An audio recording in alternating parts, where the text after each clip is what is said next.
Is the true eternity that you still know? Yes, I. A special one from the CEO, stand coming with the spoon. And your boy, Friday the South Man. Charges on the beat. I don't know to get your information. how that goes.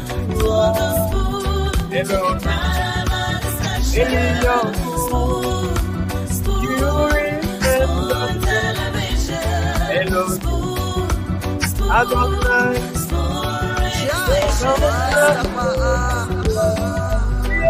Spoon gonna tell you what is happening in Liberia.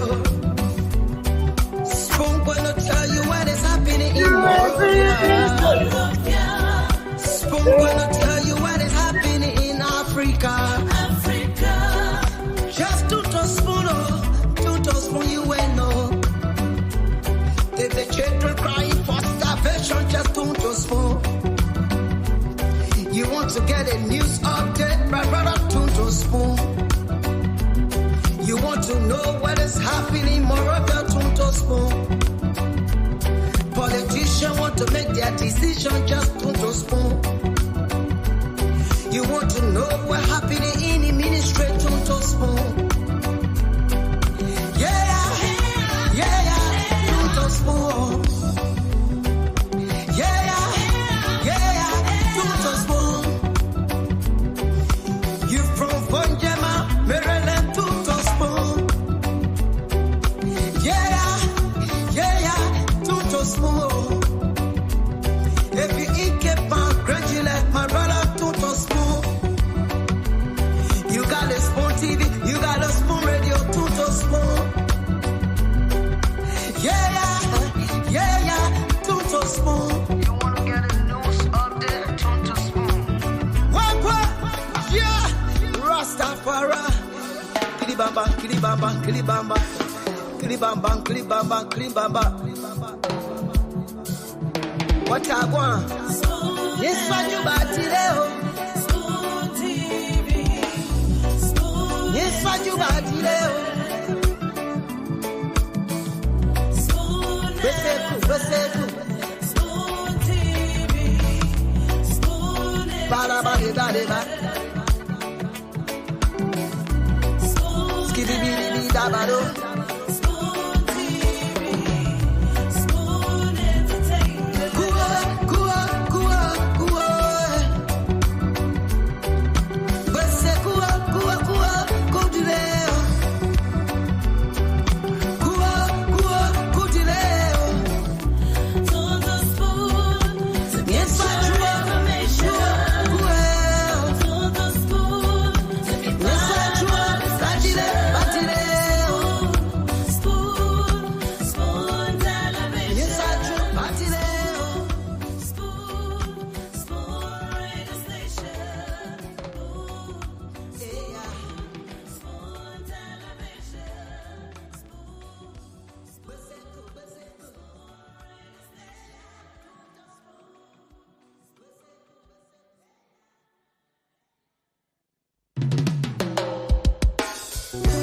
Yes, I. A special one from the CEO, stand coming with the spoon. And your boy, Friday the South Man. Charges on the beat. To get your information. To be part of our discussion. Spoon television. Spoon radio station. Spoon gonna tell you what is happening in Liberia. Spoon gonna tell you what is happening in Monrovia. Spoon gonna tell you what is happening in Africa. Just to spoon, you will know. If the children crying for starvation, just to spoon. You want to get a news update, brother, to spoon. You want to know what is happening, Moravia, to spoon. Politicians want to make their decision, just to spoon. You want to know what happening in the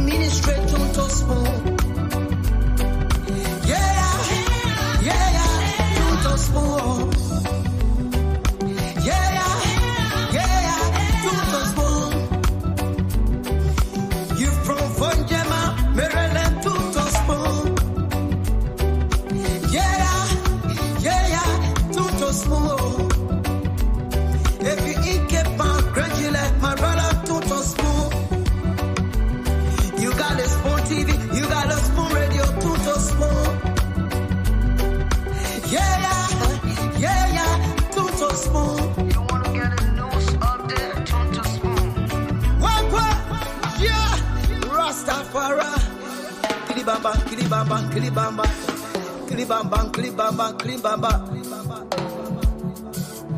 What I want? Yes, what you bati leo?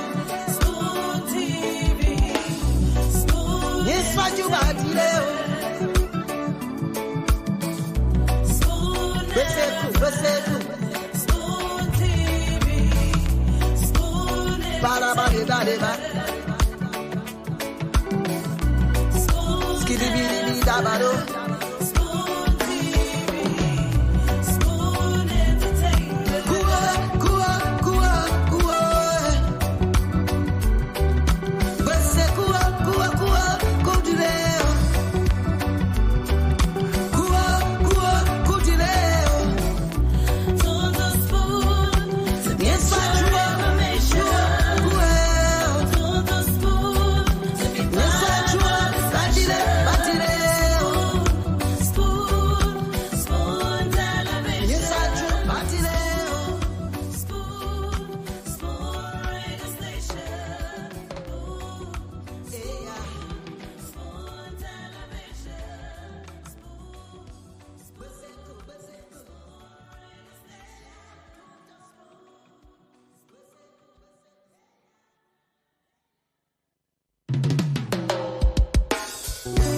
Yes, sir.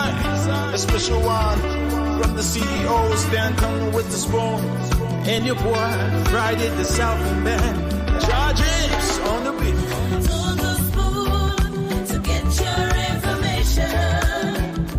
To the spoon to be part of our discussion. Spoon television. Spoon. Okay, folks, what a way to welcome you to another edition of Spoon Talk. Of course, we're here again live on Spoon 107.5 FM. We're live on Fabric 101.1 FM, and we're also live on Super 95.5 FM. We want to say welcome to the program tonight. My name is Nelson Colette. This is Liberia's most listened to, most followed talk show on radio and online. This is where you get authentic information about all of the major happenings in Liberia. And again, we want to say welcome to another fascinating show coming up for you. This show is live on Punch 107, that's 106.7 FM. We are coming to you live as well on that's the Trust FM in Bombay County, 88.7. That's Trust FM in Bombay County. We're live on Premier 98.1 FM in Bon County, and we're also live on Gibby FM as well in Margibi County. I want to say welcome. Thanks for joining us tonight on another edition of the program. Spoon Talk is going to be fascinating. This is one edition of the show you just can't afford to miss. It's going to be heavily loaded. Lots of very important information coming up here for you tonight. So just get glued to your radio. If you're just joining us, share the program as you come on. Let's have a great show here tonight. All right. So just before we move on, I'm going to now start to take some calls. We will take some calls up to 9 o'clock, up to 9. We'll take calls here. And then after that, the CEO and the rest of the team will come on. So you can now start to put your calls forth. Put your calls in on 0555 101075, 0555 101075. You can also call the WhatsApp line that I'm pinning on the screen here.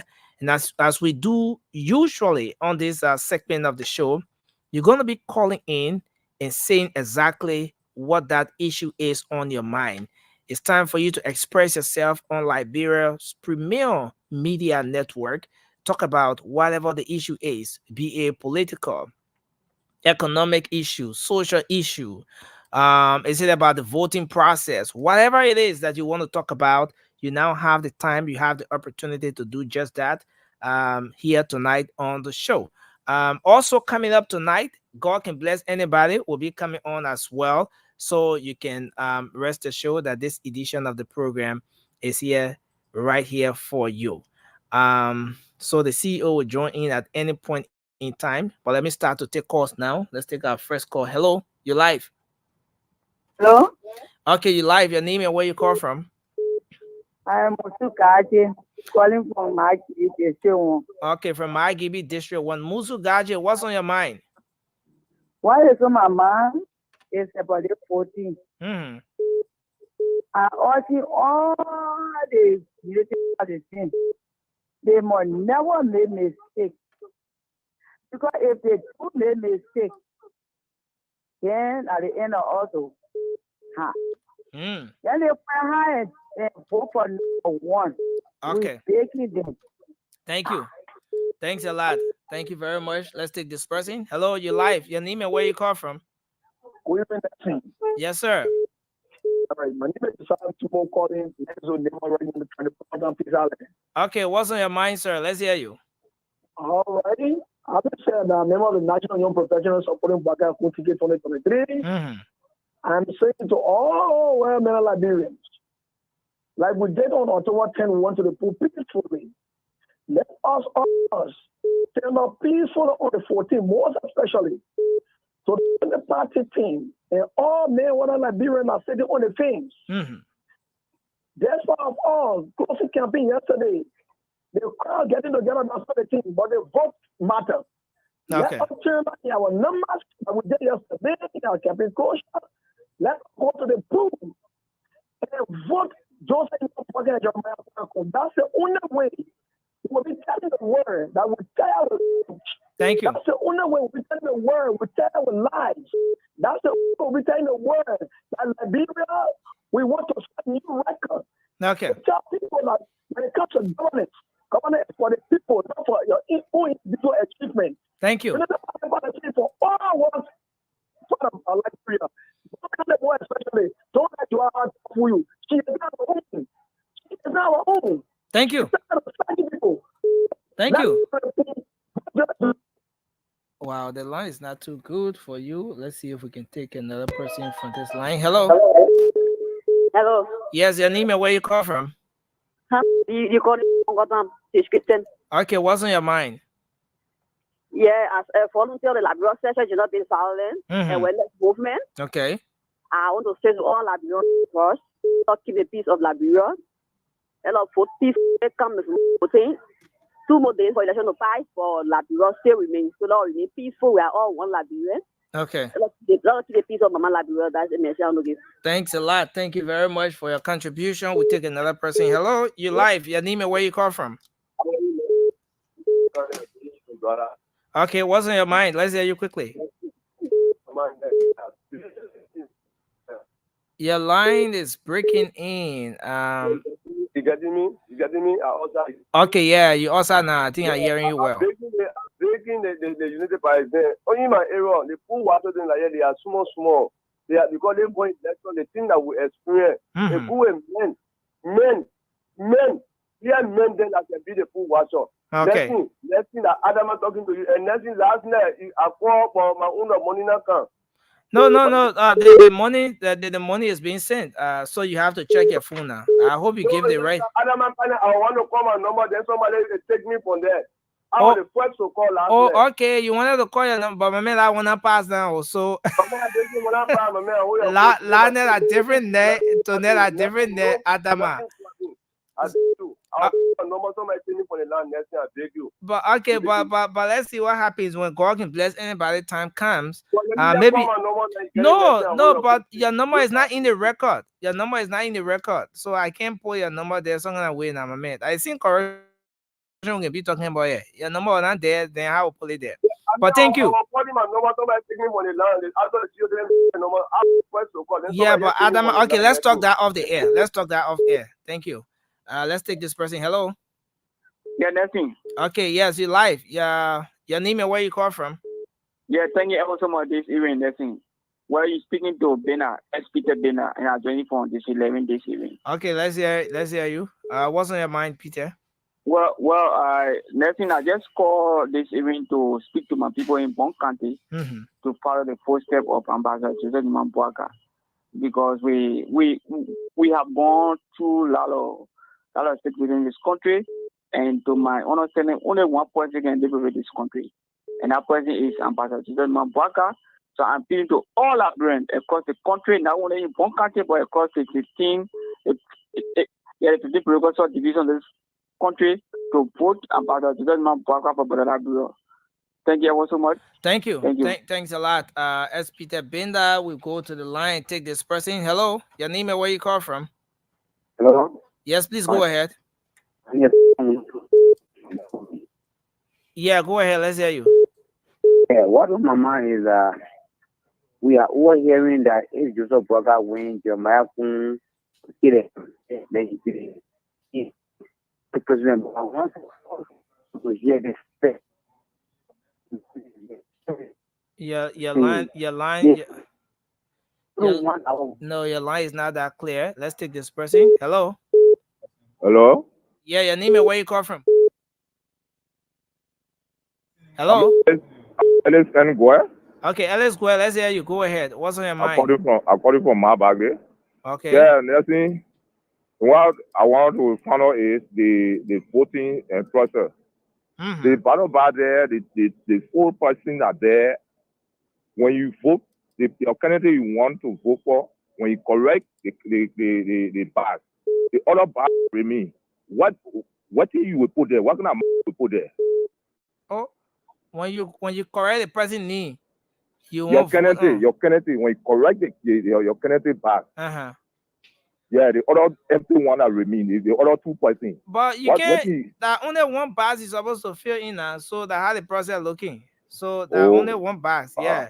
Don't go mark 2 boxes or you just mark 1. Yeah. Okay.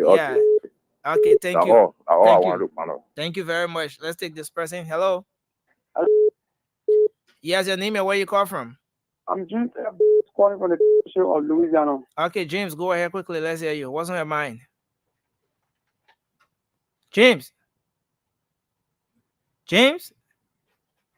I mean, like the people harmonizing you. I'm calling on all Liberians to stand out on the 14th of this month to vote Joseph Boakai into power. Okay. Thank you. Thank you very much. We will take this person. Hello, your name and where you call from? Hello. Yeah, go ahead quickly. This is Joseph Boakai. David, what's on your mind?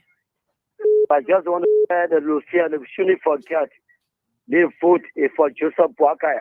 I'll vote for Joseph. Okay, thank you. Thanks a lot. We'll take this person here. Hello. Yes, sir. Yes, your name and where you call from? Yeah, this is Nicholas Kamara calling from Chinsuvache. Nicholas, what's on your mind? Let's hear you quickly. Yeah, my brother, what on my mind is about the United Party to tell them that they got to, they got to be serious this way. They got to be very, very serious because before that tomorrow, all the polling started, all the polling that are supposed to be secure our vote. Got to get the NEC representation that Monday, Tuesday, as soon as they get it, as soon as Baran Boss is there, they must be with them together. Thank you. They cannot be waiting for the clear them outside. Then the Baran Boss is inside. They don't know what they will do. People got to be serious. Thank you. Boss man, you have black me on how they call WhatsApp. My man, nobody black you, my man. Yeah, nobody black you. Thank you. You black me.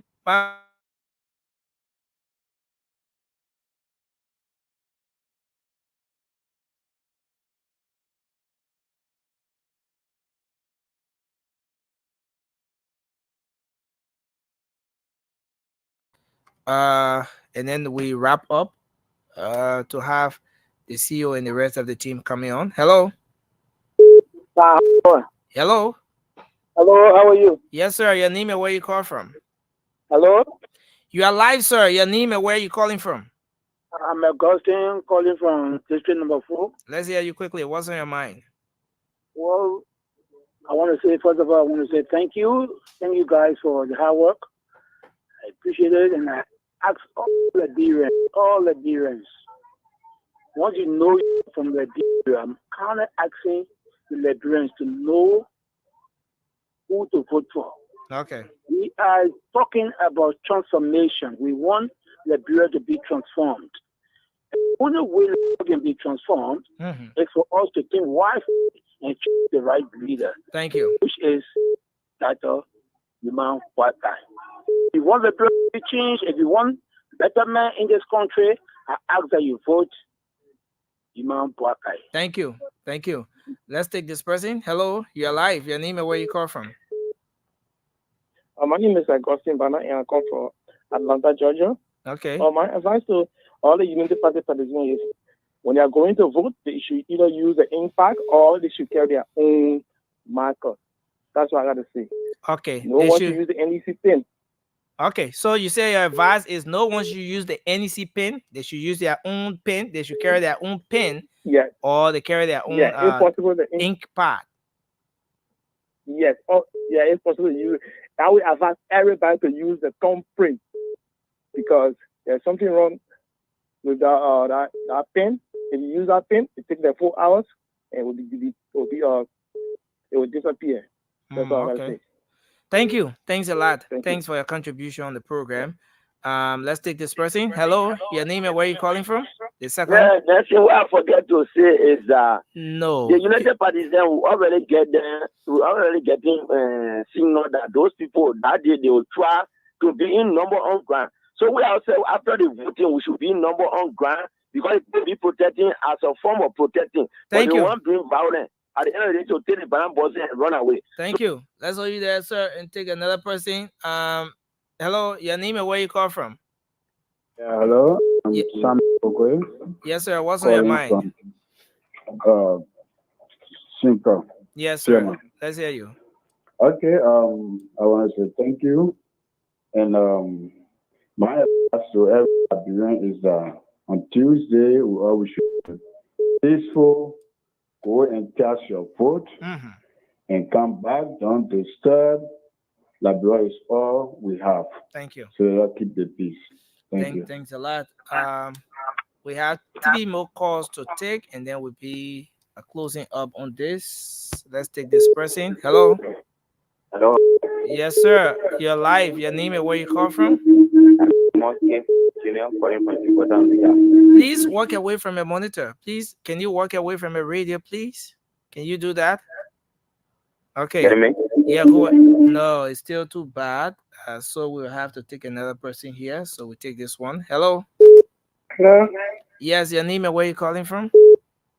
I'm calling from here, Miami Beach community. Okay, what's on your mind quickly? Just want to urge all Liberians to vote Liberia. Okay. Not an individual is voting the country. Okay. Be peaceful on Tuesday. After voting, we'll come home and sit and listen to the results. It'll be peaceful on that day. Thank you. And then we take the last call, the very last call here. Hello. Oh, we lost that one. And this one. Hello. Hello? Yeah, hello? Yes, your name and where you call from? My name is Maurice. You are calling from La Paz. Okay, please go ahead. Finally, you are the last caller. What's on your mind? What on my mind today is all the poor watch do that can collect the number. When they collect CDC number, they must collect also when they collect Joe Baka number, they must be able to collect CDC so they can compare together. So, okay, thank you. Yeah, what I say before they what when I will say, oh, we'll get to that number before they can't cheat off. Thank you. So one know that the number 2. Thank you. Thank you. So I think that ends the course. CEO Dr. Richardson, Mr. Fadiga, it's over to you. I think Damo will be taking over from you. But is Damo there now? Yeah, Damo is here already. All right, tell Damo say he should come, Damo. Yeah. We got a powerful show tonight. Dr. Richardson, I saw your cousin today in church. Your mother's sister's son. He took a picture with me. I will send it to you. He was in church. He said, special than my cousin. Actually, my dad's brother's son. Oh, okay. Irvin? Is it? Oh, Irvin. Okay. He was in church today. He said, hey, I thought Special and AB were coming. I said, Special and AB get their own church show. They mentioned because I invited everybody to the church. So therefore he went there because of me. Pastor Raymond Church was packed today. A lot of people went there because of me. I imagine. And that was a wonderful, wonderful service. Yeah. I'm happy that they went to support. I will give that announcement all the time. Whenever I go to church, I will invite people. It's time to praise God. Absolutely. So Pastor Raymond have people going to his church because of my invite. Yeah. I believe that. I'm happy that my cousin Irvin was able to go there and represent the family and support you. So I'm happy that happened. Al Hussein, like we're agreeing with you. You're shining small. I'm telling you. In the course of the struggle continues. It feels good to be home, right? It feels good. It feels good. Even better than you say hi to the people. So Pastor Ruma is here with Pastor Ruma is here after the christening. He's here with his family, his 3 girls, his wife. Pastor Ruma looked like the only time Russian. Saying thank you. Good to see you. It's always a pleasure to listen to you. Fadika, I will be on you. Thank you. You'll keep up the good work. Church was great. What was the sermon on today? The sermon on darling Jesus, darling Jesus. It was darling Jesus. You have a good show. And you know that the friends, it's always good to see you. You too, Pastor Raymond. Awesome to see you. Government job. Yeah. Fadiga not getting government job. Fadiga saying he want government job. Pastor Raymond always got jokes. One thing I like about him, he got a great sense of humor. He got jokes. Folks, it's going to be very, very interesting today. Amarakona is coming on. Amarakona is coming on. We have Madam Kwam Cummings. She will be here to explain what has happened and everything else that's been happening. But I read about her, Dr. Richardson. Man, she got some story to tell. And some issue happening right now. I think Eugene Nangbe put his foot in his mouth. You don't mess with Amarakone. Everything I have in my possession, I think Eugene Nangbe put his foot in his mouth. Today, there is no escape. You know when the person said no retreat, no surrender? I think Eugene have retreated and he has surrendered. And he came back and said, oh, I was in church, yo. All the people that were greeting me now they make all year. Thank God my wife was in church with me, yeah. Because all the makeup that are sticking all on my clothes, that church. I have to say, no, that Diamond sent me a text message and said, but what they make on the ear, that church will begin. I beg you. Say that there's a lot of people that are commenting and say that you look nice in coat and tie. That the first time I see you dressed up like this, you wearing a corporate wear. They like you looking sharp, you looking good. Because I about to do my endorsement today. I told Fagon it will be on Monday, but the campaign ends today. So I must do something. Oh, okay, good for you. I must stand on the side of the Liberian people. Invite your friends. Invite your brothers and your sisters. Today will be a very special day. And whosoever I'm going to endorse today, Josh Manawia or Joseph Boaka, I will call them. You call them on the phone? To accept my endorsement. If you answer me, I can't endorse you. The first person I will answer, that person I will endorse. Yeah, that's how we do it. Tell me your last time. Tell the first person I answer the phone, that person will endorse. Take off my neutrality. You being neutral. The people don't believe you. The people don't believe your neutrality. The people know where your heart is. Where my heart is. People know exactly where your heart is. The people know that you stay on the show ever so long without hearing you, Fadiga. The people know exactly where your heart is. You can go ahead. Yeah, don't beg me. The people know where your heart is. Dr. Richardson. Dr. Richardson. I know what Dr. Richardson is. Guys, I had an opportunity to reflect on all the tapata you're gonna be talking here. You know something, Mr. Fagon, or the Fadigons, I can call you guys. People need to get and call them Fadigons. He said something yesterday that actually was processed in church today. I processed that in church today. And he kept on saying, well, I pray people never forgive you. I pray people never forgive you. You know, man, disposes and God disposes. Yes. No, man proposes and God disposes. Exactly. I'm not about it. That's what you here for. That's what you here for. Sunday school teacher. Man proposes and God exposes. So nobody can tell me here, oh, this will happen. History do this, history do that. Liberian people, I will let history judge me, but at the same time, just how Christ forgive all of us. Whosoever Jeremiah here is, I will block you. We have forgiven you already. We know that you are on the show. Don't call me. If you call me one more time, I will have to block you, Jeremiah. Please. Go ahead, Dr. Richardson. No, I mean, it's just you're facing the blocking of the light. So the person facing the blocking of the light because they want to be disrespectful. I'm sorry, Jeremiah. I cannot have you calling me 100 times. You know that I'm on the show. I said, don't call me when I'm on the show. And you're tempting me. All right, Dr. Richardson, at the end of the day, here we are. I know who you're going to endorse before Tuesday. I'm talking I want to tell people I'm about to tell AB and ask AB who he endorsing also. You don't do this with politics. The politics. I don't want AB not in the politics? Nope. He doesn't even care for it. AB is a military man. You know how military people don't get involved. But AB voted for Cummings though. He was in Liberia. You are with me. You are there with me to protect his wife. Oh, so he didn't vote? He didn't. No, he not ready to vote. Remember, I won Liberia. Oh, so he just want to protect you? He just want to be with me. Yeah. Because Joel after you, you were trying to what? Oh, you had everybody. I beg you.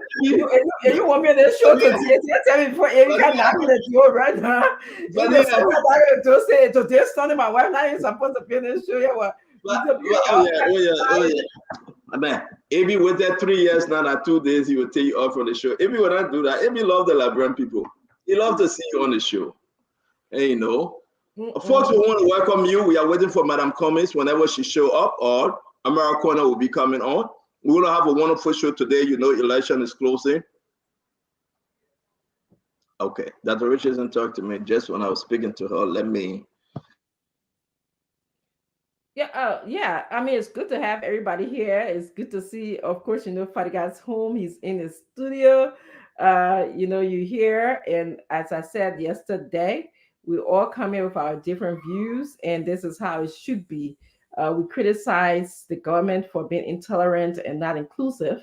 And so, you know, we want to represent the people. There's different types of people in Liberia. There's, you know, CDC people, there's UP people, there's supporters of Mr. Cummings, there's ANC people, there's, you know, the Broom people. I don't mean to say the Broom people.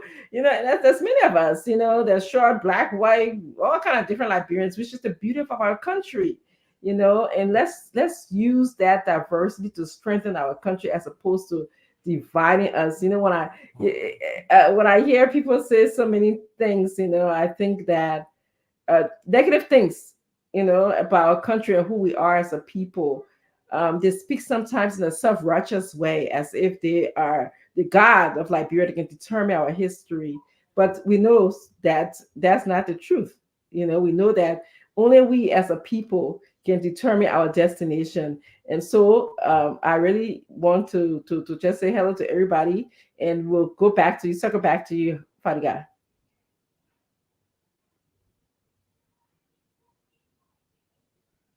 Back home, actually. It's been fun. Well, I ate one of the best pan butter today. Honestly, the thing I ordered meat in it. Fadiga, your brother there with you, or you there by yourself? No, I'm here by myself. My brother didn't come. Yeah, you should have traveled together. That's why. Yeah. He wanted to come. All that thing happening, like, brother, on a pan butter business, you can't to cut down. I actually remember that I did today when I woke up. And then I went to see the old man. He was sleeping, but I met some other good folks. And then we made some other rounds. But I'm happy. One of the things that I gathered from being on the ground just 2 days, and happy from even on the plane and coming to the airport and just seeing people around. Our politics is getting interesting. I think we are maturing. We are not there yet, but our democracy is maturing. And that's why we got to do everything to keep these guys out, because they're trying to break that chain, that cycle. People are, with the exception of a few things here and there, people are becoming more tolerant. I've seen people with book from sedition. They're still standing side by side. It's not like animated where people are brutal enemy. We just fundamentally love this country in different ways, and who we believe would be the very person to move it forward. I think that's what's going on here. But as far as what is going on, take for example today, what I observed was the momentum. I saw people that really thirsty and hungry for change. And I see that not because I support Ambassador Boyka, but that's the general sentiment I'm getting. They are putting enough fear in some of those people that they are not saying it. They are just waiting for the chance on Tuesday to actually speak. And I think they're going to speak very loud. Yeah. And for the guy, I actually agree with you about, how tolerant our culture, our country is becoming. For the first time, other than when I attended ANC's program, that people, when I watched you guys fundraise, because I was one of the key fundraiser for our ANC program in terms of, and also my Bong Educational Alumni Association program, the way how just the common people are raising money, that tells me a lot. That tells me that yes, it's a sign to me that tells me that no longer are we willing to just accept people who in higher echelons of society to finance our ideology or what we like or what we want for our country. So it's the people, and that is just so amazing to me. And I saw that in ANC. I mean, we could get together and raise like $300,000, like in one night. And I'm seeing that again, with you guys. So that's something that really got me impressed. I'm saying, they'll not keep me long today.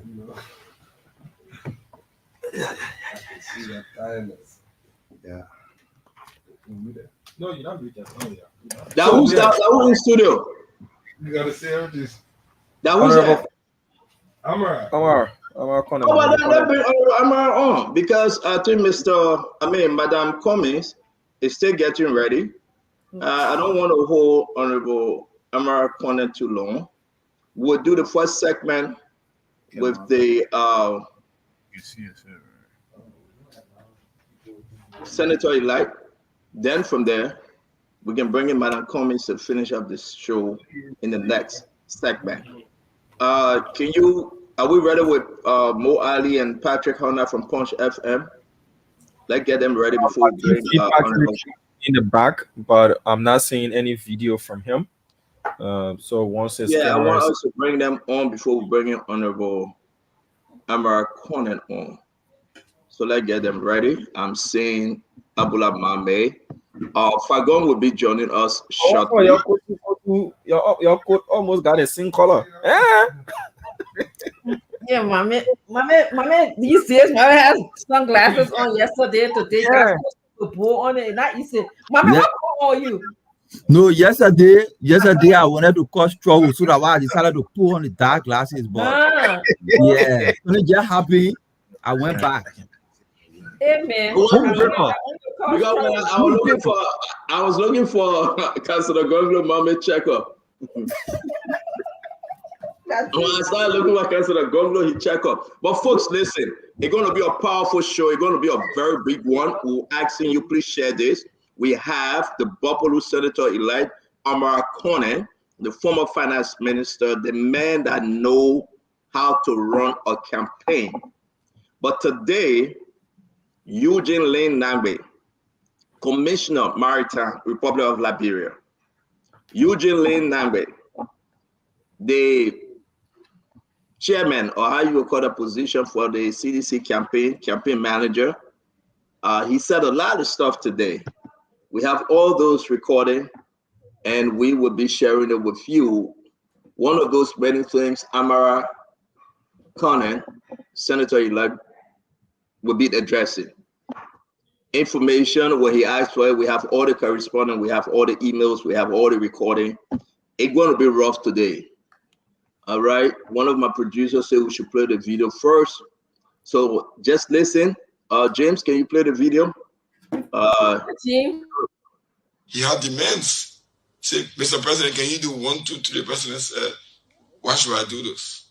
So it's not that these people came about, in an altruistic manner and say, oh, we love the country, so we want to endorse you. Can you make sure the economy What were Mr. Conan's demands? Mostly about government jobs, fire Samuel Twe, employ somebody else. That was one of the key demands. And the president said, yes. Really? But I'm saying that in a public manner. One of his demands was that the president should fire Minister Twe and appoint any of his... That Mr. Promise is talking about. James, hold on here. I know. No, Dr. Richardson, don't give me that look. I know we have Senator, I'll call him a senator, not Senator in light again, a man, a senator. I know we have it in the back. But did I hear him saying that Mr. Comis requested? No, I think from George Manuel, No, but Dr. Richardson, why are you blaming me? I didn't say it. You want us to play again? No, I thought I heard M.R. Conant. No. Yeah, please, James, play from the beginning. Let hear right. I beg you. You need sunglasses to get people to get in trouble. At least, his sunglasses. You always getting people in trouble. Take all his sunglasses. So we don't get in trouble today. He needed my man. He always getting in trouble. He always gets in trouble. Okay, I beg you, James. Can you play again, James? Can you play small again? I beg you. What? They want big. He had demands. Say, Mr. President, can you do 1, 2, 3? The president said, why should I do this? So it's not that these people came about, in an altruistic manner and say, oh, we love the country, so we want to endorse you. Can you make sure the economy... What were Mr. Conan's demands? Mostly about government jobs, fire Samuel Twe, employ somebody else. That was one of the key demands. And the president said, yes. Really? But I'm saying that in a public manner. One of the demands. Yeah, Becky, you gotta follow this show, man. Don't waste our time. Take the thing down, James. Right? Mm-hmm. Now who talking? But what my producer then doing? You're turning your thing off. Then he said Mr. Comis or Mr. Conant? Conant. Oh, he said Mr. Conant. Okay, all right. Now I can see clearly. Did you hear Mr. Conant, Fadiga? Yes, I heard Conant. Okay. So this is Amara Conant. Well, you could see that you were lying. You could clearly see that you were lying. No. I want us to get the name right first. Mame, did you hear Mr. Amara Conant, right? It sounded like Conant. We're not hearing you. We can't hear you, Mommy. Yeah, look. What did he say? Did he say Conant?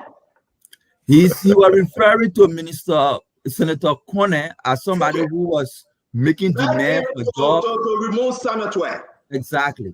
Okay, so folks, now we get it straightened out, but we're still going up in the number, folks. Invite your brothers and sisters. Today is a wonderful Sunday day, the 12th of November. 2 more days will be election. We're going to set this thing right. We have the Honorable Amara Conant in studio.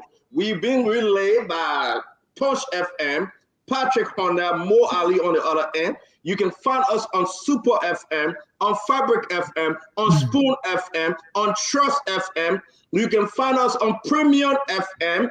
Again, we want to say, get us in Rofa, Bapalo, Nimba County, and all over.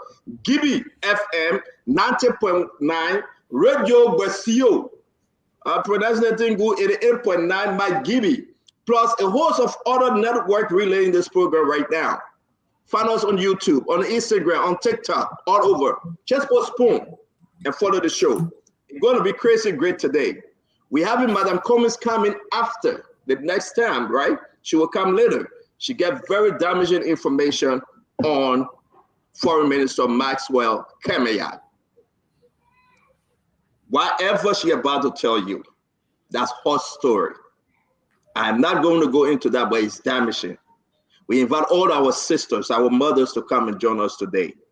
The Foreign Minister of the Republic of Liberia that cannot travel to the United States because of touching and doing something, hey man, that is not right. This woman is about to go all out. But first, we're going to bring in Senator blame me and say, oh, the men are sending a letter of business. We're going to bring in Senator Amara Kone. And we're going to listen to Eugene Lane Number. We'll listen to the entire OKFM interview, 3 minutes or so. Then we'll bring in Senator Amara Kone. So, James, let's play from start to end, no interruption, please. He had demands. Say, Mr. President, can you do 1, 2, 3? The president said, why should I do this? So it's not that these people came about, you know, in an altruistic manner and say, oh, we love the country, so we want to endorse you. Can you make sure the economy? What were Mr. Conan's demands? Mostly about government jobs, you know, fire Samuel Twe, employ somebody else. That was one of the key demands. And the president said, wow. Yes. Really? But I'm saying that in a public manner. One of the demands was that the president should fire Minister Twe and appoint any of his, you know, his stooges. Naturally, Mr. President said no. It was one of his demands. So now, all of a sudden, he has metamorphosed into the Angel Gabriel of the opposition.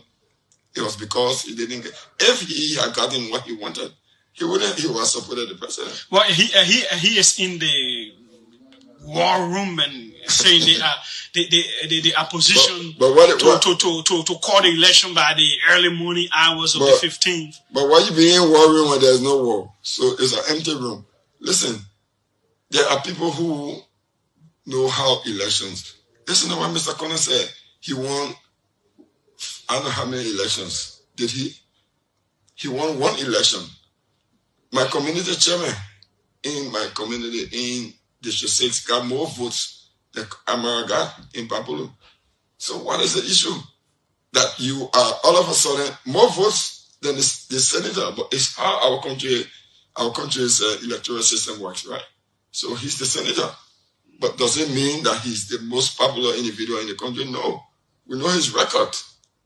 You know, he presided over a system where, in spite of the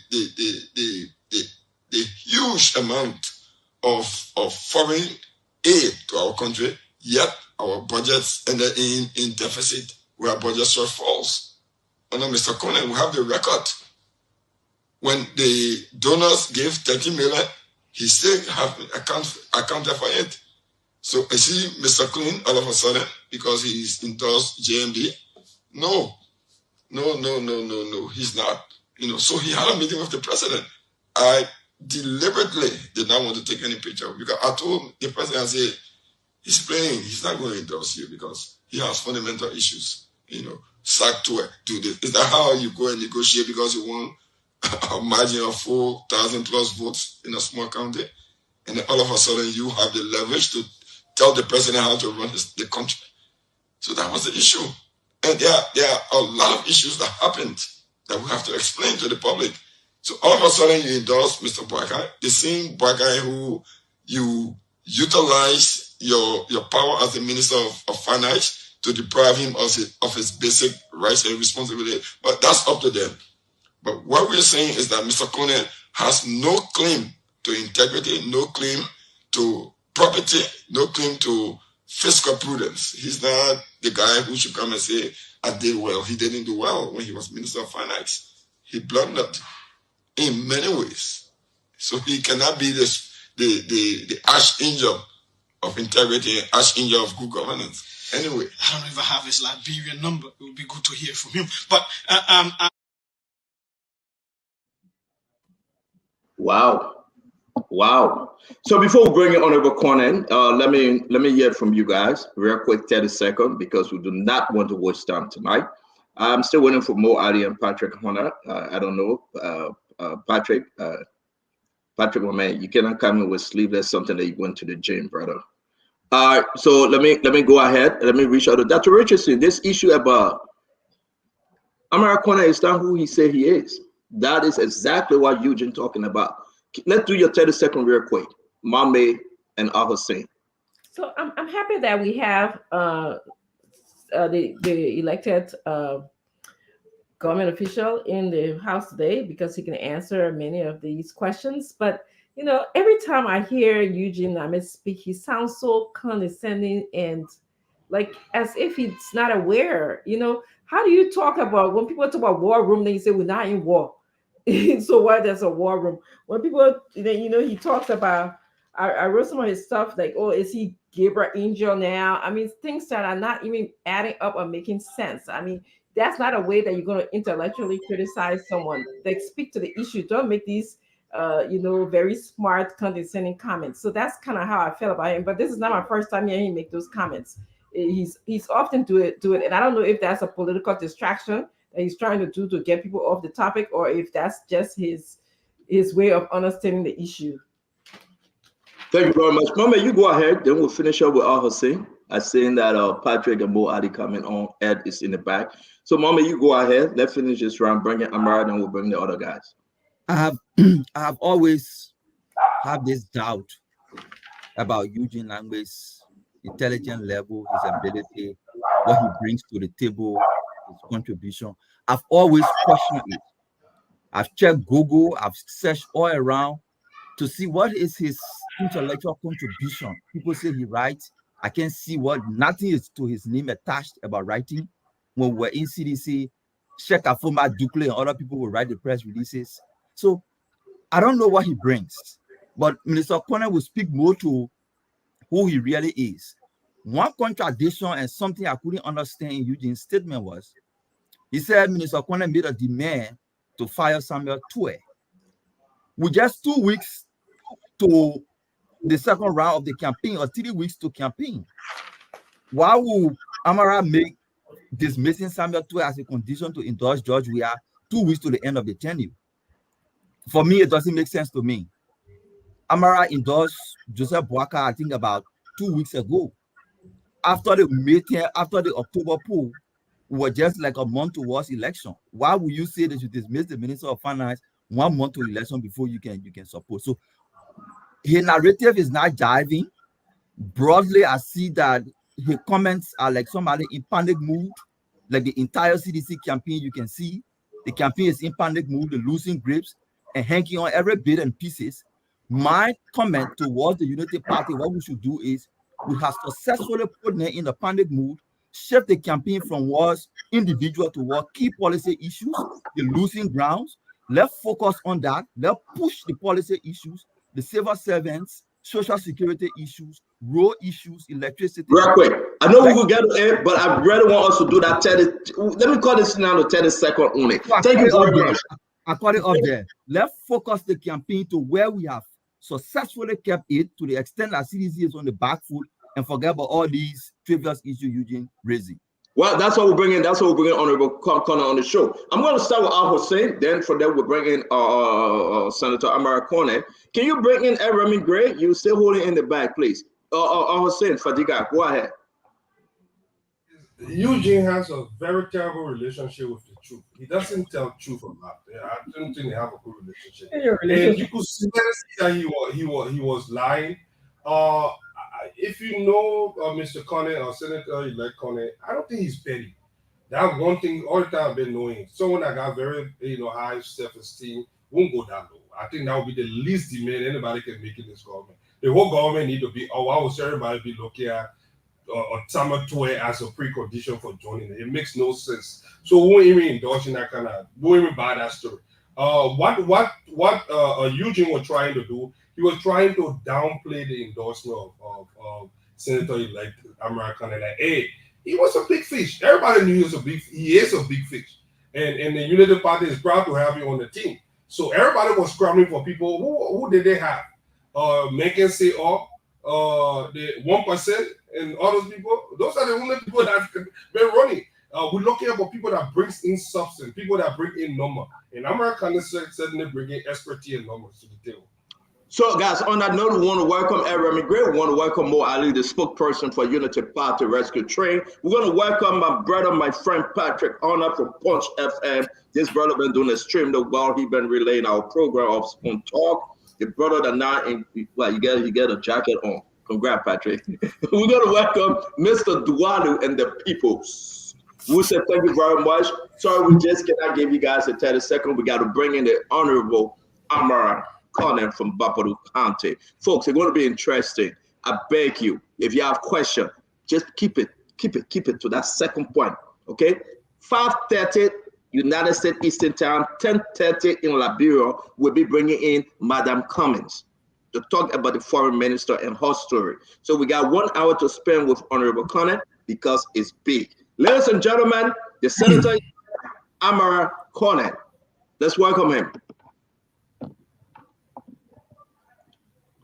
All right, welcome to the show again. In less than 2 weeks, you are with us. Chief, how are you doing today? I'm doing very well. Stanton and crew, I have been working 24 hours around the clock since GNB appointed me the national coordinator to tighten up the loose ends from security for our votes to pool washing systems to account for the vote, the legal side of things to make sure that we're not breaking any law or we're not, overreacting. I beg you, your hands to your mouth. There you go. It's better now. Overreacting to the attempt by the other side to undermine our democratic process. We have a strong relationship with the international community. I have a focal person on that. We are coordinating that. We have a relationship with NEC. We want to make sure that we are documenting every violation to them. We also have the inter-party affairs. Those of our friends who have endorsed us, we want to make sure that they are under the tent as equal stakeholders with respect, keeping our words to them. We also are working with the media team led by Mo Ali and others. So it's a big job. And I'm pleased to say that we've shifted the conversation from personal attacks, age, and health issues, and sinking in the studio and, having a good time to policy issue. The issues are drugs that are killing our children and the country's future in the process. The kush and the cocaine epidemic in this country are the real issues. The issues are the failing schools, the abandoned school infrastructure, the lack of benches in our classrooms.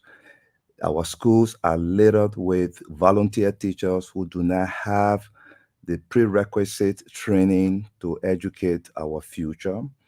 Our clinics don't have medicines. They don't have, qualified health workers. Our roads have been neglected. For example, to travel from Monrovia to the president's home in Grand Cru, you have to go into another sovereign country and come back out before you can reach there, unless you are one of them in the government who can afford to fly down there. The issue is about our relations with the international community. We are slowly becoming a pariah state. We're becoming a joke in the sub-region. There has been no clear foreign policy direction in this country over the last 6 years. Those are the issues in the election. And finally, the economy is in bad shape. The thousands of jobs that they promised the Liberian people that they will create has not created a single job. Today, you have about 3.5 million Liberians living in poverty out of the 5.2 million people. These are not my numbers. These are IMF, World Bank, African Development Bank numbers that are derived with the authorities here. You have a gloomy fiscal situation. The government can't afford to service its international debt. You have a failed harmonization policy that has put 75,000 civil servants back into poverty. What that did to the economy was that the 75,000 people who were making better wages, some of them took loans from the banks to build their home. This is the Liberian dream. This is what we should be aspiring for people to own their own homes, get their cars so that their children can live better, go to better school. They clear all of that with this dumb policy. What the policy did was to reduce the purchasing power of the civil servants, therefore affected businesses because they could not purchase things that they needed for their household from businesses. And in the process, businesses collapsed. Today, most Liberian businesses are suffering because everybody has become sellers. You have international foreign direct investment that were attracted to this country leaving because of the lack of understanding by our government to see how you build relationship with them without corruption. So these are the issues. This is what I have been pushing. This is what our candidates have been saying, and our friends, Mo and others. I just amplify it because I thought that the other side had nothing to tell the Liberian people about why they should be given a second chance. So they hire people to attack personalities that don't really put bread and butter on the table of Liberians. So these are the issues. And I think I want to focus on the issues tonight. I want to tell you how my candidate spent his day. It was a big day for us. I want to talk about that. Mr. Nangbe is little in this conversation, and he does not contribute anything to the conversation. This is a man who sold CDC in 2011 to us. He sold his friend. He shared his emails with us about funding sources and some of them money laundering sources. And we took appropriate steps in the international community so we don't have laundered money enter our financial system. So we send a strong letter to the source. I want to be careful, Statham. I'm a professional. I'm constrained to talk about Eugene because Eugene is a gold digger. He's a gold digger who jumps on one bandwagon for government to another by betraying his friends. Wherever the gravy is, there where he goes. This man betrayed George Weah to us. He cannot deny that. And the day George Weah leaves power, he will betray him to the next person in order for him to survive. Why? Because he doesn't have any skills. He doesn't have any real skills that he can utilize here in Liberia. He does not have any skills that he can utilize outside of Liberia. Without government, he cannot survive. He can't even start a small business to survive on. That's how he's lived. So, the nonsense he said today on that radio about me demanding of President Weah, well, I take it President Weah he himself is shocked that, Eugene will lie. Let me tell you the facts. I met President Weah, I told you the other day, at his request in his Jamaica residence.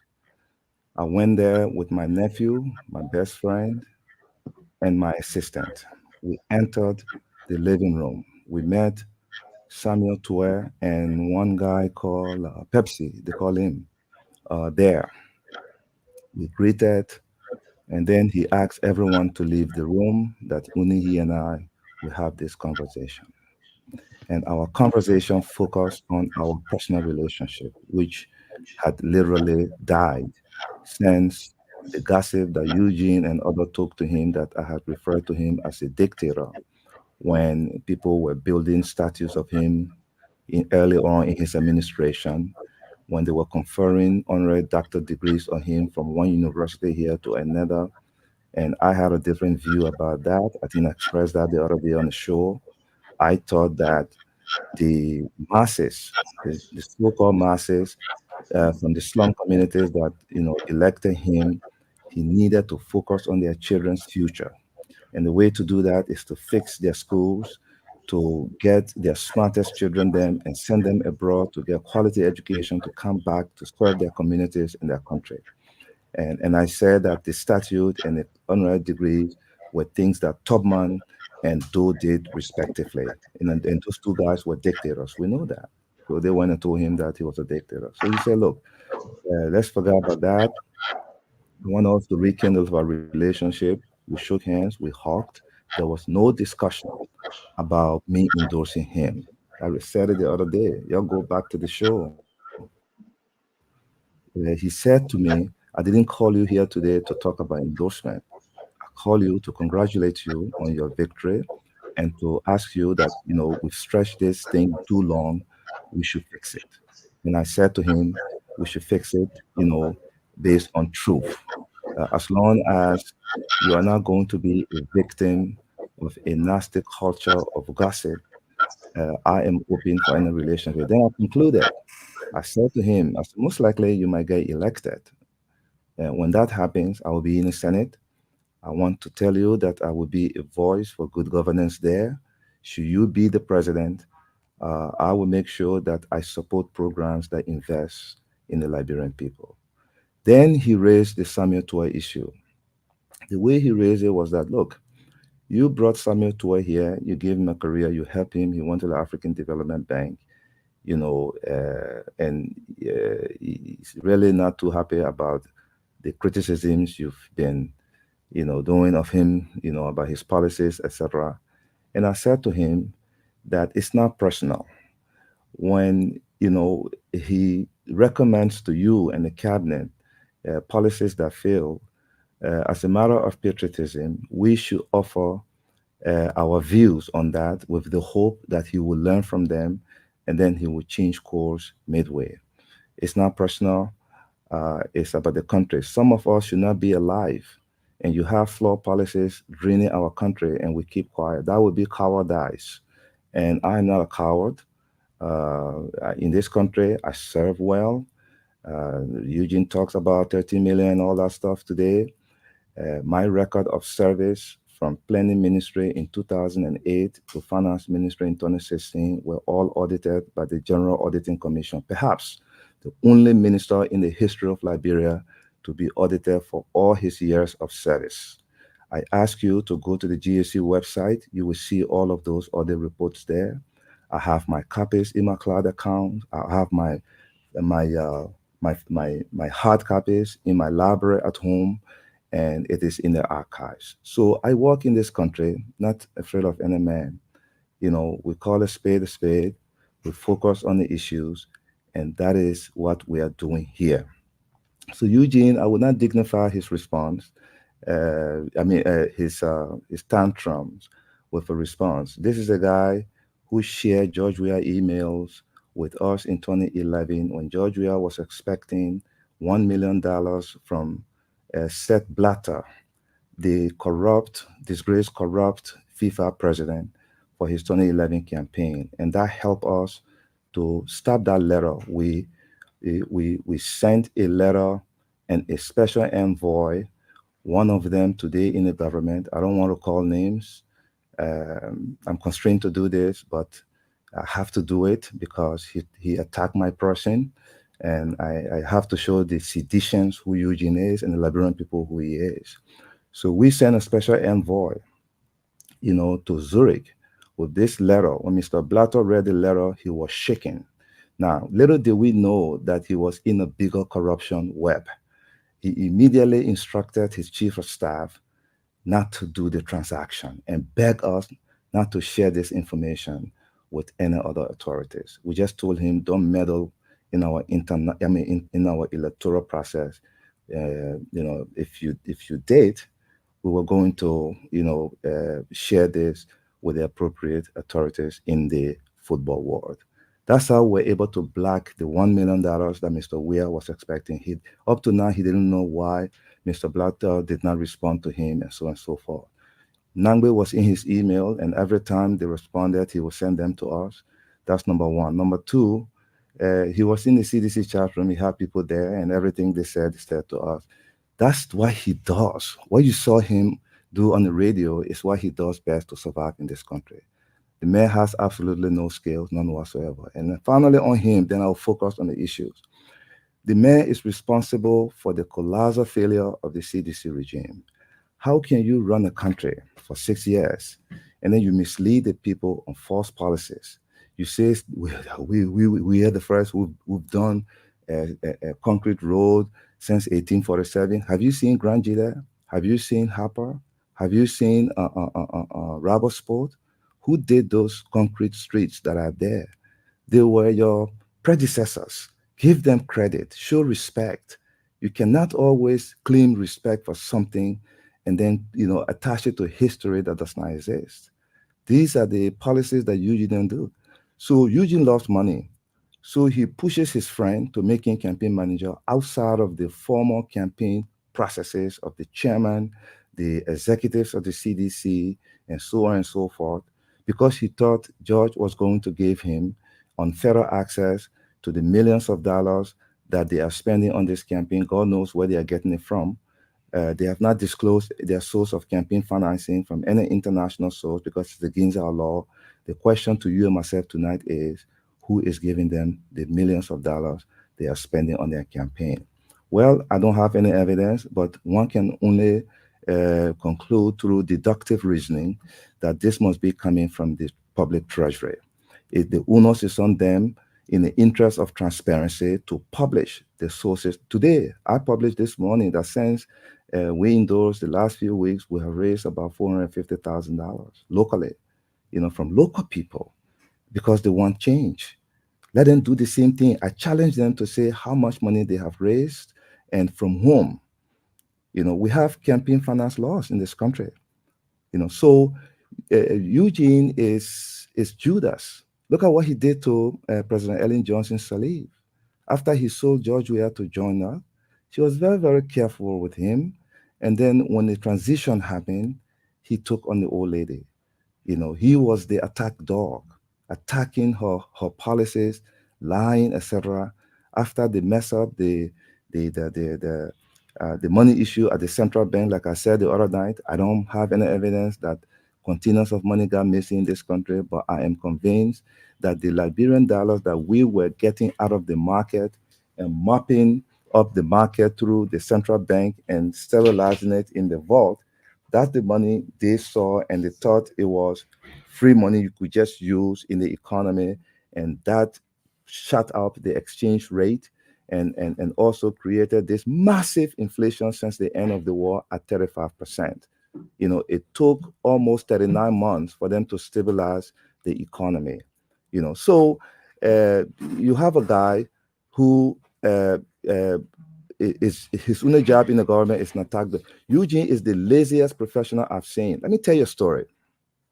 One morning I'm in my office at Fan Hines. Eugene calls me in tears. His deputies had been reporting to President Sirleaf that he will not come to office. You can see today, they don't go to work. Nobody goes to work in this country. And people just are afraid because they think they will kill them. But Thomas Jefferson said that the fertilizer of democracy is bravery, and it must be won by men with their sweat or their blood. People die in this country for democracy. We should not be cowards. We are men and women to allow these guys to run this country down, and we don't speak up. I never asked Weah for any job. Job for who? I'm a president. I'm a senator. I can hire people in my office. Never happened. Samuel Tuer fired him, like Ambula said.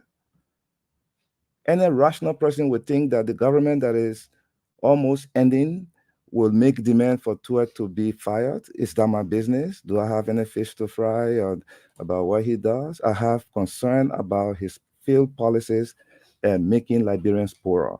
And I have a platform where I express that. I don't care whether Tuer stays there or not. I am concerned about the harmonization policy that has made civil servants poorer. I am concerned about the policies he instituted that rattled the financial sector in this country for 39 months. I am concerned about, since they inherited about 200 megawatts of power from our administration, they have not been able to connect more homes than they should. They didn't have to worry about building the capacity to generate, to transmit, and distribute in this country. They met a 200 megawatts of electricity capacity in this country, and to today's days, LEC is not functioning properly. They met a brand new international airport with escalators, with jetways that we built, and today the jetways are not working, the escalators are not working. All right? I can go on and on and on and on with these guys. They met a road infrastructure. We paved more road than any administration in the history of this country. All right? Tuer himself knows that. So on this day, he calls me. He said, oh, the president passed my office. I was not there. You gotta build me out. You gotta build me out. That's what they all used to do. So then he comes to my office. I said, what happened? Tell me the truth. He said, well, I went to the MVTC in Ghanarsville. I said, let me call the director there to see if you can go there and show me the the signing sheet, because we all do when we visit this institution, before he confessed to me that he was doing some personal thing. And I warned him. I said, this was unprofessional. Your people are telling the president that you don't come to work, but, you know, we are colleagues. Since I enjoy the confidence of the president, I'll protect you. Let's go.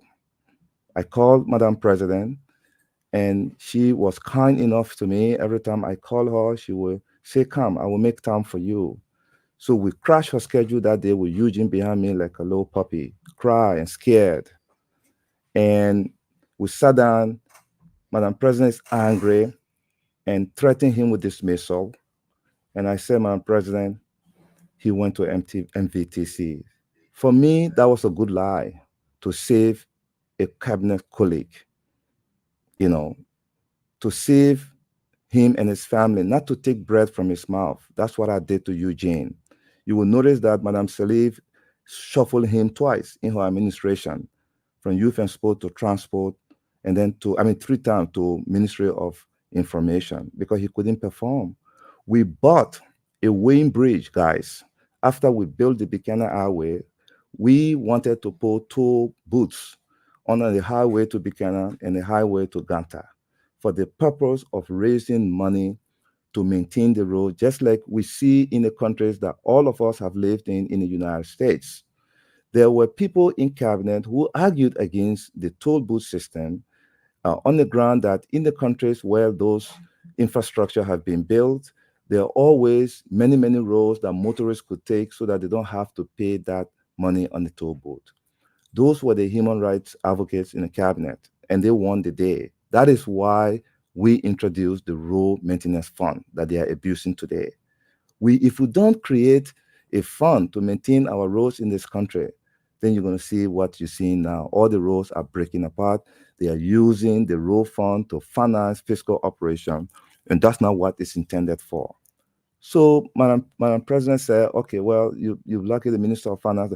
Many of them did this because she was a workaholic. You can say everything about President Salif, but nobody can argue that she never worked. In the morning, she went to work. The old lady sat there in her chair until midnight, you know, making sure that the country runs, making sure that she was holding us to our feet to the fire. And I made sure that I never went home until she went home.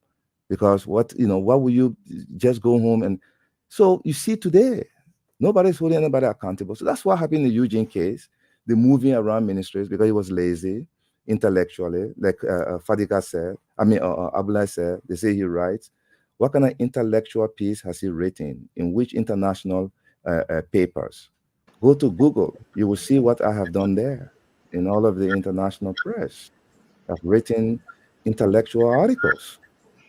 So I just wanted to come tonight to let people know that Eugene Nangbe is Judas Iscariot. He betrays leaders for the next leader, for the next leader, for the next leader. That's how he has survived in a predatory, corrupt system. And I didn't come to Liberia to get involved in shenanigans. I'm serious, I repeat this. I didn't come back to Liberia to deal with people like Eugene Nangbe. I came here to get rid of people like Eugene Nangbe democratically. And that is why I endorse Joe Boakai, because I believe that with Joe Boakai, we have a unique opportunity, just like America did with Joe Biden, to begin to clean up this country. I don't care about any jobs. I don't care about money. I made a lot of money at the World Bank. I declare my asset with the election commissions. It's there. How much I'm worth, I can't say it here, but in the interest of transparency, I did that. And when I take my office as senator, I will declare my assets so Liberians know how much I'm worth. And then going forward, you can count, you can measure my worth going forward. So I challenge him to do that. So in closing, our campaign has taken a new dimension. We have forced the conversation on the issues that matter to Liberian people. This is their game. Samura Wilukoli had the first press conference. Mr. Tue had the second press conference. They have their surrogates on radio trying to force personal conversation. Today, Mr. Judas Iscariot and Brutus had his own press conference and describing and telling lies. You can tell from his body language that he's lying. He was never in that meeting. And we cannot tell him that was a discussion because that never happened if he's an honorable man. And this is just politics. And I take it as that. But I just want seditionists to know that this is the man who sold your party to, your strategy to us in 2011. This is the guy who was in Georgia's email and telling us where Georgia was getting money from, and we block everything. We have strong international connection. And finally, I just want them to know that in this election, we are going to make sure we use our international connection and hold their feet to the Farmington Declaration. You saw the strongly worded statement from the American embassy that day when somebody I consider my son took a short video in our strategy session and sent it to them.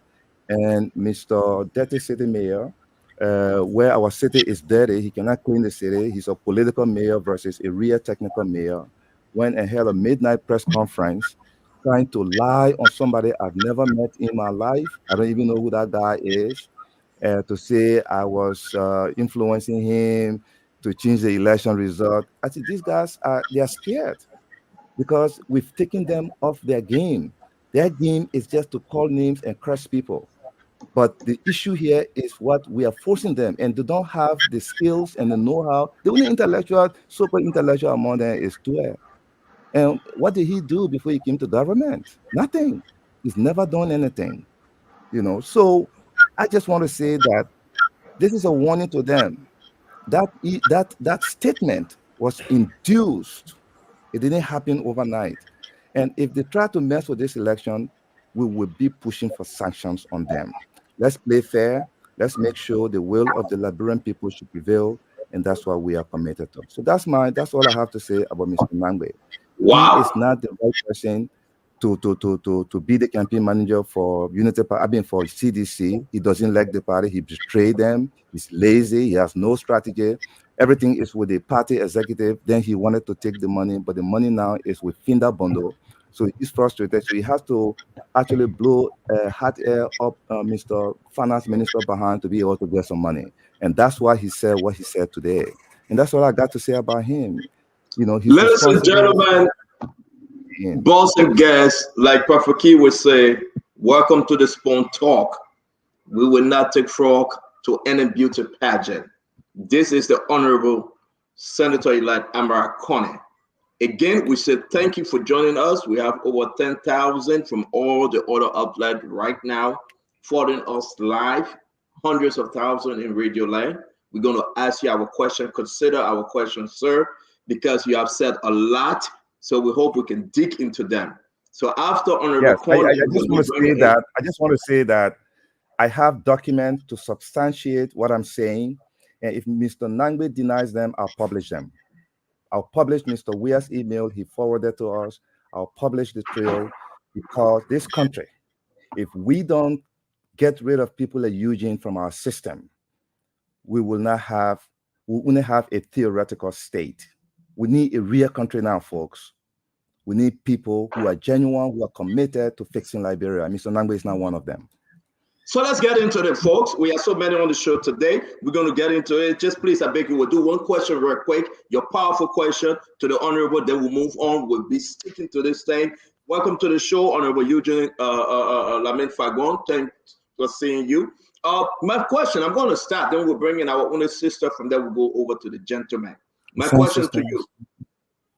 Are we good? Can you hear me? Mr. Conan, can you hear me? Yes, sir. We can hear you. The internet is just tripping a bit, but you can go ahead. So my question to you, again, I just Sister Mama join us as well. Oh, Sister Mama is here. Thank you, Honorable Sister Andrew Mama. Let's say this real quick. My question to you, Honorable Amara Coney. Let's talk about the Eugene issue first. I know you were talking about Unity Party and the way forward with 2 days to go to the election. You are now making a grave allegation that Eugene was selling George money. We are sending you information. Eugene was behaving like the Russian spy. send you information to at least those information actually messed George Manawe up 2011. He didn't win the election. I have in my possession some of those information. Maybe you ask me how I received them. You mind if we share them?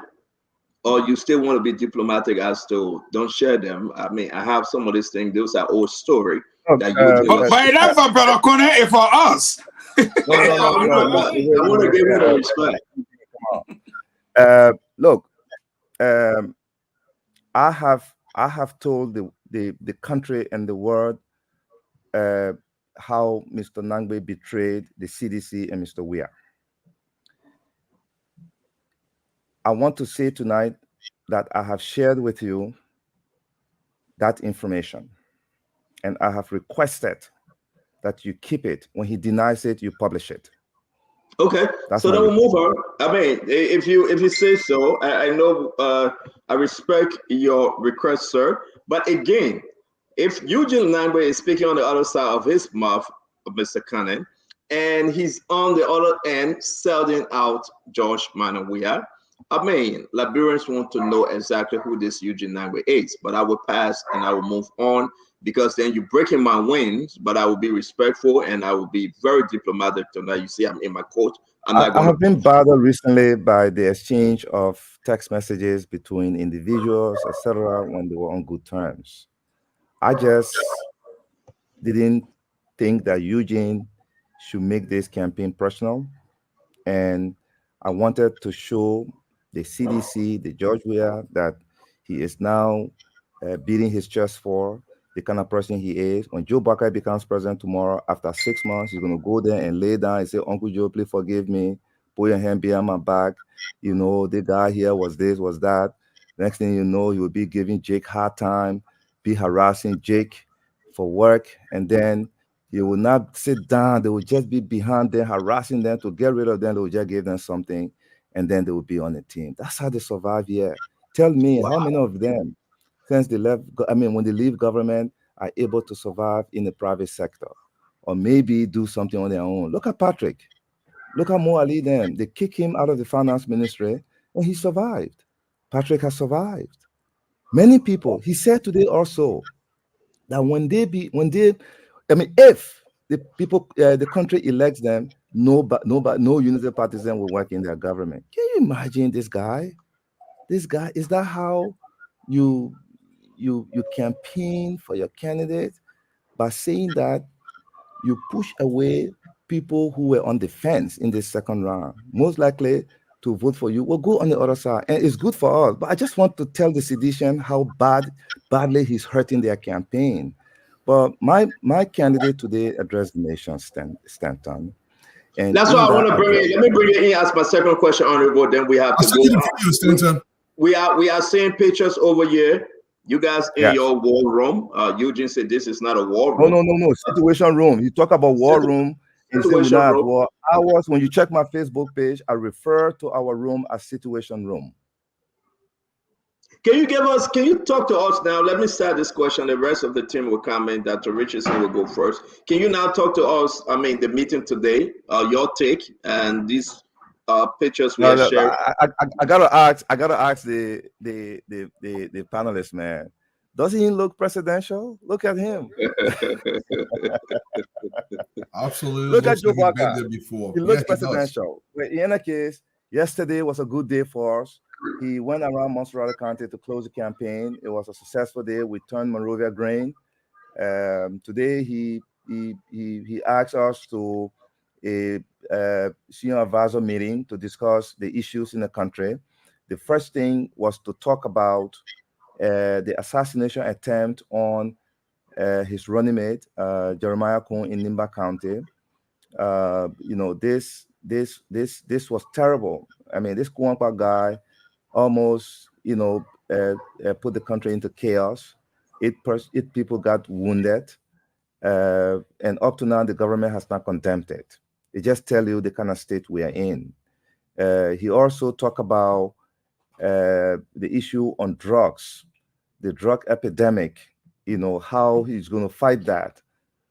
Drugs are a strong relationship with regional countries, and our traditional partners, so that Liberia does not become the kind of state that is turning into a drug hub, transit hub in West Africa from Latin America to Europe. This is going to be one of the key national security interests of ours, connected to United States national security interests. And we're going to use that to build strong relationship with regional drug enforcement agencies to battle this menace that they have brought in this country, in which government officials are involved. He talked about the school and how they've been neglected, the hospitals and the clinic. He talked about his domestic agenda in education, health, water, and sanitation. He also talked about this drug issue. Then he talked about his foreign policy, how he's going to prioritize, regional relationships, resuscitate the Mano River Union so that we make it a truly economic hub for our 4 countries. He talked about reestablishing and making strong our relationship with our traditional partners and the new one in the non-aligned movement. Then he talked about our engagement with the European Union, which was at all-time high. Remember, after the war, during the war, the EU left Liberia and they were running their operations from Cote d'Ivoire. It was Joe Boakai and President Ellen Johnson Sirleaf that brought the EU back. When I was Minister of Planning, I brought the authorizing power back to Liberia, and I was the national authorizing officer. The relationship with the EU today is very low. Then he talked about the poor performance of the economy, particularly the failed harmonization policy. So our candidate was in presidential mood today. When was the last time we heard from their candidate on policy issues besides the State of the Union? All right. And everything he said in the State of the Union, when you check it at the end of the year, nothing happened. So today, our president did that. After that, he placed some calls to internationally. I'm not going to disclose the countries, but he called 2 presidents in the sub-region. He also talked to a president in the European Union, 1 president in the Middle East, to talk about the issue in Gaza and express, his concern, and also they should do it amicably so that it does not turn into a bigger global crisis that will affect the global economy. He talked about that. Then his last call today was to the United States, and was able to talk to a senior member of the Joe Biden cabinet. I'm not going to disclose the name, and also a ranking member of the Foreign Affairs Committee in the U.S. Congress. So that's what we are doing, So our president is in high spirit. I've never seen him this elated. I've never seen him this energized. He's on top of the game. He's instructed us to, me and my team, to make a full presentation to the senior advisors tomorrow at 10 a.m. on the entire coordination effort across the country. We will be telling him our preparedness for this election from the security standpoint. We've deployed 14,000 men across the country, honor the leadership of Brother Samuel Gay, who is his advisor on national security for now. And we also have, deployed about 15,000 pool washers across the country, all their money paid, 600 motorbikes into remote regions, and so on and so forth. We have done that. We have our situation room with the systems to account for our vote is in gear. We built 2 sites. We're not going to disclose them. We have a redundant system. We're not joking here, Stanton, because we know that they cheated in the first round, but it was late to report it. In the Southeast, you have 1 person voting 4 or 5 times. They did that in all of the Southeastern countries. That is why unusually you see this high turnout in the Southeast, a county that does not have, a region that does not have a lot of population. Then, we're going to focus on getting out the vote in the green zone, in Nimba, in Lofa, in Monserrado, in Magibi, and in Western Liberia. We have hopes that we could flip either Bassa or Bong, and then increase our votes. Our path to victory is very clear. and that's what we've been focused on. So, Ambassador Joseph Boakai, today have a good day. He spoke to the family of the person who died yesterday, one of our supporters who fell off the float and then got hit by a car. We are in touch with the family. He called the family today. He's put me in charge to support the family to give their father a decent burial, and we're going to do that. So, that's Uncle Joe. He cares about people. And so that's how the day was. Thank you very much. Thank you very much, Honorable Corner. Let's now move to the rest of the team to ask their question. Dr. Richardson, you go first, please. Yeah, Senator-elect Connor, thank you for joining us today. I have a mixture of a question and a comment. You called Eugene Nangbe a liar, a corrupt individual, Judas, because he betrayed leaders. He's an attack dog for WIA. He was involved in at least one money laundering, as we know of, with FIFA president, an unskilled worker who probably will not survive anywhere else in the world besides Liberia. My question to you, or my comment to you, is why now? I get so agonized when I hear you or Ezekiel Pachibo speak about these characters that you feel like we need to get rid of in our society before our society become a fragile state. Is why now? I mean, although, trust me, I believe that there isn't any specific time to speak for your country, but you have so much information that this man should have been gotten rid of a long time ago. But now you're speaking now. Why not? Because you're upset because he spoke about you? No, I'm not vexed. I'm not angry. I'm a calm guy. I know who I am. I'm not suffering from identity crisis. I have skills that can be utilized out of the country. I'm truly here to deal with people like him. And that is why I am campaigning with this high energy. And he talked about me winning elections. I was involved with President Saleh's election in 2005. I introduced polling in this country. I redirected the campaign, the dress code, the this and that, were all affected by the poll that I did, and focusing in the counties that needed to do, and was able to work with others. I can't take credit for all of this, to project, how we would win the election by focusing on the elected officials at that time when Mr. Weah thought that the football stadium would give him victory. Then he lied and said we stole the election from him.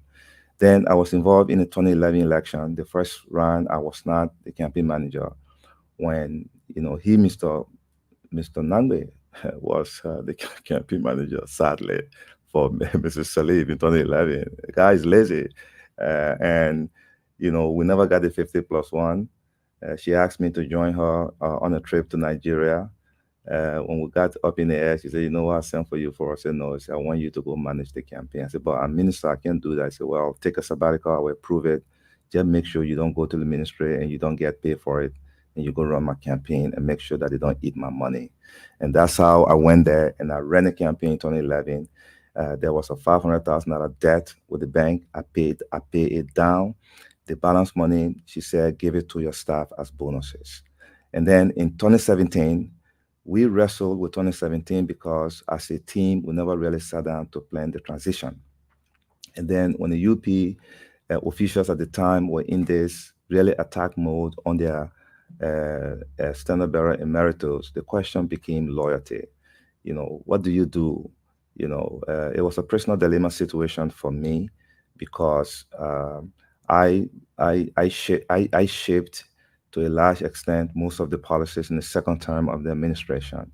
And I wanted to make sure that I didn't abandon that. And that is why that's the issue between me and Minister Tuah. It's not personal. Minister Tuah spent 6 years trying to denigrate my record. And he was one of my advisors. And it turned out his numbers are worse than mine. You've been talking about my numbers were failed. Take my numbers side by side and compare it to the other number. You will see that I was by far a better Minister of Finance than the current one. And it gave me recognitions, in Africa as the best finance minister in Africa when I managed to stabilize this economy on the onslaught of Ebola. Nothing changed here. People pay did not go down. The exchange rate never went up. Money was in the economy. The circular flow was working. And, me and my staff worked like hell. Eugene was in the government. He used to be sleeping when we said that people should stay home while we were working in the front line of Ebola. So you talk about why now. Doc, there's just something. These guys here abuse people, take advantage of people's civility. That's what they do. When you try to be very cooperative in the interest of moving things forward, they think you're weak, they think you're scared. But when you are a professional, a sound and well-educated person, you try to analyze things to see how you can find solutions. That's my strength, and I like to achieve things through cooperation than the unnecessary adversarial type of relationships we see here. That is why in my memoir, I refer to political relationships in Liberia as, friends in the day and guerrillas at night. Guerrillas in the day and friends at night. They attack each other during the daytime. In the night, they go sit down in the drinking spot. Oh, my friend and brother. Hey, man, don't matter to me, matter politics, man, this and that. And that's how they go in circle until they draw down the country. They deceive each other. So this time, I have reflected. I left Liberia 6 years ago. I handled $12 billion portfolio for 35 countries. I decided to come home on my own. And I took a year off and went to one of the premier academic institutions in the world, the Massachusetts Institute of Technology. I was both a lecturer there and I put myself into the MBA program of the Sloan Fellowship program. And during that time, it was deep reflection for me. What went right when I was here, what went wrong. And I concluded that it is people like Nangbe and others who in this country that we must eliminate from the governance process democratically and forever, and work with the good people. There are good people in the CDC, but they are afraid of the good people. So they put people who are just yes men and women in these positions, and they have run down all of the institutions. Not one institution is working in the folks. If you are in a diaspora, if you are in a diaspora, please call your relatives in Liberia and tell them not to vote for them. You would notice that your remittances, the inward remittances from abroad into Liberia have gone up in the Weah administration than at any point since the war ended. This is not a good sign. You too have your families, your family obligations in the US, but at the same time, your relatives are here. If the economy in Liberia does not work, if governance does not work, themselves? then they're going to put the pressure on you. This is the main reason why you should tell them to vote these guys out on Tuesday, so that the people, your relatives here, can live in dignity. Let us start begging, man. God did not create any of us to be beggars. Thank you, Honorables. I'm sorry because we are so many. We gotta take question, Honorable. Go to other, we can make progress in our country. Thank you very much. Let me bring in Fadiga. Your question. Honorable Minister, I saw you guys working hard today. I want you to bring us to. You crashed our meeting. Yeah, I crashed the meeting. That's what I did. But I was curious to know. One of the reasons I came in the country, I just didn't want to hear the news from second hand. I wanted to be on the ground to see it. I'm impressed. But I want you to walk us through one of the things that people have, especially when it comes to second round, voter turnout is kind of low. Most people something, but I did see some excitement. What can you tell that person out there that probably worry about, oh, my vote, they want to steal my vote, I'm not going back. How can we excite the base to come back? What is the strategy? Look, Fadiga, the base is already excited, and I can show the base that we are going to protect the vote. And I'm not joking. We've invested in men, all right? In men with security experience, men who have been in the military in this country before, to make sure that our most important resources outside of our standard bearer and the vice standard bearer are our people in the field. They are the most important second tier people in our operation. We're going to protect them. We're going to protect them, and we have invested heavily into that. The second thing I want to assure our voters is that we have recruited 15,000 men and women and trained them, on what to do in the prison, in the voting centers, and we have deployed them. Deployment was completed today in all of the counties. Everybody is on post. They've intimidated some of them. We've sent reinforcement in terms of security to the places where we see high intimidation, like in the Southeast. And then to put the icing on the cake, we have built a robust system to account for the vote. And we're not just depending on one system. We've built two at different locations so that should they sabotage our operation by shutting down the internet, by doing this and that, we will be able to still get our votes, accounted for. So don't be afraid. Go and vote. People will be there to protect you. We will make sure that your vote is protected. Nobody's going to see this election easily. And we've disrupted. Look, yesterday we heard that the CDC was looking for, the finance minister was looking for $1.5 million in this town to send to Nimba and Lofa to buy voters' cards. That intelligence got to us from within the CDC. Immediately, we caught jingles in the local vernaculars and wasted it on the airwaves, not just in those two counties, but in most of the counties where you have our old people that can be manipulated by this. So we are fighting, Fadiga. We are going to do everything in our power to protect these votes, and I can show our voters that their votes will be protected. And this is one of the things that Joseph Boakai talked about today. Thank you very much. Let me bring in Aunt Jemima, Honorable Walter Cordy.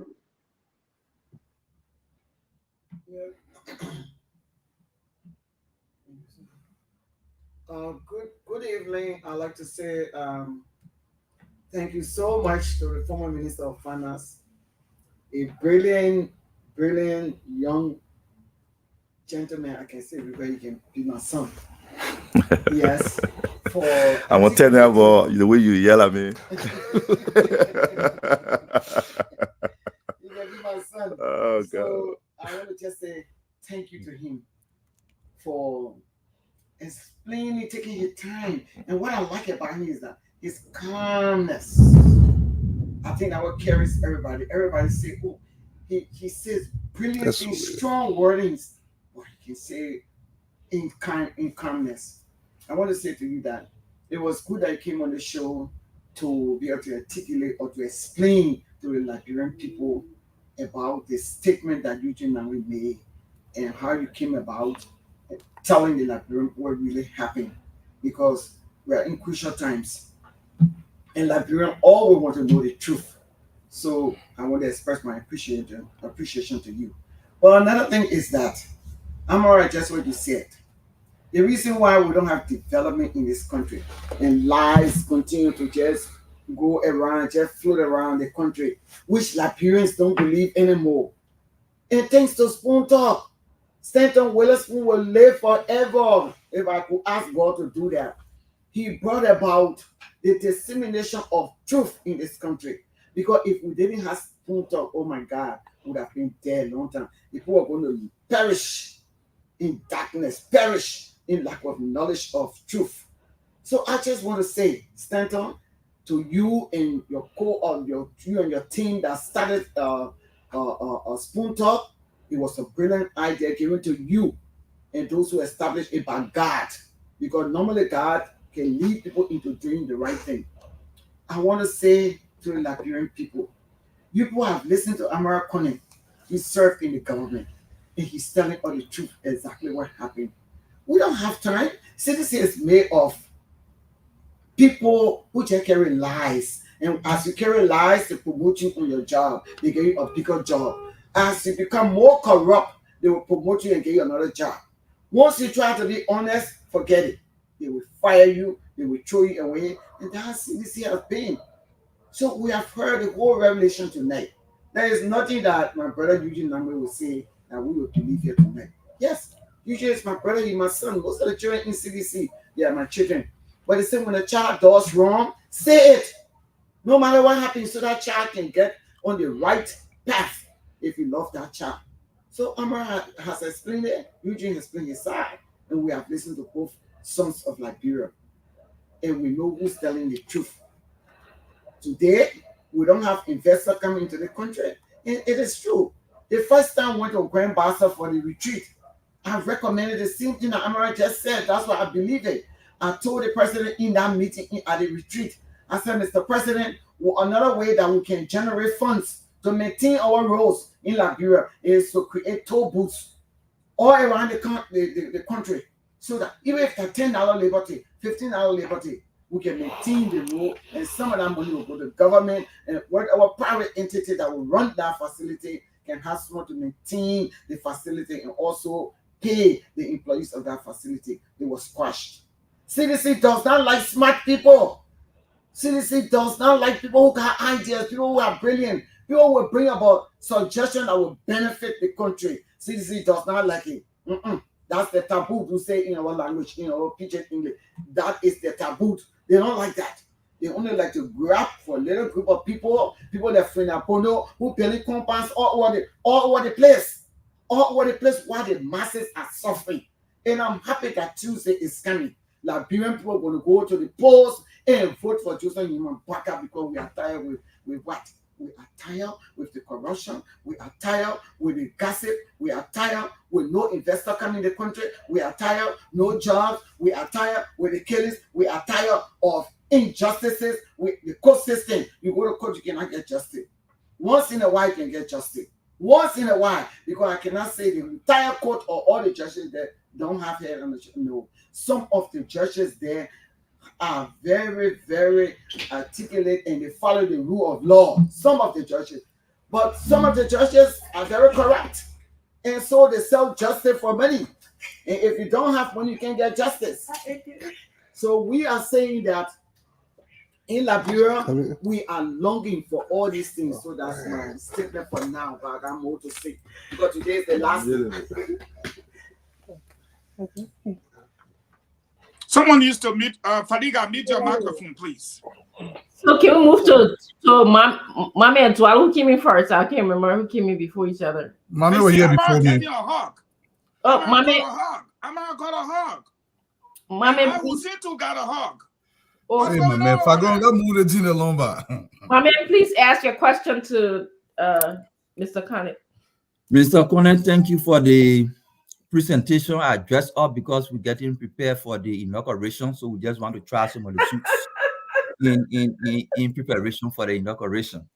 But one comment and one question. This statement about nobody from UP will get a job. It's not only about nobody from UP. It's nobody from any other political party will get a job. It goes beyond political party. Women in the market who looking for table spots to sell will not be able to get their table spots to sell if they don't have the CDC beret and the CDC identity. Small businesses that are doing business with government will not be able to get contracts if you are not a hardcore CDC person and wearing the CDC berets. It's not only about Unity Party. Students who are looking for internships will not be able to get internships if you are not a hardcore CDC person and on social media insulting other people. So it is not only about Unity Party not getting jobs. It goes beyond Unity Party. It goes to other party. It goes to market women in the market who are looking for table spots to sell. If you don't have the CDC identity, you will not have the opportunity to sell your market. I just wanted to highlight that. My question to you is around this whole thing about social security in the country. We're realizing that the government has not been making its contribution towards the Social Security. Even though they deduct from employees and pay the employee share, the government had not been providing a share of contribution to the Social Security over time. I want you to paint a picture. How does that affect ordinary people who retire from government and waiting on their Social Security benefit? What's the danger that lies ahead for the government not giving its Social Security contribution? This is exactly the issues that the CDC should be talking about. You have a situation where Social Security is becoming insolvent, meaning that over the next 6 years, if the Liberian people re-elect this government, those who are retired may not get their retirement income. That will increase poverty and hardship in this country. The government is not even making its contribution as we speak. Yeah, I told you last week that the fiscal position of our government is gloomy. They have not serviced the debt for over 3 months, which has put Liberia in a debt distress level, meaning bad credit in the multilateral system. In 6 years, they have borrowed about $1.4 billion. What did they do with it? These guys are borrowing money to cover hole. They are borrowing money to pay wages. They are borrowing money to finance elections. They are borrowing money for complete disregard of our Public Financial Management Act, where the requirement is you must borrow money for economic projects with high rate of economic returns, roads, electricity, and other infrastructure that will sort of expand the economy so that you can generate more income and something. So they started from a better place than the UP government started in 2006, because most of the things that were not there in 2006 were there when they took over. So here you have they finished spending all the other money on unnecessary things, and now they are turning to our parents, our mothers and fathers who work for long years in the civil service. They turn into their income, the little income they depend on now to survive. That's what they are turning to. And you've had this guy at Social Security for the entire 12 years of Madam Salif administration, for another 6 years. I mean, what new can he bring to the process? You have to bring people with creativity, with technological knowledge around the retirement scheme to see if we can do it differently. We should be thinking about not just the civil servants, but the entire working population. Guys, our country has a large informal workforce. The market women, the furniture makers, the wheelbarrow people, the motorcyclists, the keke drivers. We need to start a scheme here that will encourage those people to put a small, minute amount of what they are earning on a daily basis into a fund that can be protected out of government consumption for their future. The dependency ratio in Liberia is high when Liberia is a young country. These are economic things that we should be discussing. But instead of expanding the Social Security program into the informal sector, they are contracting it and taking the money to spend it on frivolous government program, on the largesse in the government. The way the budget comes from the executive into the legislature over the last 6 years, no public debate, no scrutiny, no adjustment, no questioning. They just approve it and it goes to the president, and the president spends it at will. Where is the county development fund that's supposed to put the counties at the center of their development?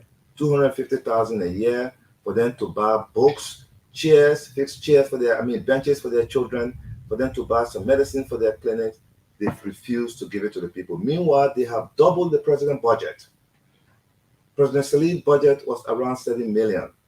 Look at the budget at President Weah's budget. Almost 16 million. What is he doing with 16 million? What is one man doing with 16 million? For what? You know, is the priority in the budget? Under our law, the priority is the debt. That's the first claim to our budget. The second claim to our budget are wages, because wages are the most important money for the economy. That money is the most important money because when you give it to workers will spend it on businesses, businesses will pay taxes, and it goes around and around like that, and everybody will make some of the money. But when you don't pay people on time, when you cut people pay, you reduce their spending power. What do you expect, folks? This is serious. So I'm here to expose this to the Liberian people. These are the issues you'll be voting on. Don't let them give you beret and all that stuff. They come around and give you money to go parade for them. You know, after you eat the money, then what do you eat tomorrow? They don't care about you. So it's your time to send a message to them that enough. You want your dignity back. You don't want to stretch your hand to your fellow human being to feed you. And I think that's the reason in this election why we should vote President Weah out. Thank you, Senator Dwalu. Yep. Thank you so much. Minister Conan, it's such a pleasure. I'm sitting here nodding my head because I literally agree with almost every single thing you've said. My question, and when you mentioned the Sloan School, you mentioned all these things. Every single institution in Liberia has broken down. This hurts me to my core because I understand one thing.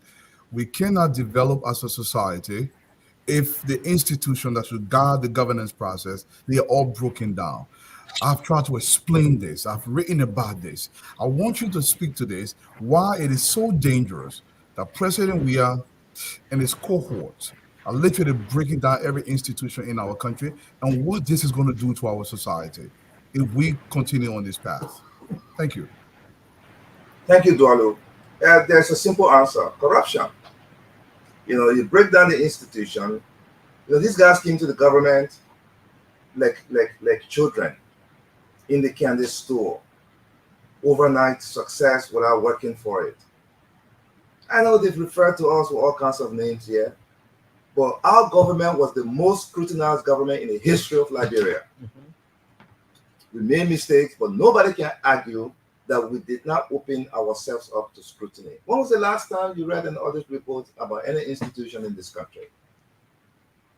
The Rafi Highway project, which they are struggling to even do 25% of, was contracted out of the Public Procurement and Concession Act.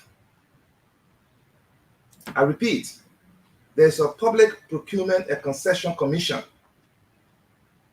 All right?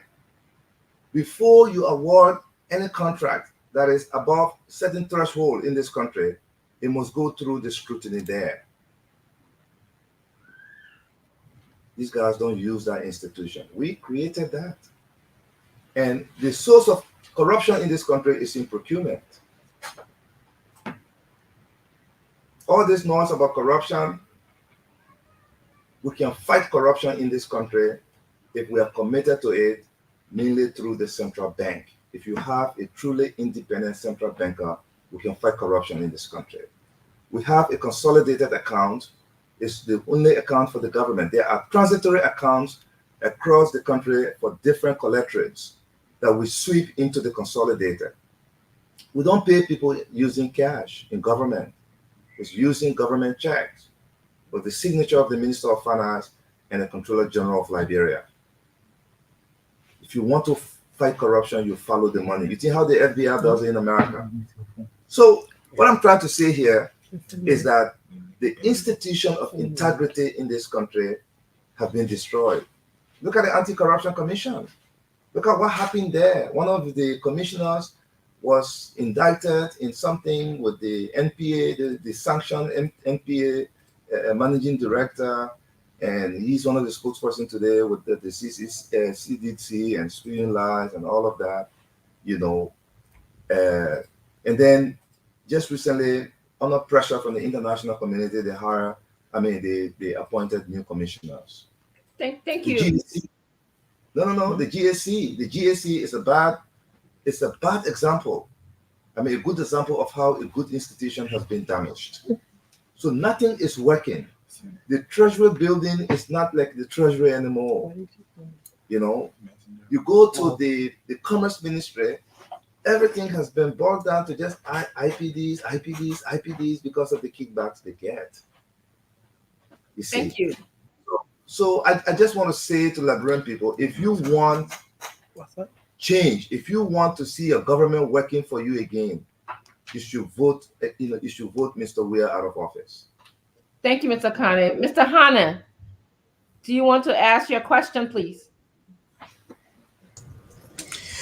Thank you very much, Amara. Thank you so kindly for joining the team. I saw the kind of work that you did today, putting in so much effort. But I just wanted to go quickly back to Eugene, and then I'll come to my question. Eugene used to work with the NPP government. He was with the NPFL, and then he transitioned to the NPP. He was in the office of Joe Tate as special assistant.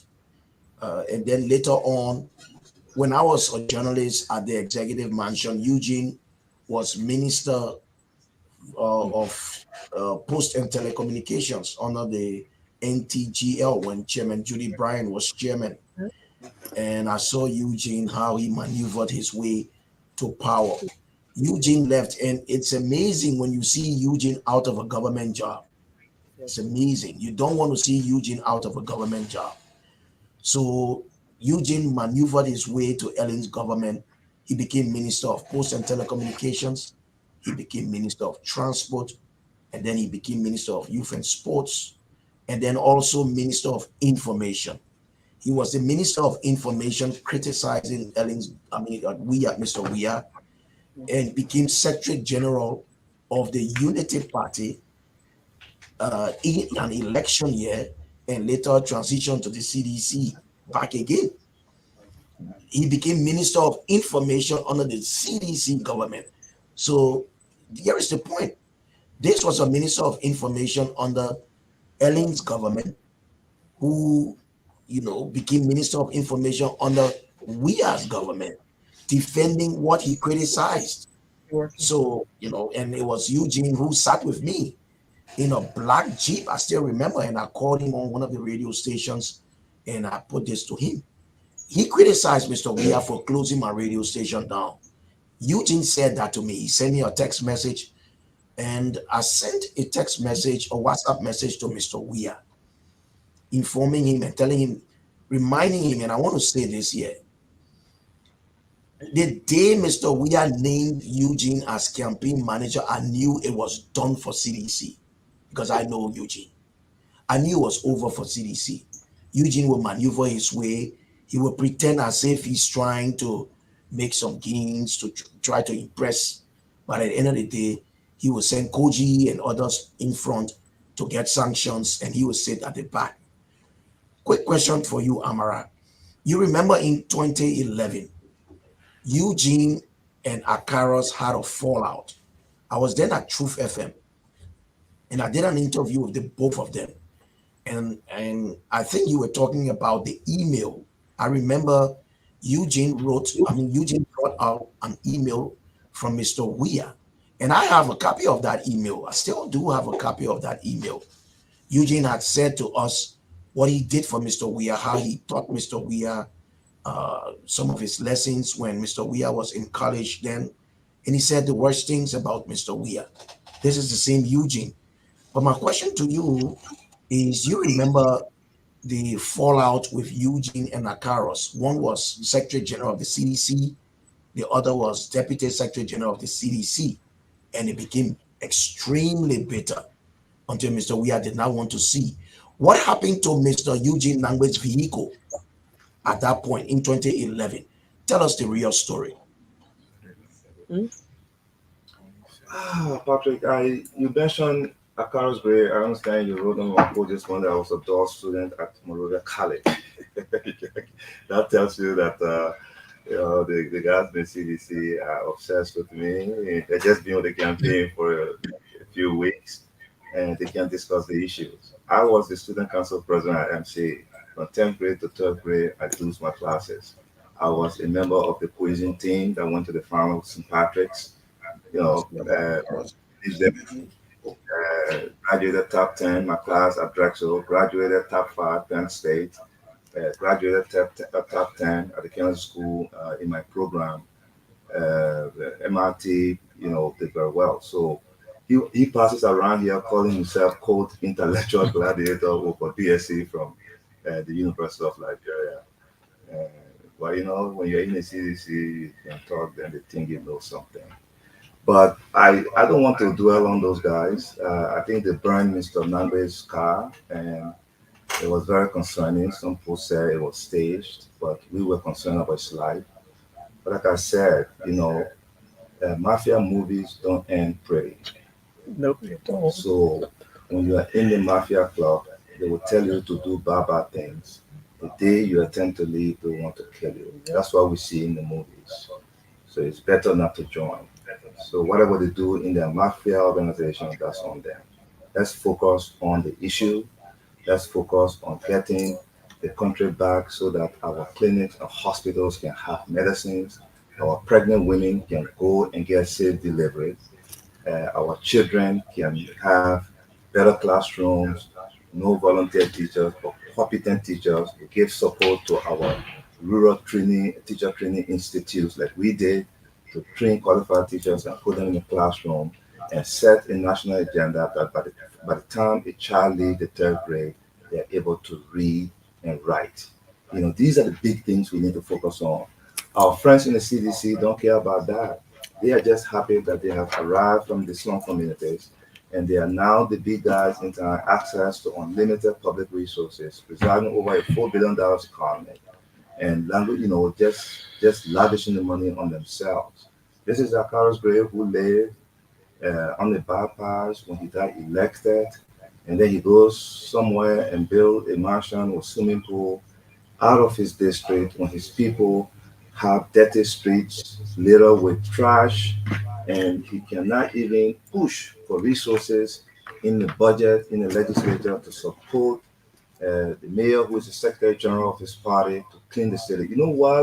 Every time people go to the hospital here, they say that typhoid, malaria, Liberian people. They know why all of you are diagnosed with typhoid and malaria. It's because your city is dirty. You are cooking near trash that the city mayor cannot clean for you. You are selling into Allah in Pinsville, right near the trash. You don't expect to be healthy. So when you go home in the evening, cool. Next thing you know, you go to the hospital, they put drip on you, they say you get typhoid or malaria. You need to change that. Nobody can change that. If you're in Pinsville listening to me tonight, if you're from Douala, or you are on the boulevard, the SKD Boulevard, or you are on Somalia Drive, in your community, so trash in the city, that so disease surrounding you, you and your children will not have good health. And the way to change that is to vote against the CDC on Tuesday.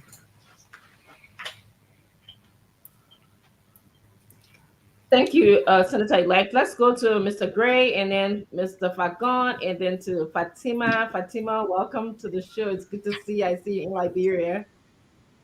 Thank you so much, Dr. Richardson. She's here. My family is here. Nice. And I'm noticing that lots of mics are open.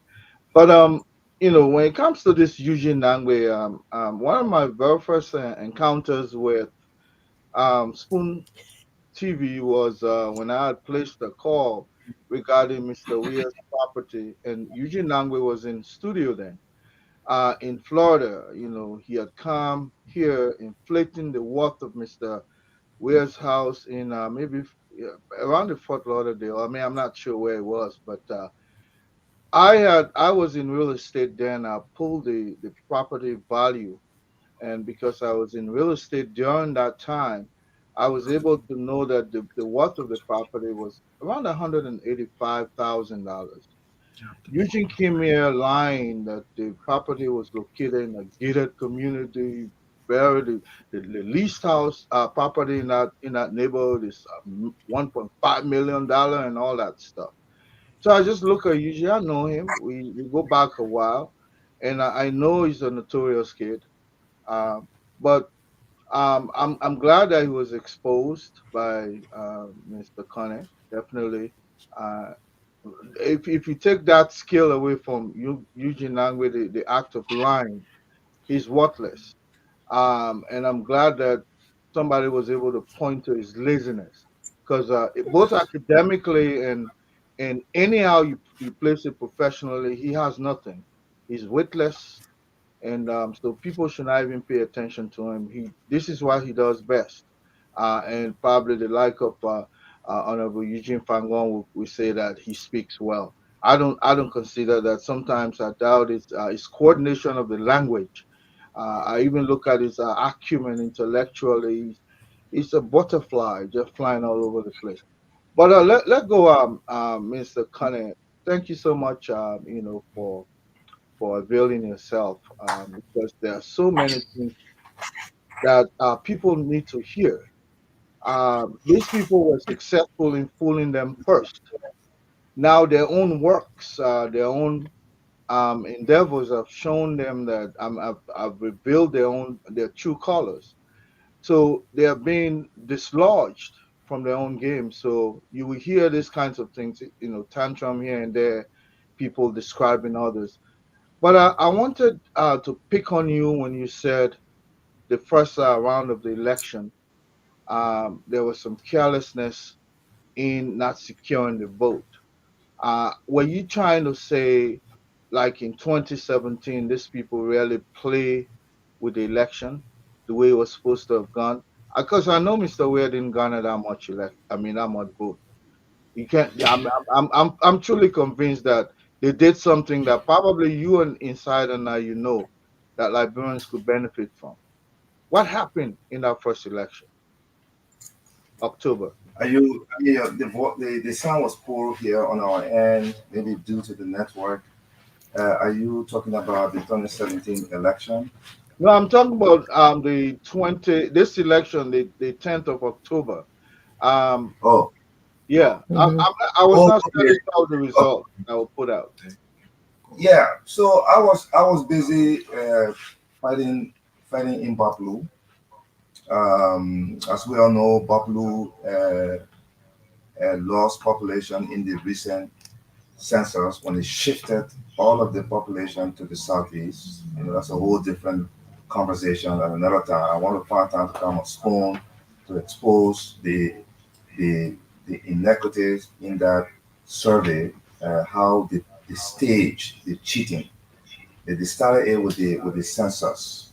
When they did the census, we saw a decline in the populations in some counties, and then shifted the numbers to the southeast, where there is no economic activity that would induce migration of people to that part of the country. There are bad rules.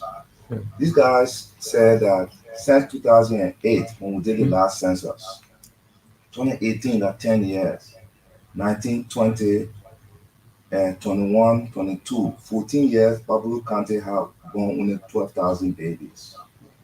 Well, our population increased by just 12,000. Can you imagine? So in their grand scheme to cheat in this election, they increased the southeastern county's population to justify the cheating.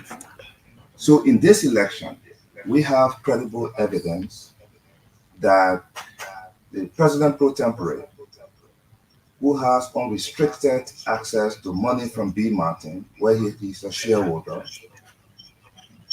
went down there,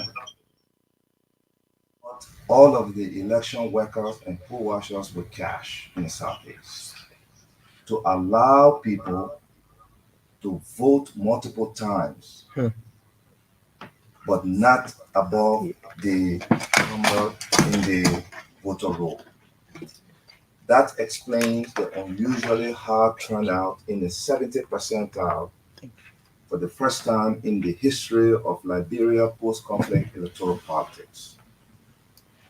We are going to make sure that that doesn't happen this time. And that is why we have recruited ex-AFL soldiers. They will be cooperating in the confines of our laws to protect our people who will be questioning and making sure that when you vote and go and put your hand in the chorus and come back, we want to ID you. We want to make sure that we see you. We want to make sure that you don't come back twice. And then we'll hold our ground there and push our people to turn out in our green zone. We're not looking for votes in the Southeast. We just want to make sure that they don't cheat, because we know they cheated the first round.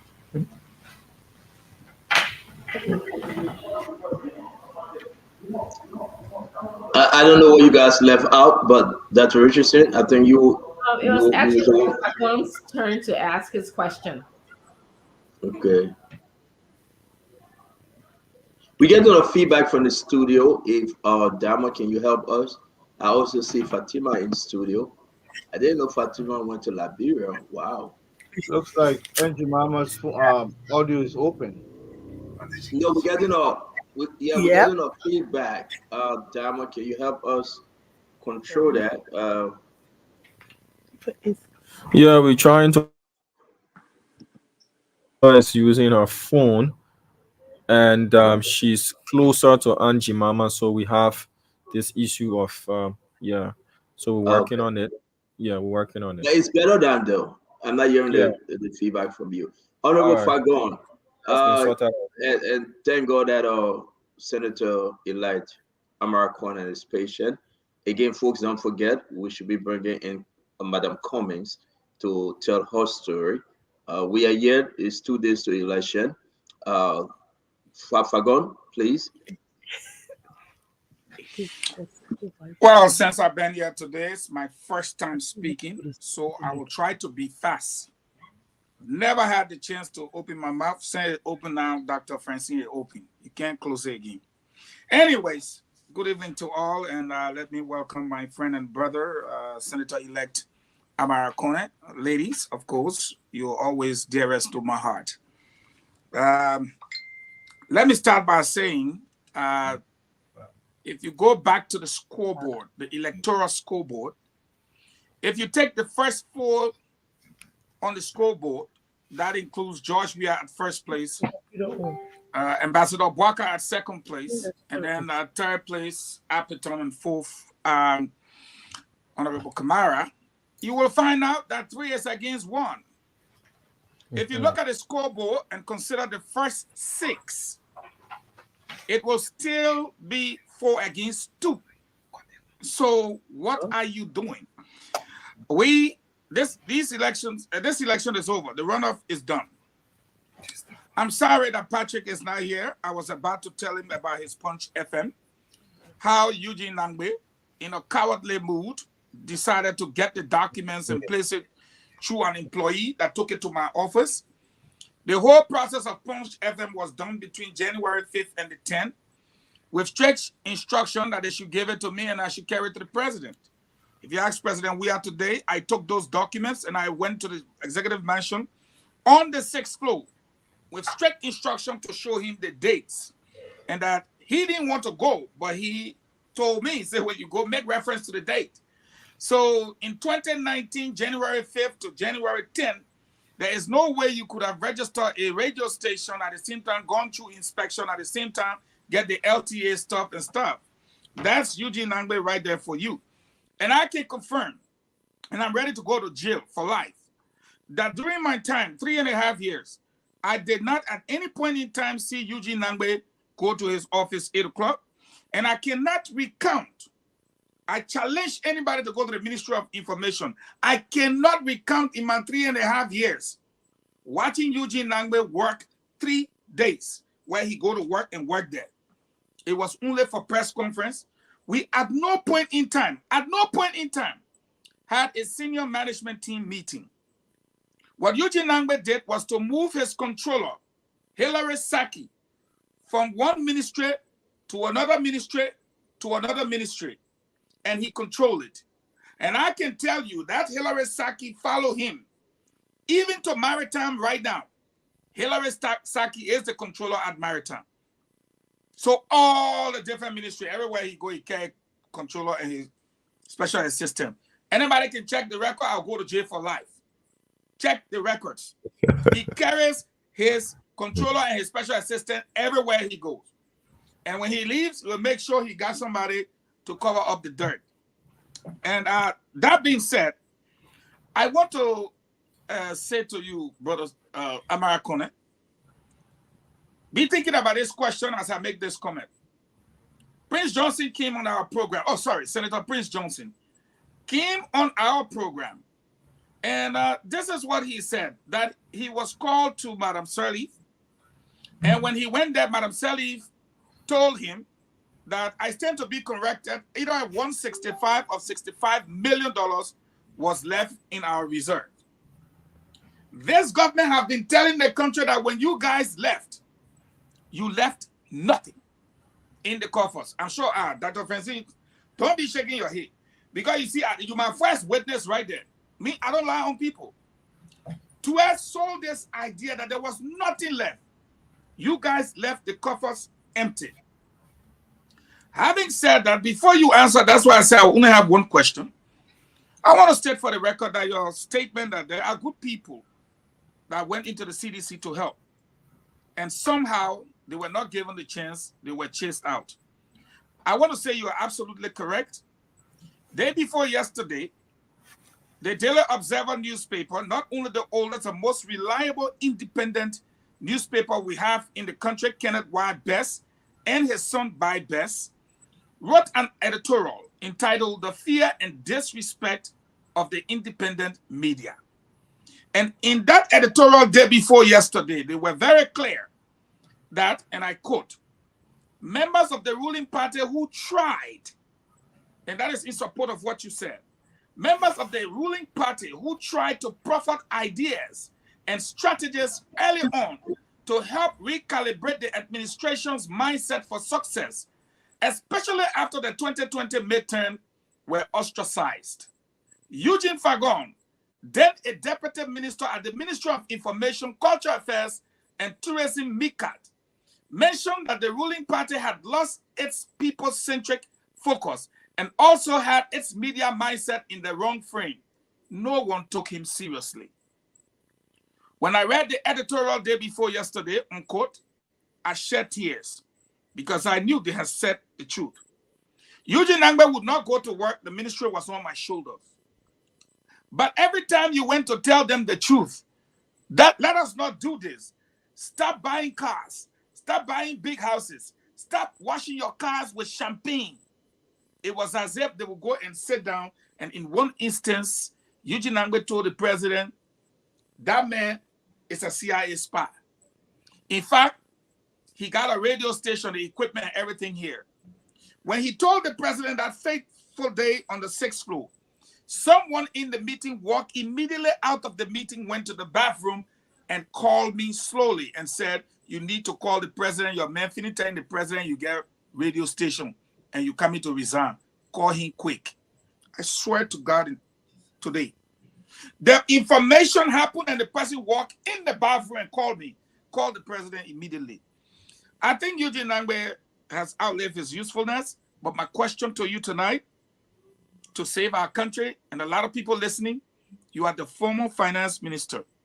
Tonight, the world gets to hear the truth as to whether you guys left nothing in the coffers and walk away, or you left something there. And if you left something there, talk to the country. The world has the opportunity to know the truth. Samuel Tua's word versus your word. The two ministers have met finally on this question. Thank you very much. Thank you, Eugene. And I'm glad that we have somebody in studio tonight, two people who have really corroborated what I have said about the laziness of Mr. Nangbe.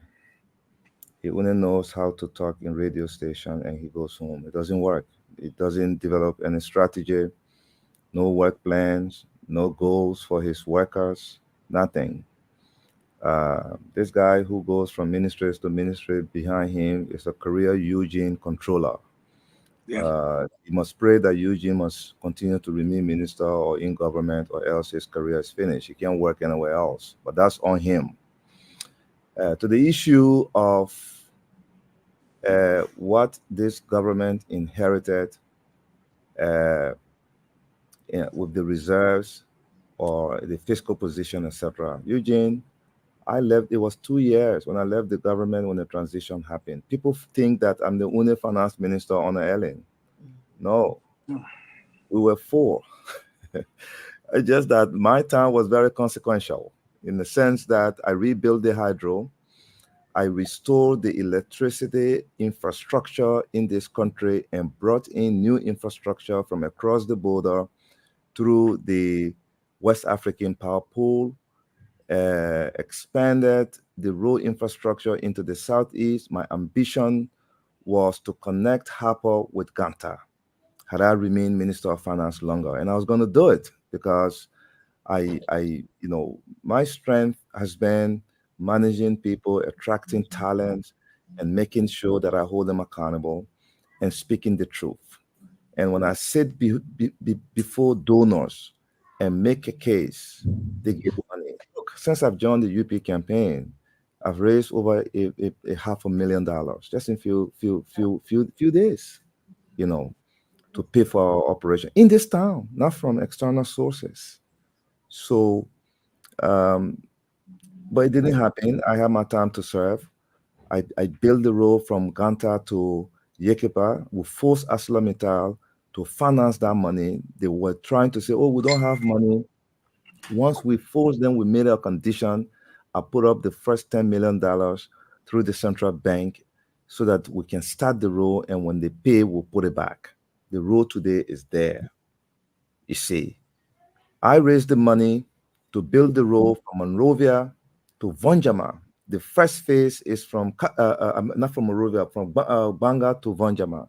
The first phase is Banga to, I believe, Salayer, if I know the name right. That pavement is happening today. All right. The only thing that I can claim that the CDC government have been talking around here as their project is the Rafi Highway. Everything else they dedicated in this town happened during my time as Minister of Finance. That is why I say my time was very consequential, because I shifted the focus of the Ministry of Finance from accounting function to economic management. So in a transition, I was not here. I left government 4 years before they took over. But when I left a positive consolidated account. I left a reserve to the tune of $150 million. I don't know what it was 2 years later when they took over. And this is where the laziness I talk about. How do you inherit something and you don't spend time during your transition period to account for it, so you speak the truth?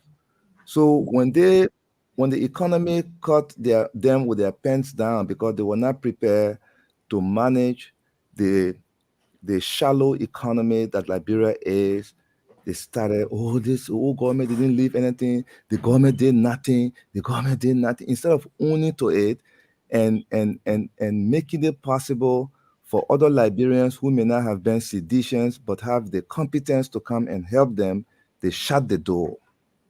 So they all turned to one so-called intellectual who had no previous work experience except for the one I gave him when I called him to come from America and gave him a career. He sent me a nice email thanking me that I was a godsend for him and his family. And at the end of the day, when I was transitioning, I sent him to the African Development Bank to get international exposure. That's what leaders do. You build other people up. But for them, when they came to power, they targeted other people who did not support their president, who was not praise-singing the president. Mr. President is president. George Washington told his cabinet when they were rising up and they asked the question, how do we refer to you? He said, one of them said, Your Excellency. He said, no, Never again, don't call me Your Excellency. Mr. President is enough. That is why every American president, you don't see His Excellency before their name. It's Mr. President, because the first president set that example. So here, they call people Dr. this, His Excellency that, Honorable this, Doctor. Thank you. Thank you very much. Thank you, Senator-elect. I'm going to go to Fatima, and can I just say, Finance Minister Boyman Kamara would like to call in Senator-elect. He just want to support you as a colleague, previous colleague. So I hope it's okay. So let me just turn into Fatima right now. Fatima? Hi, Dr. Richardson. Can you hear me? Yes, we can hear you. I'm just here. I just arrived in Monrovia just to support our rescue mission. And when I heard that my family, Americana was on top of his game, and here I just felt like I needed to come to the country again to support him. I was here for the first round, and then I'm now here to ensure that Liberia is rescued. I made it to the studio because everybody at the airport from New York to Brussels to Liberia, everybody was like, we haven't seen you for days. But I was trying to travel. I was trying to make my way to Liberia because the only thing we all have in common is this one country that we dearly, dearly love. We're here to ensure that she's rescued, that she is. First of all, I just believe that Liberia is truly on life support. If you come to this country, you will understand why all of our leaders are fighting for her soul. Our country is in dire, dire need. And so I'm just grateful and honored to be a part of it, and with my family. Nobody really asked me to be a part of this rescue team. I came here because I believe Liberia needs this change, and we all collectively can come together to ensure that she's rescued.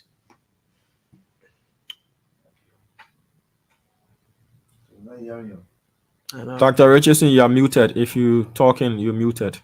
Thank you so much. Thank you, Fatima. I'm going to put former Finance Minister Boyman Kamara on the phone right now. He asked to call in.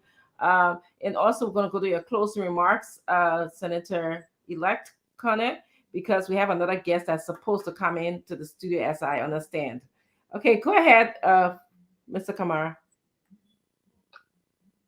Thank you, Dr. Francine, and good evening to all of the panelists.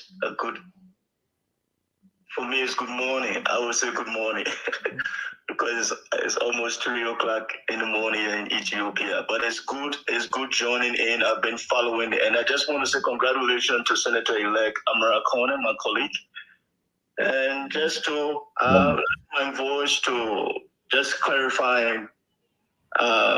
On this issue about the net reserve, gross reserve, sometimes we don't even understand what they refer to in the context of where the country's reserve was. In 2017, when we ended and turned over in 2018, there are reports. People should just take their own time and just look at the IMF. If you go to the IMF Liberia relation, you just Google it, it will come up. Go to 2017 and you will see what is reported. In 2017, when we ended turnover to the CDC government, let me be clear. The gross reserve for the country, gross that may include balances for the commercial banks, all of the banking institutions in Liberia. If you net that out, what remains at the central bank was 153 million in 2017. The gross was 432. 2019, just 2 years following, under the CDC government, the report is clear. Gross reserve declined to 292, and the net reserve, 27 million. And there is a fundamental issue. My colleague Amara Cohen alluded, the independence of the central bank, if it is tampered with, it creates a serious macroeconomic problem for the country. And the reason for that is that when people took over, And just go back, in 2017, December, going into the inauguration, Minister Tue, Nathaniel McGill, they will never tell you, say, they did not sit with me in my living room, and I'm in full disclosure. There was nothing hidden. The consolidated balance of the government of Liberia, both in USD, Liberian dollar, was not zero. It was over 10 million plus. We stuck to ensuring that when we were turning over, there was money to make sure that they came in and they will move. How did they carry on the process of taking over and going through everything that relates to, say, inauguration? Where did they take money from? If there was no money in the coffers of the government, where did they pay salaries from? And just to end, as you go into the report again, the Minister of Finance, looking at this MCC score for 2024, making it an issue. We want to commend, yes, they did well, but it was by force. They had to conform, because when they took over in 2018, 2019 into 2020, it was free fall. There was no adherence to good governance principle. Macroeconomic issues regarding managing the exchange rate inflation went out of the whack. Why? Because when issues bordering on 16 billion going missing, the central bank under our administration stewardship, working with Minister Connor at the time then when he was minister, there was deliberate effort under a civilized, disciplined team of experts who did their work. The independence of the central bank was respected. The Minister of Finance did not interfere in the monetary management of the country. However, there is the complementarity between those two institutions. And we walk those lines in a way that sterilization of the Liberian dollar through the foreign exchange exercise was part of the order in ensuring stability in the exchange rate. That's why in 12 years, the average exchange rate of the Liberian dollar to the USD did not pass 80 Liberian dollar to a dollar US.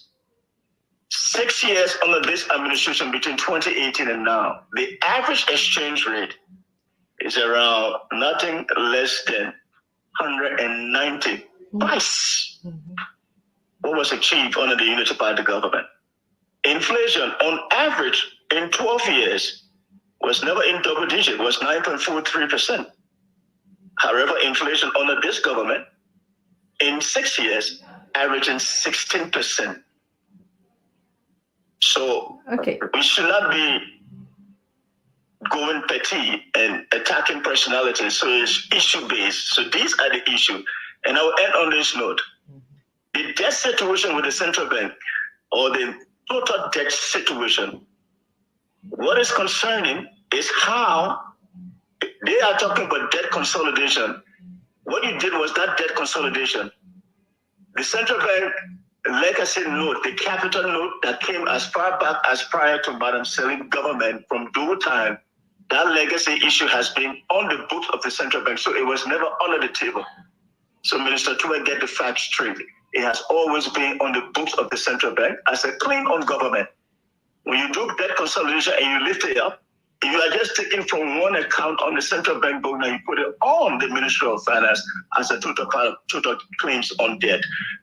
But what is most scary is the fact that in 2017, CBL claim on government was 256 million. As we speak to date, in 2023 third quarter, it has gone to 630 million.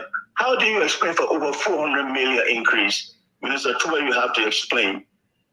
On other institutions, claims on other institutions of which NASCOP is a part was zero in 2017. As we speak now, it is 121 million, of which 101 million is accounted for by claims on NASCOP. And what we are being made to understand is that when they take the people's social security withholding, they don't remit it to NASCOP, but it is used and then it is passed on to the government debt as a claim. That's why you're seeing that number. If you go to the central bank report now, it is hidden. It is not fully disclosed. They only say other institutions, but you don't see NASCO. And we are calling on the professional staff at the central bank and the Ministry of Finance. Let there be a memorandum note line. That's the other institution of which NASCO is accounting for over 100 million increase. Government taking civil servant Social Security benefit, when the time comes for you to have it, it will not be available because it is now a claim on government that they use it using civil servants' money. Okay, thank you. That's what we're saying. Vote Joseph Nima Boyka, JKK ticket number 1 come Tuesday. We are standing for the soul of our nation. Every well-meaning Liberian, including the Senator-elect Amara Kwana, we are well on course to delivering our nation out of the hands of bad governance. Thank you. Mr. Richardson, before you let Minister Kamara go, through all of his expose, we lost track of the crux of the question. How much was the total amount? He said something between 150 and then he went to 10 million. People want to get clarity between the 10 million and the 150 million. How much is it was the turnover note from the old government, that's the outgoing government, to the incoming government, please? Uncle, but Mr. Kamar, Minister Kamar, Dama had a question for you. Dama, can you repeat yourself? There's just a follow-up on Mr. Fagon's question. How much was the total turnover note in terms of monetary value? We did get lost between the 153 and the 10 million. We just want the clarity on that, please. So for the net reserve at end 2017 was 153 million. Regarding the consolidated balance of the government, both in Liberian and US dollar, my turnover note was nothing less than 10 million. Okay, did you get that, Diamond? Yes. Yes, we have. Yeah, thank you. Thank you so much, Mr. Kamara. Thank you. Bye-bye. This brings us to the end of our questioning for you. Can you please give us a brief closing remark as we have another guest? Thank you very much. It was a pleasure being in studio again. I want to thank my colleague Boima for coming on and answering the question since he was in charge at that time.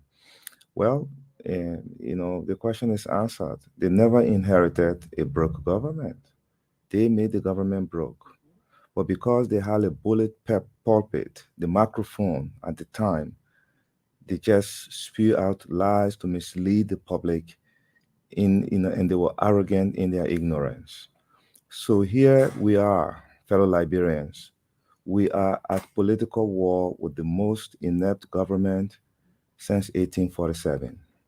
Even Samuel Doe government was better than this government. They have run our country down.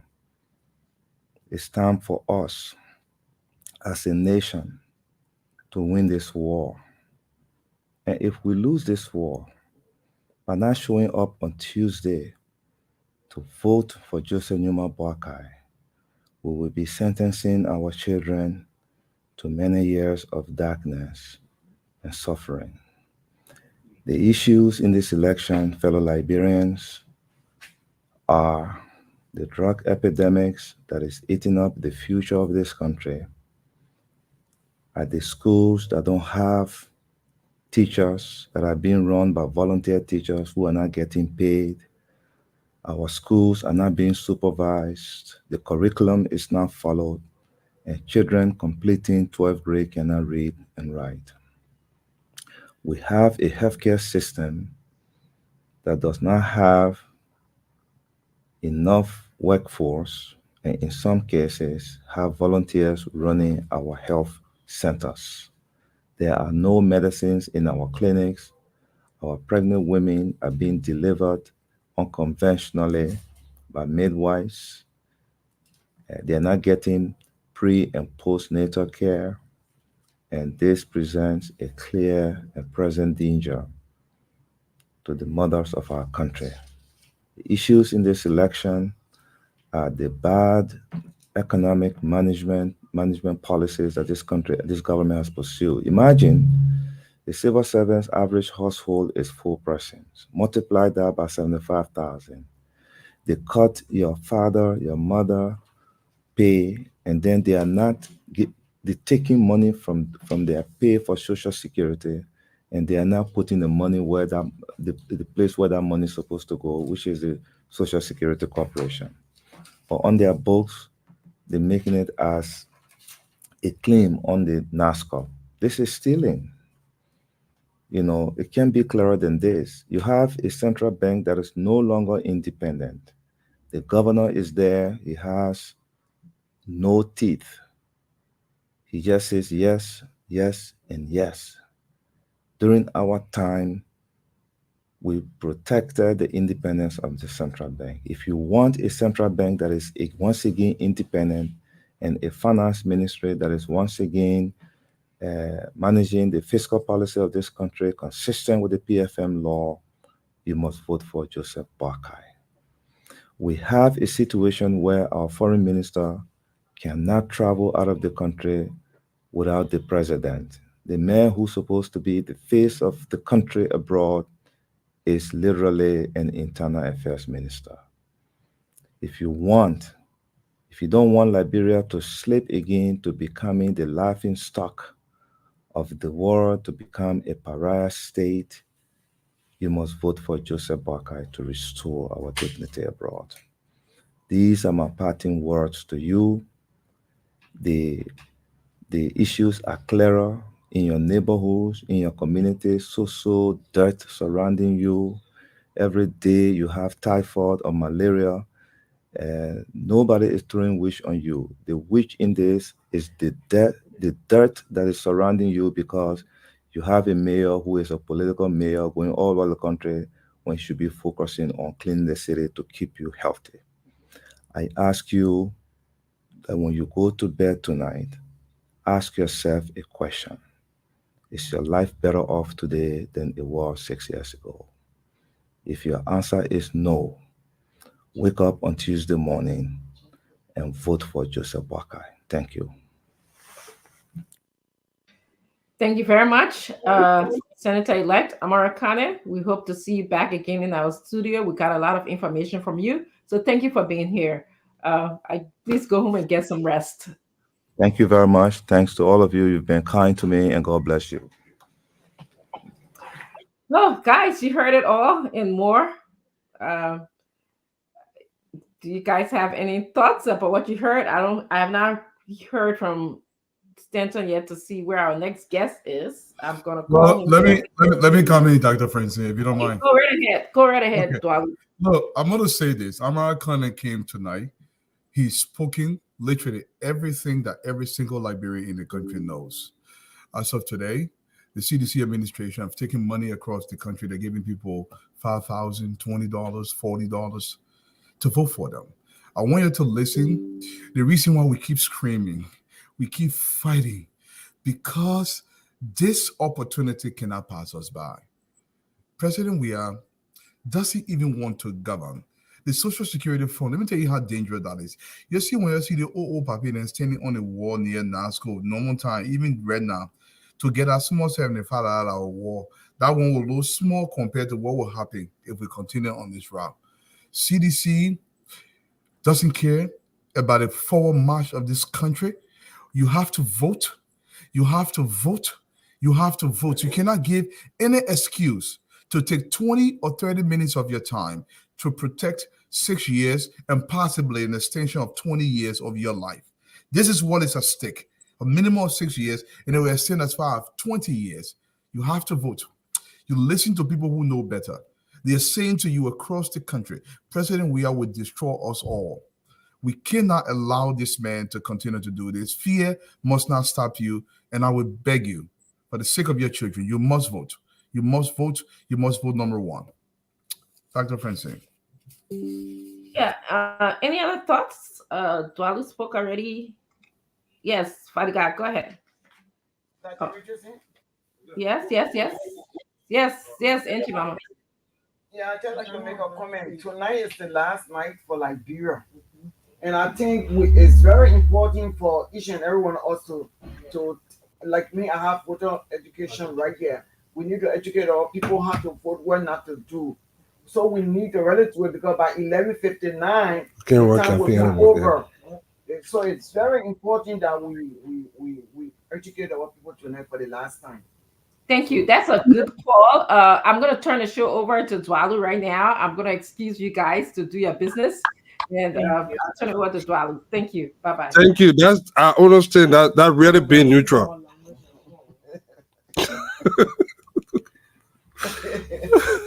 Let's go to Sis Fatima because she's in Liberia. Hi, Dwalu, you can hear me? Loud and clear. All right, so please, we're in the business of trying to educate our young adults. I know most of our older generation, most of our population here, we know that they are illiterate. They do not know how to vote. So we are telling you guys, first of all, please do not be intimidated. Your vote is your right. Your vote is your power. We need them to understand that today they need to make sure that they go on that line and stand there and vote like their whole entire future depends on it. Vote number one, the two men, Joseph Newman Parker and Jeremiah Kpankun. I have the ballot, the sample ballot here for everyone to see. Number one, you check it, Joseph Newman Parker and Jeremiah Kpankun. I gotta speak via Madingo and Pele right now, please, just to check it out. Here, but go ahead. Femwenu, wobenue, opo, America, Sina love well. We're on Monday to call. Sina, Tuesday, we turn them with voting make. We vote here, Kenna. Can we want fear? Boy, what? Come where we be now? We are changing. Kayana, I'm one Jafenka. What Amara Langware? Eh? Amara lo Kayano. Jafe mo na to anu. I'm now. We can. And ma koko mawoye. Wo kone he na mono. Wo vote here. Joseph Newman Parker be Jeremiah Kpankun. What type vote here na? Ya kai fela fe. Anu be ne. Joseph Parker be Jeremiah. Kwen wa fe. Kamuke anu be Kano. We vote here na nuwa. Wo kone. Wo vote here. Wo fi aboy akwa ka be koko mana ve mo anu ye. Abi koko mana wo ye. Kumu wo kone. Wo boka bok pasile akwa. Ata akpo bo san ke mo kai be kai ani sonyo no fe. Musu be musu ani sonyo no fe. Na mono. O mala wa he. Wo boka bok pasile akwa. So I can see small. Yeah. Thank you very much, Fatima. We're going to have Madam Cummings. Madam Cummings is coming on. She's coming on. Stand on. The election, yeah, we will not be able to educate. Yeah. I'm not understanding what you're saying. Campaign will be over in less than an hour. So we just want to tell the people. That campaign for the people, you can set up by your candidate. What wrong? Hey, you're a presidential candidate. No, they say no, that is law. Law where? Yes, ma'am. That's the law. All right, do your thing now. You go ahead. Yeah. Thank you very much. Go ahead. I'm next, right? Yeah. Go ahead. Okay. So I just want to understand, Auntie Mama. I don't know. We also have a show. Bring in Madam Cummings. But you guys saying campaign so be over. So what wrong campaign? 30 minutes. She can come in about 30 minutes. Yes. Because after 12 o'clock midnight, we are the only ground. We cannot say. 59, I mean. We cannot discuss any politics no more at 11:59. So we just want to do this one first, then we can bring her in last. I will get you 30 seconds each. Madam Cummings in the back. I'm going to bring her on, and you can do your finish closing because we promised her that's all time after Honorable Amara Kpankun. Then I'll give you a time. Your talk, but let me bring her on. Then I mean, you still get time.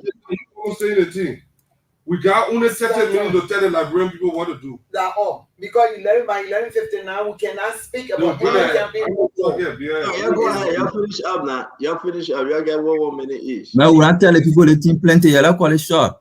Exactly. Come on. We'll call it short. Yeah, we're not talking plenty. We're talking about more than 60 more. You put that here, over and over. The last is good for the Liberian people. Okay. Yeah, let me get short so we can hear anyone will not hear you before. Don't rush on now. So the Liberian people, man, Liberian people, all the voters in Liberia. Let me break it down. Now, not time for speaking BB English yet.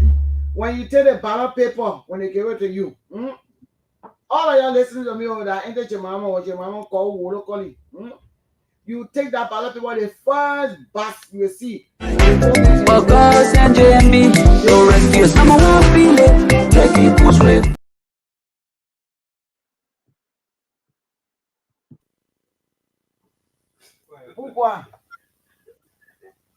So the ballot, put the paper on. I can see it. Okay, the other one stay. Okay, the one you will see with Joseph Baga, you see the first one I will show you right now on the TV. The old man who is a JMB and the young boy who is JKK Jeremiah Poon. You check that box. When you check it, don't load down, don't check no other box. It finished. You put it down. Now, if you cannot write to all what old papa then, what old man then, in the villages, in the country, we're appealing to the children then. Your man and partner send them to school. Y'all got to go with them to show them how to put a fingerprint in the bus. Before they make mistake, the first bus that you see, you put your big fingerprint there. Your son will be there with you or your daughter and say, Mama, that they put your fingerprint here. Who you want for what they say they want? Only the first bus. Don't bust no art, don't touch the second bus, don't load down, don't touch nothing. Okay. Then advance all the Liberian people who voted for JMP. Y'all go soon. Because CDC planning to go to that place, won't sleep there. Y'all go soon, y'all hold your position then. Because when y'all go late, y'all say, oh, let me sleep when the line go down. You know what they do? By the time Caesar Carl will say they're closing the place, we'll close the place because no more time. So we're begging y'all, all our supporters, all right in Maryland, Shredru, Sando, Nima, Cateman, Bombing, everywhere. Go soon the money. Y'all go soon because we're preparing for it. No chicken will come here today.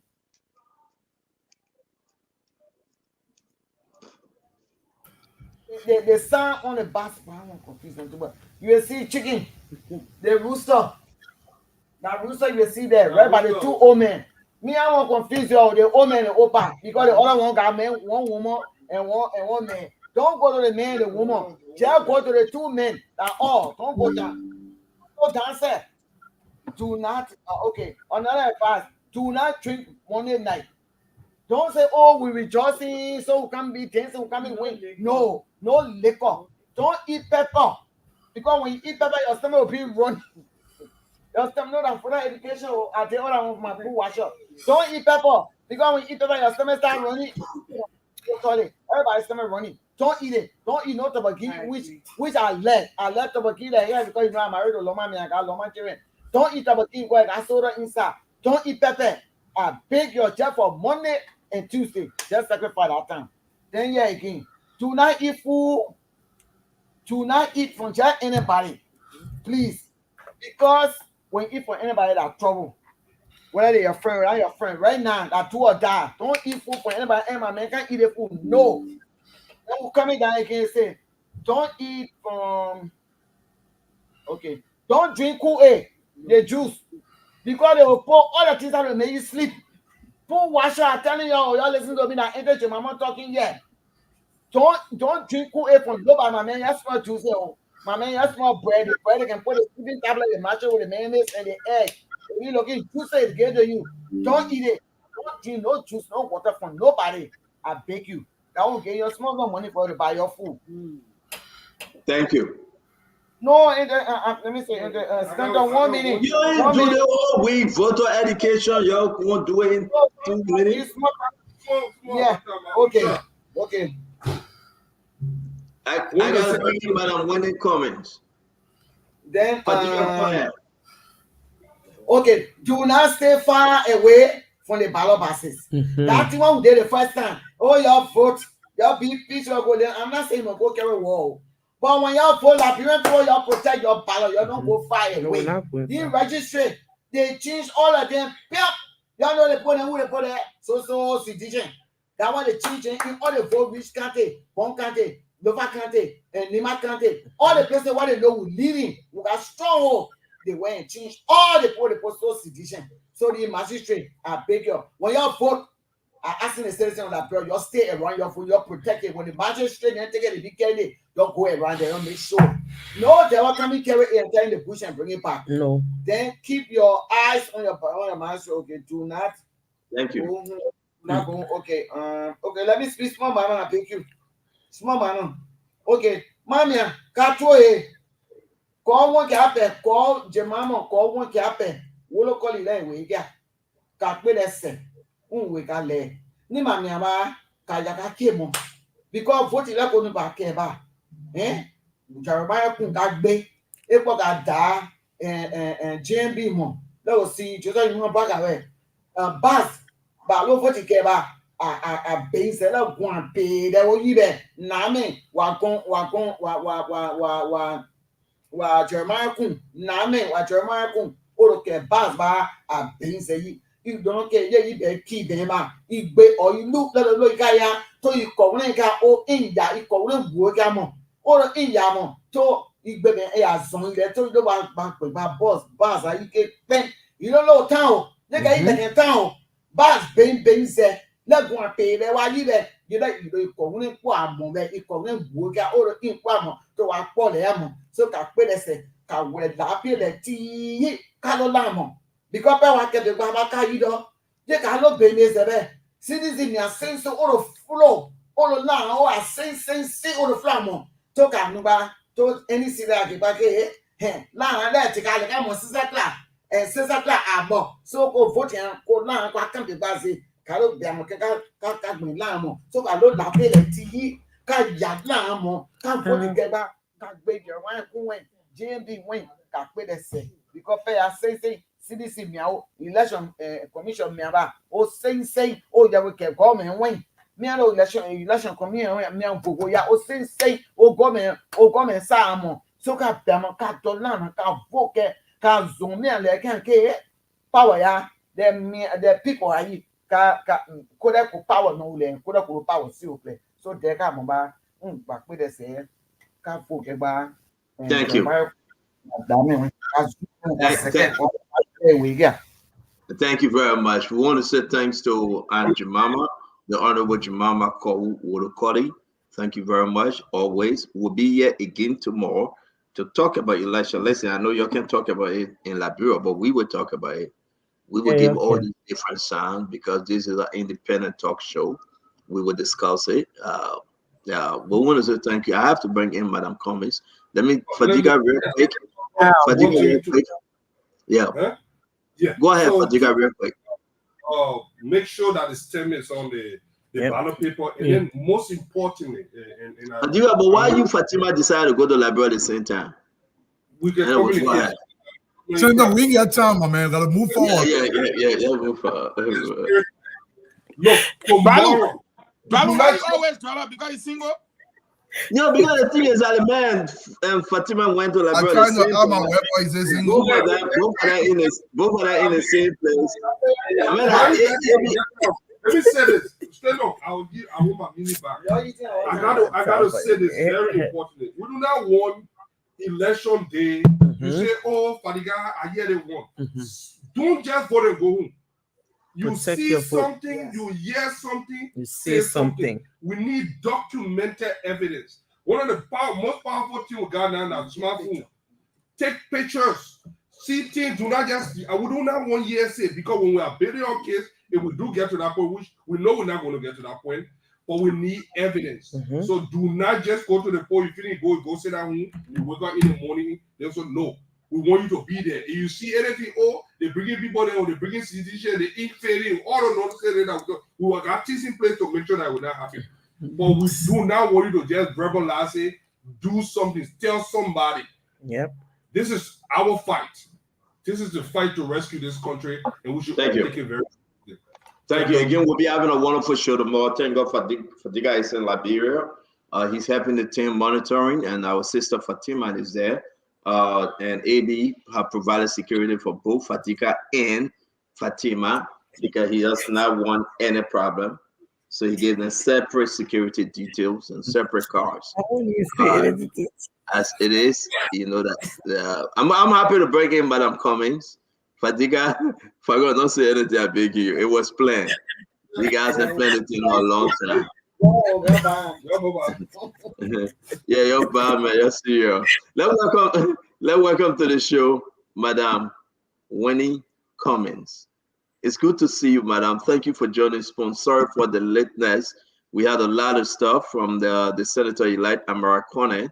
But as always, you still have huge, almost 9,000 individuals right now, and they're going to join in that we can discuss what we've been hearing. Welcome to the Spoon Talk, Madam. Can you please introduce yourself and let the people know who you are? Hi, everybody. Thanks for having me. My name is Winnie Cummings Wilson. I'm just going to give a little background myself because I know a lot of people don't know me. I've been out of Liberia for a while now. So my name is Winnie Cummings Wilson. I'm a local staff at the Permanent Mission of Liberia to the United Nations in New York. I was born in Monrovia, Liberia, the daughter of the late Mr. Charles Burgess Cummings Sr., Jr., and Mrs. Antoinette Bruce Cummings, both deceased. I am the granddaughter of Mr. Nathaniel Ford Bruce Sr. and Elizabeth Yibade Pinkett Bruce of Plevo City, Maryland County. I was raised by my grandparents until I was about 5 years old, and I moved to Monrovia to stay with my parents once they got married. I attended Brett Functional School, Cathedral High School, and Beta Harris High School before leaving Monrovia because of the Civil War in Liberia.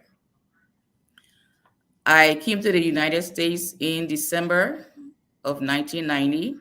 I joined my aunt and uncle in New York, where I lived for a few years before moving to Virginia. I worked in telecommunications for over 25 years. I'm a people person, family-oriented, a woman and disability advocate. I am a big sister to my siblings. I am a favorite cousin to all of my cousins, and I'm the cool aunt to my nieces and nephew. That's just a little bit of a background of myself. So you guys want me to just go ahead and start? Thank you very much. Yes, Madam Winnie Cummings, thank you very much. Let's just get into this conversation. The main reason why we are hosting you tonight, is this big story that involved the Foreign Minister, Deep Maxwell Kemmeya, and every other thing that been going on. The most recent video from that involved the police, the New York police, and that of Ambassador Minister Fambula that led to his dismissal. Can you bring us up to speed, please?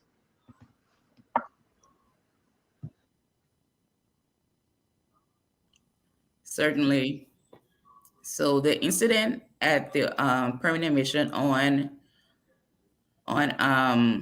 November 6th, I believe, Monday, November 6th, was I tried to go to work and they wouldn't let me in because they changed the locks on the door to fingerprint entry only. So I couldn't get in because my fingerprint was not collected in order to enter. But I just want to give you a little backstory, because the main thing was that I was never hired at the Permanent Mission. I was not a staff at the Permanent Mission. And that was the reason why I wasn't allowed to go in, and that was the reason why the police were called, because I tried to enter the Permanent Mission and I wasn't allowed. I was never a staff. So let me just give you how I got to the Permanent Mission. I was recommended by the United Nations by a VVIP whose name I will not mention. On April 18, I received a call from Ambassador Kimaya, who informed me of what was discussed. He advised me to fly to New York to meet with him regarding placement at the permanent mission. I arrived in New York on April 29, 2019. Ambassador Kimaya arranged for his representation vehicle to pick me up from the airport, take me to my hotel, where I waited until the next day to meet with him. Mr. Weatherspoon, if you don't mind, I have text messages to show that. I sent that to you. I think the ones that I sent at 4:14. It shows my itinerary to New York. It shows my communication with Kimaya before my meeting with him on the 30th.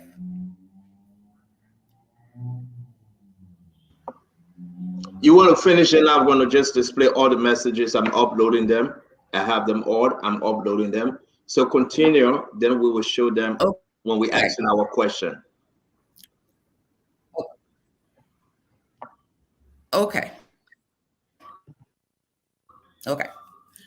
So when I met with Minister Kimaya, we had he had over 3 hours meeting with me, which I found concerning. During that time, he talked about the function at the permanent mission. He advised me of the position that he was bringing me on board as, which was a minister counselor. Minister Kimaya then asked me if I knew anyone at Ministry of Information, because the position he was bringing me on board as was Minister Counselor for Press and Public Affairs. I informed Minister Kimaya that I was not interested in what he was trying to do as far as contacting the Ministry of Foreign Affairs. He told me that the position that he was referencing was at that time assigned to one Mrs. Vivian Lomé, who was from the Ministry of Information. Ambassador Kimaya, like I said, he asked me whether I knew anybody from the Ministry of Information. I just told him that I wasn't, comfortable with whatever arrangement he was trying to make with the Ministry of Information. After the meeting, Ambassador Kimaya, I would keep mixing up with Minister and Ambassador just because, a minister at this time. So Ambassador Kimaya asked me to extend my stay in New York for another day because he wanted to continue our discussion. I extended my stay. The next day, he invited me to a lunch meeting. His driver picked me up from my hotel, took me to the restaurant in New York, which was some Italian restaurant we went to.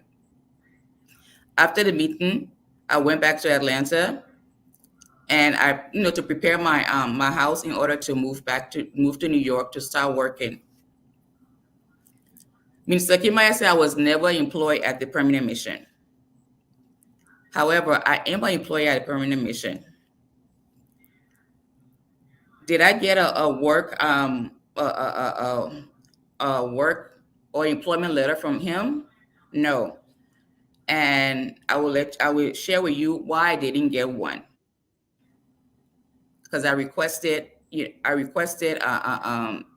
work documents, and I will share with you why I didn't get it. Once you guys start to ask questions, I can provide the information. They talk about me being an apprentice. I'm not an apprentice at a permanent mission. In order to work at the permanent mission, you have to be a diplomatic staff posted under the laws of the United States, or a local staff under the same laws of the United States. I was never an intern or an apprentice, as Comfort Sawyer and Maggie Gibson Glay we have people believe. As a secretary at the mission, I was privy to documents which I will share with you all. A letter written to the then Minister of Foreign Affairs, Mr. Bersengar Milton Finley, informing him of my recommendation and to put me on the permanent mission payroll. I've been on the permanent mission payroll since September 2019. I receive monthly salary via wire sometimes, or live checks, which I deposit into my account. The documents that I will share with you all was drafted by the former Deputy Permanent Representative, Mr. Israel Davis.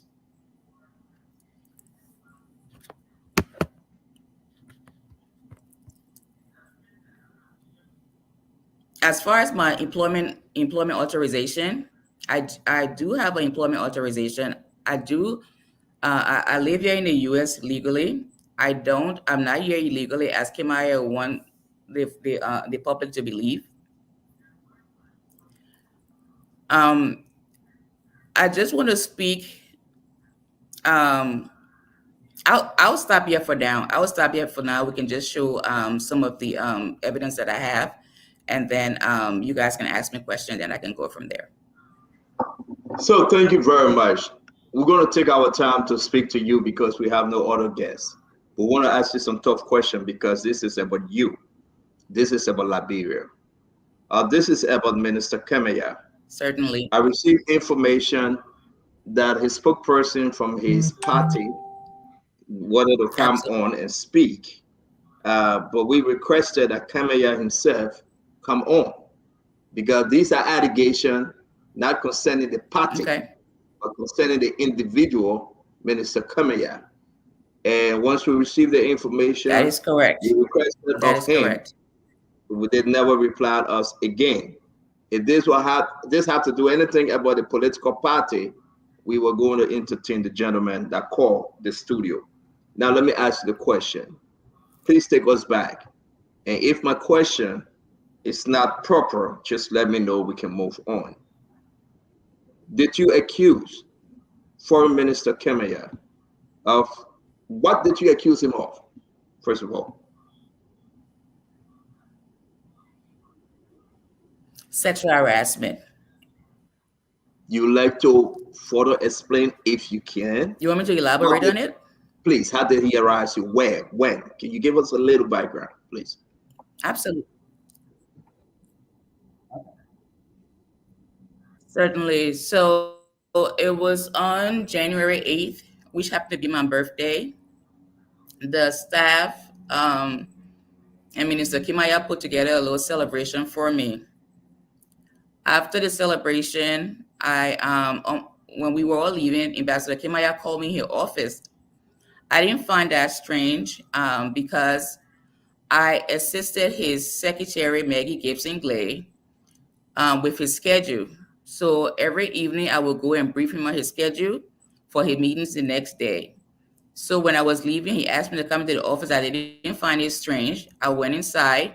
I sat in the chair that I usually sit in at his desk, and he locked the door behind me or behind him. He went to his desk and stood behind his desk. So I thought he was going to bring the schedule so we can go over the schedule. Then he came back around and he said to me, "Come and give me a kiss." I was like, "Excuse me?" He said, "Come give me a kiss, man. You know you want it. We're all adults here."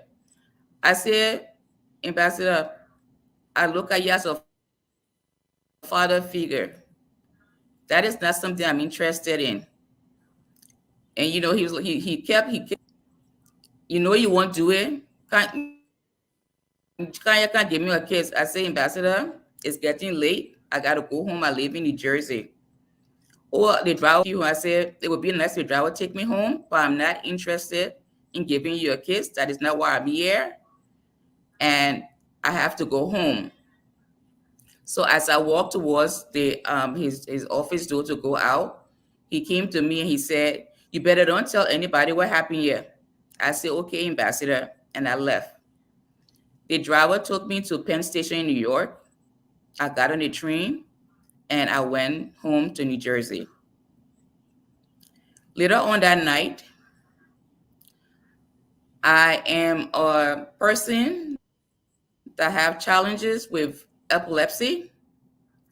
So later on that night, because of the stress, the trauma, and everything from the incident, I had a seizure, a grand mal seizure, and I was unconscious for 3 days.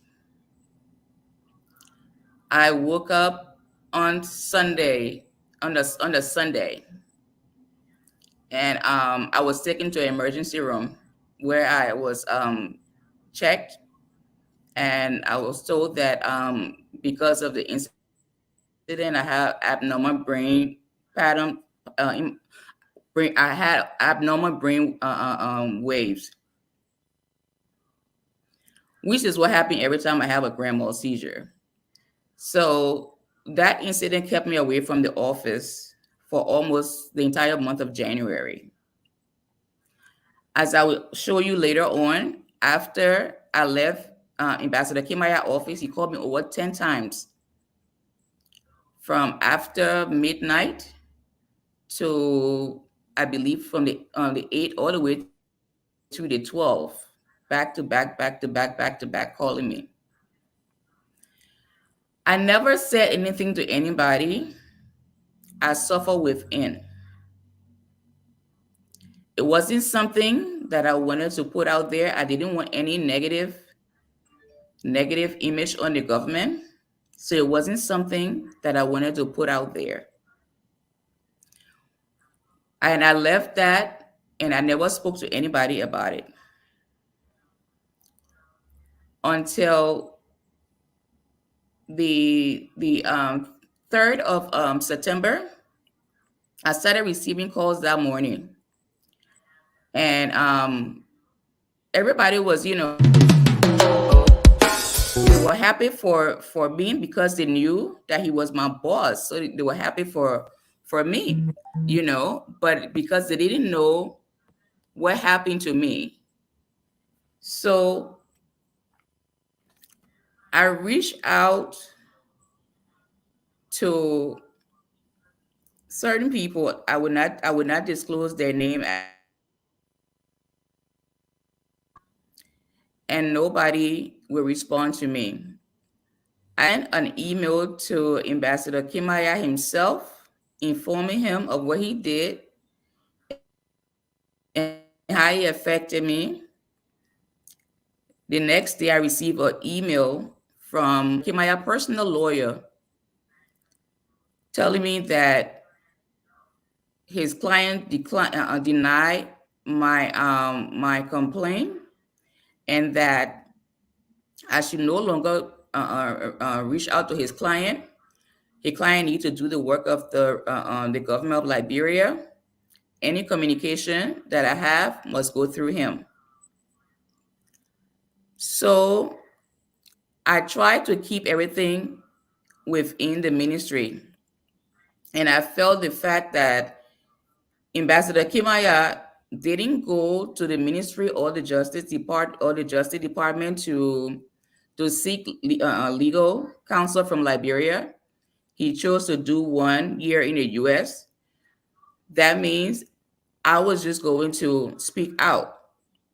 I sent a communications to the acting Minister of Foreign Affairs at the time, Minister Henry Famula, informing him of what happened. And that was on, I believe, September 11 was when I sent the communication. On September 14, I received a letter from his office informing me that they were in receipt of my communication and that an investigation for my complaint. And I'll let you know, as of today's date, I have not received anything back from the ministry. I've reached out to the gender ministry They tried to help. They had a meeting with me, but during the meeting, one of the meetings, I don't remember her name, but I have the documents. She asked me if I had a recording of the sexual harassment, as to say that I was, planning to be sexually harassed. And I told her that was very insensitive. So I didn't want, they didn't have the skill to deal with me at the time. So I didn't want to work with them, because everything they said was traumatizing to me. That was the last from the gender ministry. Minister Kimaya was being confirmed. I wrote the Speaker of the House. I wrote the President pro tem. I wrote the U.S. Mission, the State Department, UN Women, the UN Secretary General, African Group. I wrote, and that's just to name a few. And I have all the documents. As of today, I'm still waiting for justice. I'm still waiting for justice as of today. What happened from 2020 until now has been a pattern of intimidation, harassment, retribution, and retaliation. Kimaya has instructed Comfort Duncan Sawyer and Maggie Gibson Glay to continue to harass me over and over and over again. Most recently, on September 17, at the Permanent Mission, while the president was in town for the General Assembly, Comfort Duncan Sawyer attacked me at the Permanent Mission, physically attacked me at the Permanent Mission. I have filed a complaint with the New York Police Department and the U.S. Mission. So which is what led to the incident on the 6th. Certainly. Can I get some water, please? Sorry. All right. You got something on that you want to turn off and just listen through your device? You got your monitor on? You got something that you're watching? I don't have anything on me. Oh, okay. It's not on your cell phone, right? Because we listen to I'm ourselves. just looking at you guys. Okay, so that's a delay. All right. Oh, that's good. Okay, maybe that's somebody in their room is closed. Maybe it's their room. Okay, you think it's I the don't know if room? they're watching. I think they're watching you on TV. We are Because hearing someone's in the ourselves. room. Okay. Yeah, can they turn the volume low, please? Okay, one second. Yeah, thank you. Again, Dr. Richardson should be here, but I don't know why. What's happening? You have a lot of female groups out there. I'll prefer one or two female to join us, because this is about sexual harassment. Mommy, what do you think? I'm right? Yeah, I mean, we need some of them to come to know how to engage their police. Yeah. We can try to reach her. Probably they are. No, I mean, if they watch it, I'm not saying Rich, because Dr. Richardson was here. I don't know what happened. But I think I will continue with the question if you can hear me, Madam Cummings. Are you hearing me?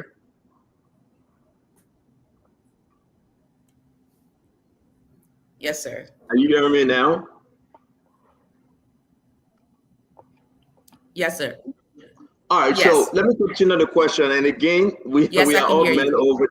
We are all men over here, so please consider our question as it is. If you can answer, it's not intentional, but we'll try to be very, very careful.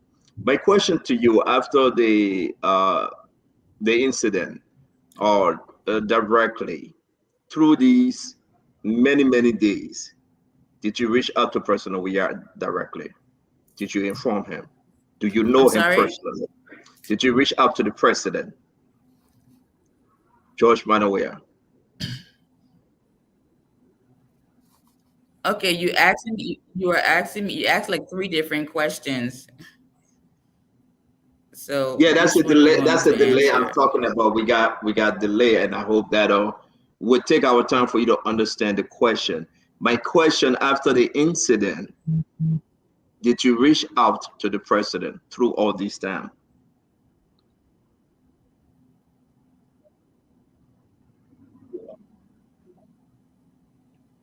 Yes.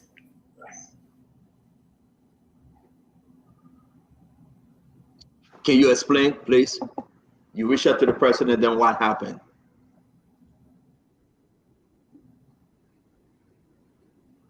I'd rather not go into President Weah as a close family friend, and I reached out to him, and that's all I can speak on. The reason why I'm asking you is because he appointed D. Maxwell Kamaya. He's the only person, as per the authority, he can remove or keep D. Maxwell Kamaya.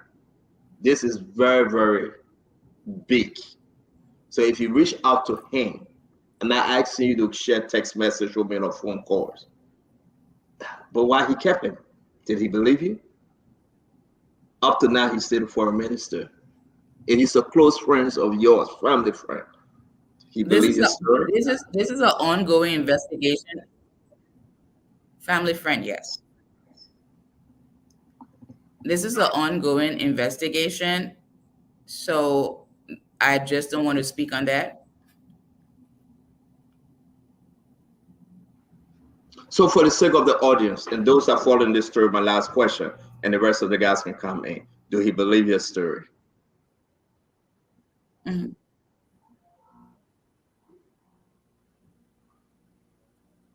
I can speak for him. Okay, Tualu, can you come in? Yeah. Miss Cummings, I'm a man. You can clearly see that. I will not suggest to fully understand what this kind of action can do to you personally. I don't know how to speak to it. I don't know the ramifications associated with that. But I would say this: if you've been paid, obviously it's stated because by their action, they're paying you that you were employed by them. They can't say anything else. My first question was basically, what has been overall the government of Liberia's reception to this? Now, before you answer that question, I want you to understand this. In Liberia, you're more aware of it than I am. This is commonplace. It happens every day. We have reports upon reports, females, and this is cover up. But in terms of your case, the overall government, because I know there was a case submitted to the foreign ministry, what has been the reception? The reception from who, sir? From the government of the Republic of Liberia. Is this connection? Say that again. I've been working directly. I've been working directly with the foreign ministry, and there has been no action by anybody. So you would deem that reception very poor or non-responsive from the government of the Republic of Liberia, and this is since 2019. So since 2019, the government of the Republic of Liberia has not responded to you in a positive light.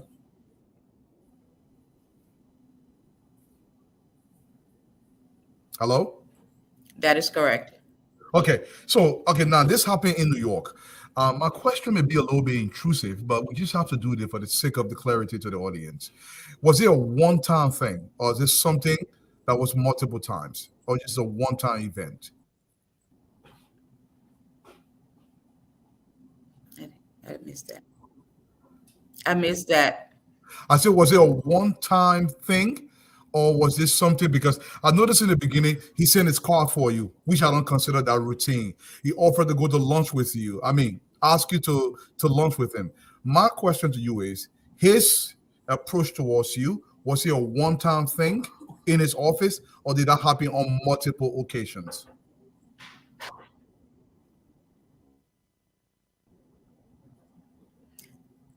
If I was sexually harassed on multiple occasions by him? Yes. Or just a one-time thing? No, just that one time. Okay. Thank you, Stanton. Back over to you. As I said I was recommended by a VVIP. So my question again, Fagon, somebody help me out here. My maid, Ed. For me, I think that Madam Cummings will also have. Can we ask our own questions? Yeah, I beg you, Fagon, please interrupt me. Go ahead, Fagon. All right, thank you. Madam Cummings, welcome, and how you doing today? I am so sorry for your ordeal. Fagon, please, understand there's a delay. So you have to give her a chance, please. What does VVIP means? Very, very important person?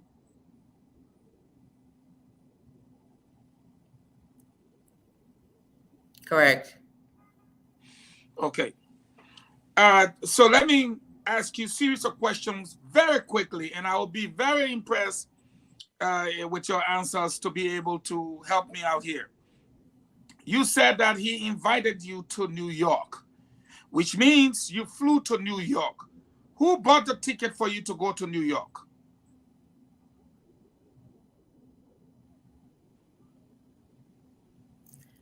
It was bought on my credit card, and Mr. Kimaya, Ambassador Kimaya, reimbursed me. Okay.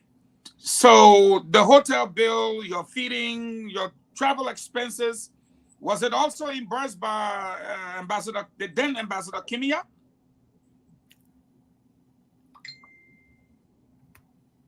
Yes.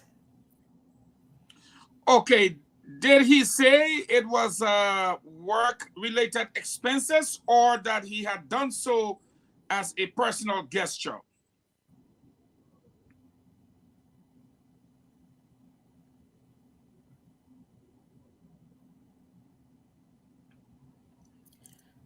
I didn't have that conversation with him, no. How many days were you in New York for?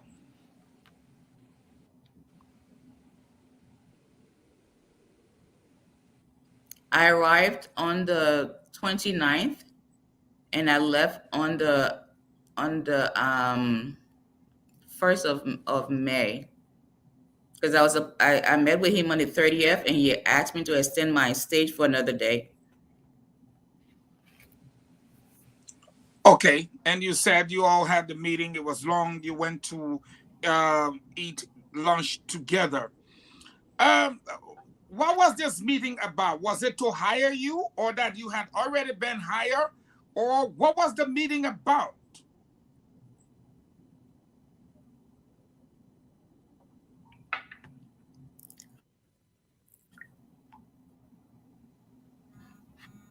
During the meeting, we discussed the functions of the mission, my background, the position that I was coming on board as, and Ambassador Kimaya talked about himself most of the time. So then I'm constrained to ask you this question: the position you were coming on board as, which means that this VVIP that recommended you for hire. Is that correct?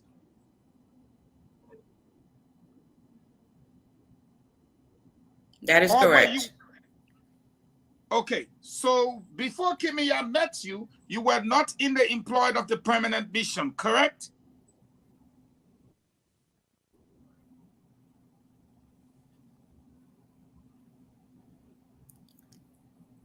Before Kimia met you. I didn't hear you.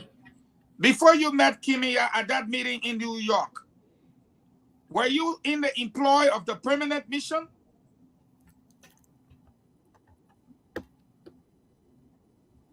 No. Okay, so after that meeting, was there a job interview to hire you? How did it happen? Help us construct. How did you get into the permanent mission after that meeting?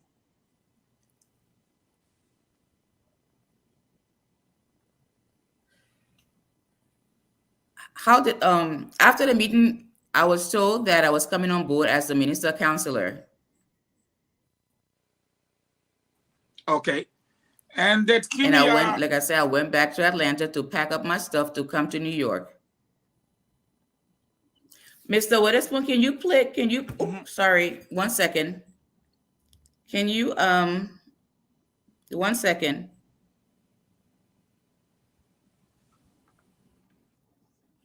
Just bear with me 1 second, please.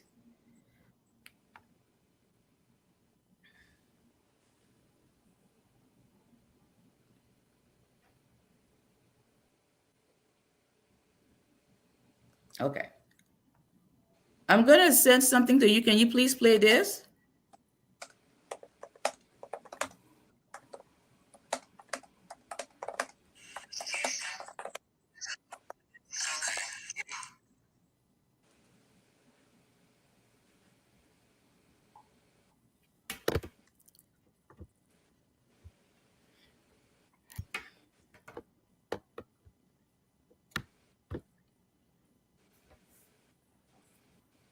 All right, hold on. Let me download it quick. If I'm going to ask you a question while I download this, please. Thank you very much. So when you were told that you would come on as minister counselor, by then I was the deputy minister for press and public affairs, directly in charge of supervision of all minister counselors at our foreign missions abroad. Did Mr. Kimiya tell you, since he told you you were coming on as minister counselor, after that, did you receive any formal communication to that effect, or were you appointed any member, anything to suggest that you were the new minister counselor?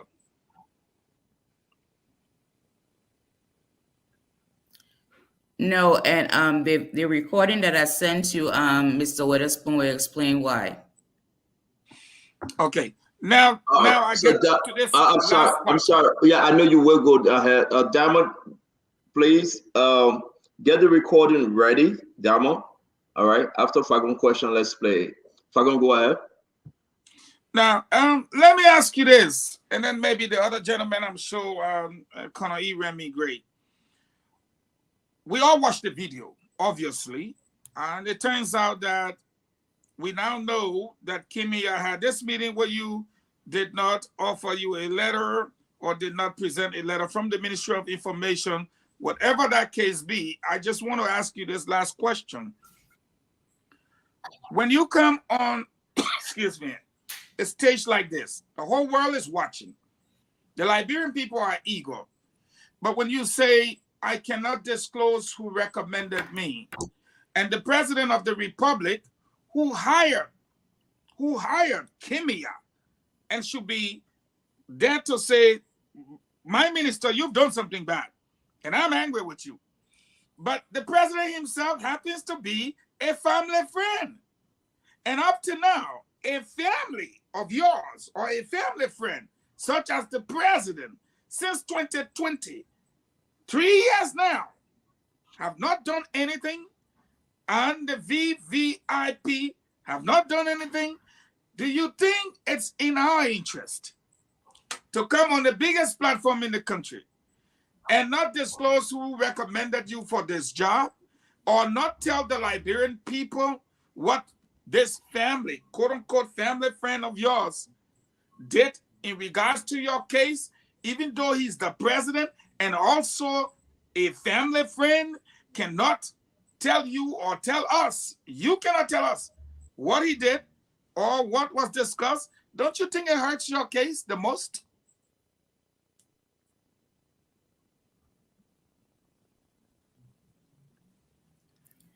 I don't know if it hurt my case. I can't speak on behalf of the president.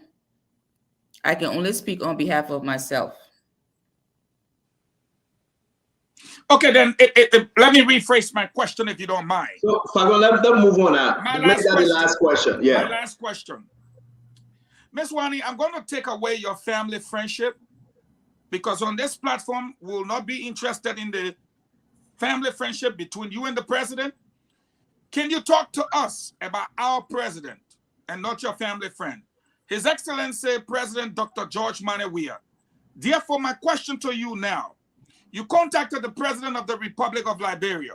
What did the President, His Excellency President Dr. George Manneh Weah, President of the Republic of Liberia, do in your case? when you contacted him?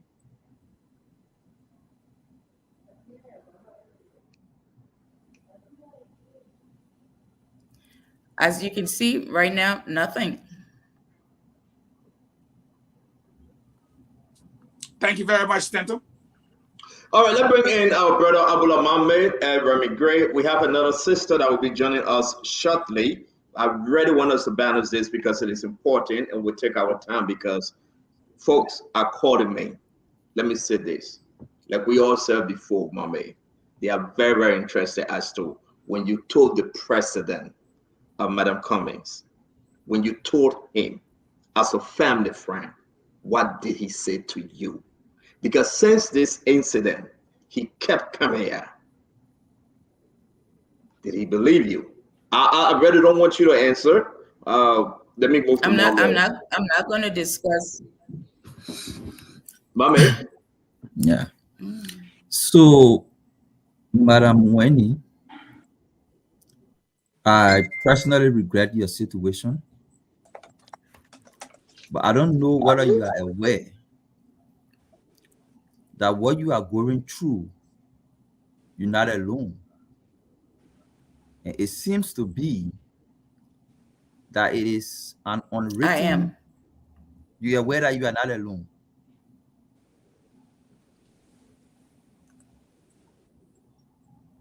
I'm his fourth survivor here in the United States. Okay. So you are not the only person complaining about Mr. Kimeya's sexual harassment in the United States. Besides that, it's good you know that.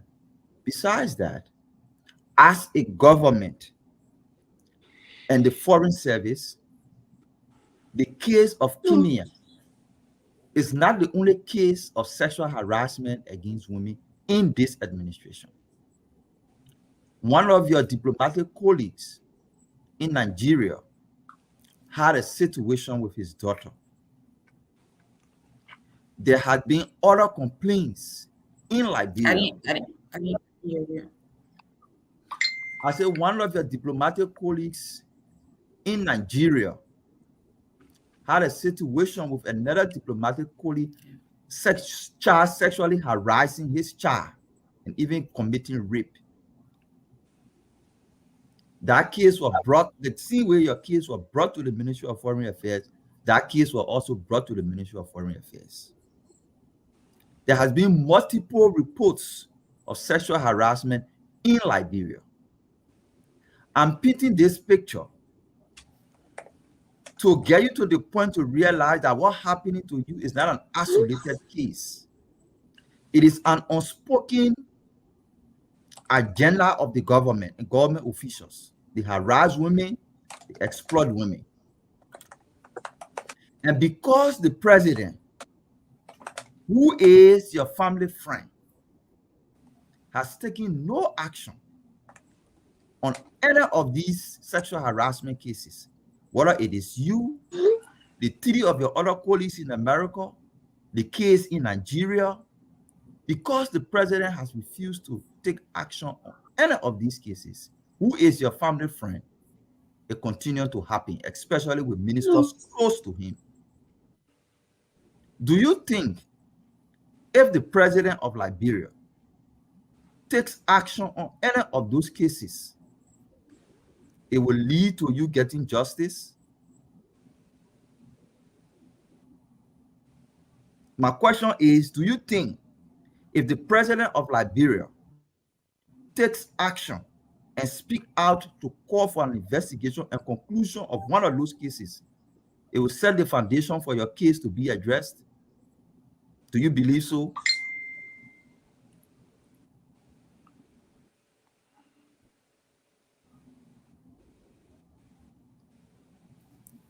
I'm not getting the energy.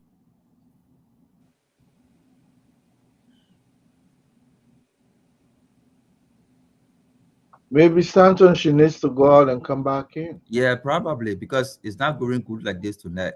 Can you turn it off?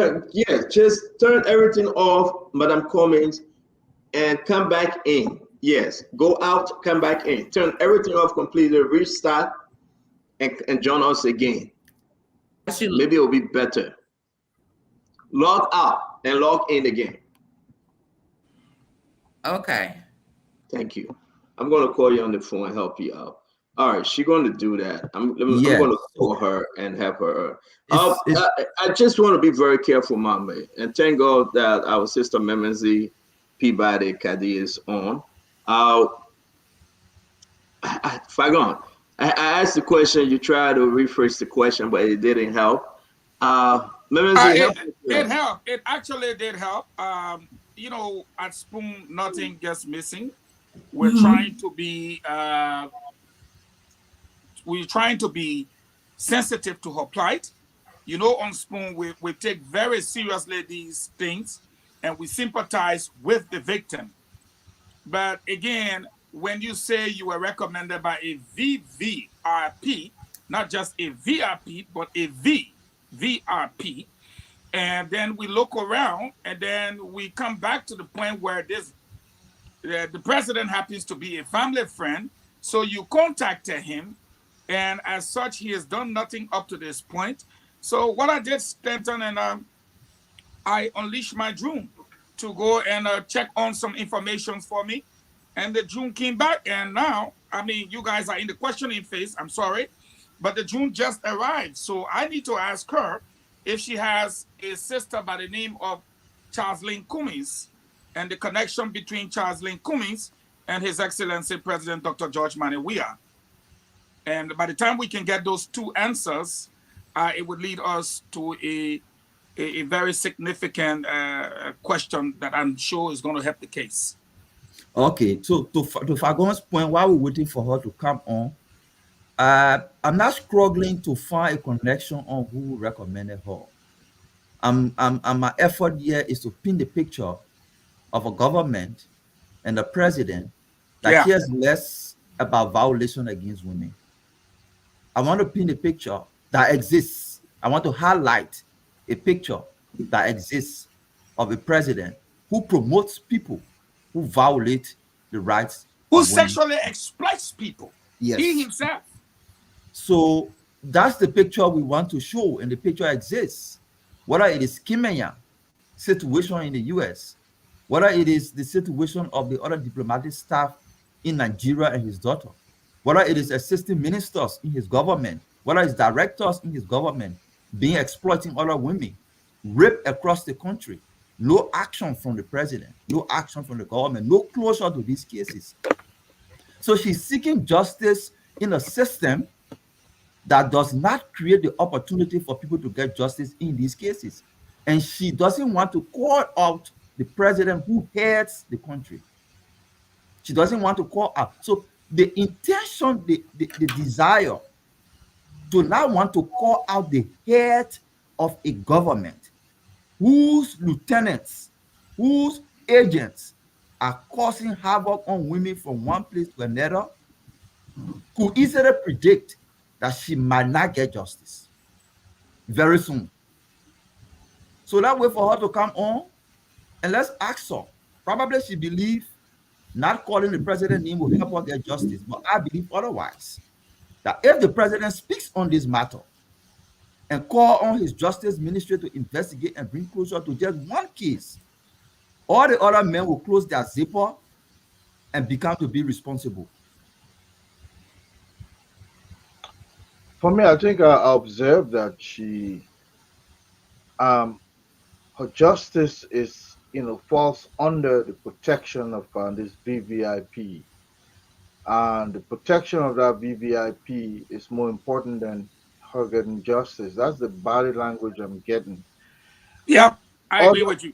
Otherwise, I see no reason why she should be holding back. I mean, I noticed lots of spots and dents in her presentation that she's hiding, holding something. Maybe she was advised against coming out on Spoon, or if she was not advised, she probably has her own fear of not exposing certain things. And Mommy said it right. I don't think she will get justice the way she's presenting her case, because those other people are more important than her justice that she's seeking. Well, Colonel Gray, let me, if you don't mind, I just want to add this portion in there. like you just said, I believe there's more to this story, but my issue is these cases are so sensitive that when you come out and it's not presented in a fashion that convinces the audience, it minimizes future cases when they come about. That's my issue here for it. So, like I said, I'm a man. I don't know what females go through with this kind of stuff. But by the same token, I'm walking a very fine line here. I don't want to be mean-toed. So I just want to make sure I walk a tight line here. But by the same token, there's a lot more to the story than she's explaining, I believe. Okay. Mama C. Hey, everyone. Hi, Mama C. Hi. Is Wani coming back on? Yes, I just spoke to her. She's connecting. She's coming back. Okay.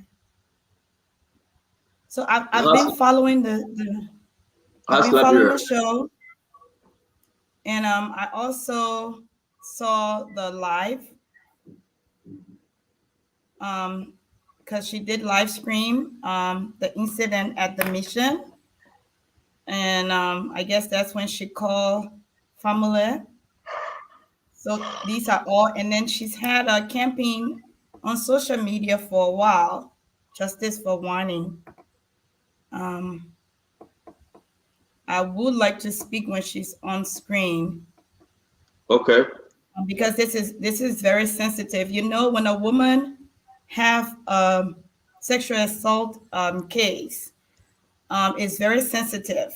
You know, because in those situations, most of the time, majority of the time, there are no witnesses, and we even you all have to be sensitive with the subject, and like what our brother Dwalu said, this case is going to set an example for future cases, okay, or even cases that are going on right now, because she's been seeking justice for a while.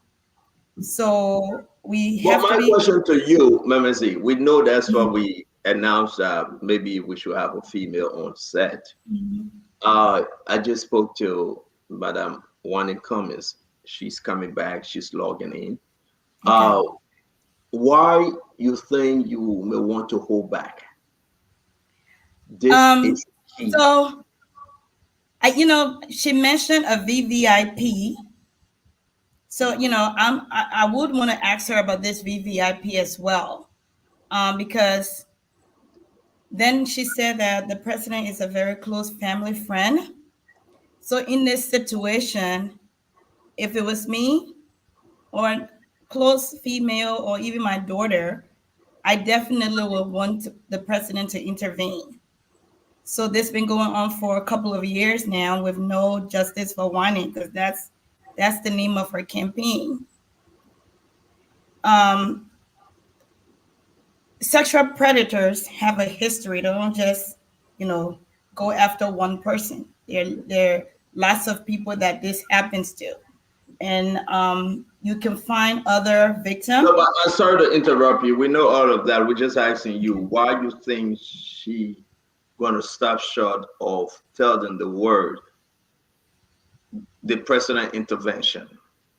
Because looking at what we are looking at, Kemia still have a job. Yes. He recommended his name for. Exactly. He got the job. They fought. He was confirmed by the Senate. He been working. America have to come down hard on him, put him on visa restriction. The president care less. So if the president is your personal family friend, my question, and everybody, since I asked that question, if I'm going to re-echo the question, everybody running with it. Why can't you tell us exactly what did he tell you? But we got Madam Wani Cummins back. Let me bring her on. Let me bring Madam Cummins on. There we go. Welcome back. Are we good, Madam Cummins? I think so. Can you hear me? Yes. All right. So, Mama, you go ahead. Let's see what else she can hear you, Mama. Mama, go ahead. Let's see if Can she you can hear you. can you hear me, Wani? Is the Wani, are you on your phone and on your monitor at the same time? On your computer No, and she's on your not. phone? Memezi, no, she's not. We know what's going on. We're gonna monitor her like this. Mama, try and see whether you can hear, whether she can hear you, Mama. Please talk to her, Mama. Wani, can you hear me?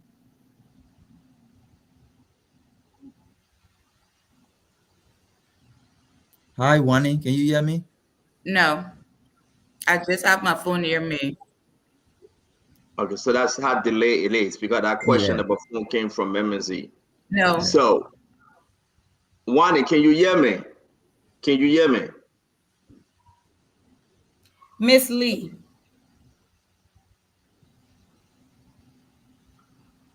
All right. I think there's a delay. Hold on 1 minute. Let me audio only, not video. Hold on 1 minute. I'm calling her. I can hear you. Yes. Yes. All right. Now hold on 1 minute. I'm calling her. Yeah, I can hear Miss Lee. Yes. Yes. You stuck. So Wani, that's me. What you need to do, mute. You're stuck right now. Mute. Wani, mute your device, your computer. Mute it. Mute the volume and just speak to us through the phone if you can, please. Mute the microphone on your computer. Mute the microphone on your computer. All right. So now you can hear me directly, You can put your phone on speaker now. Is this better? What you need to do, mute your computer microphone. If you mute your computer microphone, there you go. I did. It's good. We are good. Can you hear me, right? Okay. Yes. All right. So we're gonna have the conversation like this. We'll not touch anything. That's the Pullman way of connection right here. We just did it the Liberian way. So again, it's good to see you. Mommy, can you go ahead? She can hear you, Mommy. Good. Wani, you can hear me, right? Yes. Good. Okay. So what I was saying was, your situation is not an isolated case. It has happened to several women across government. It has happened to other people not in government. It happened to another diplomatic staff daughter in Nigeria. Kimenya Fola is from NGO days, is known in Liberia as a predator on women.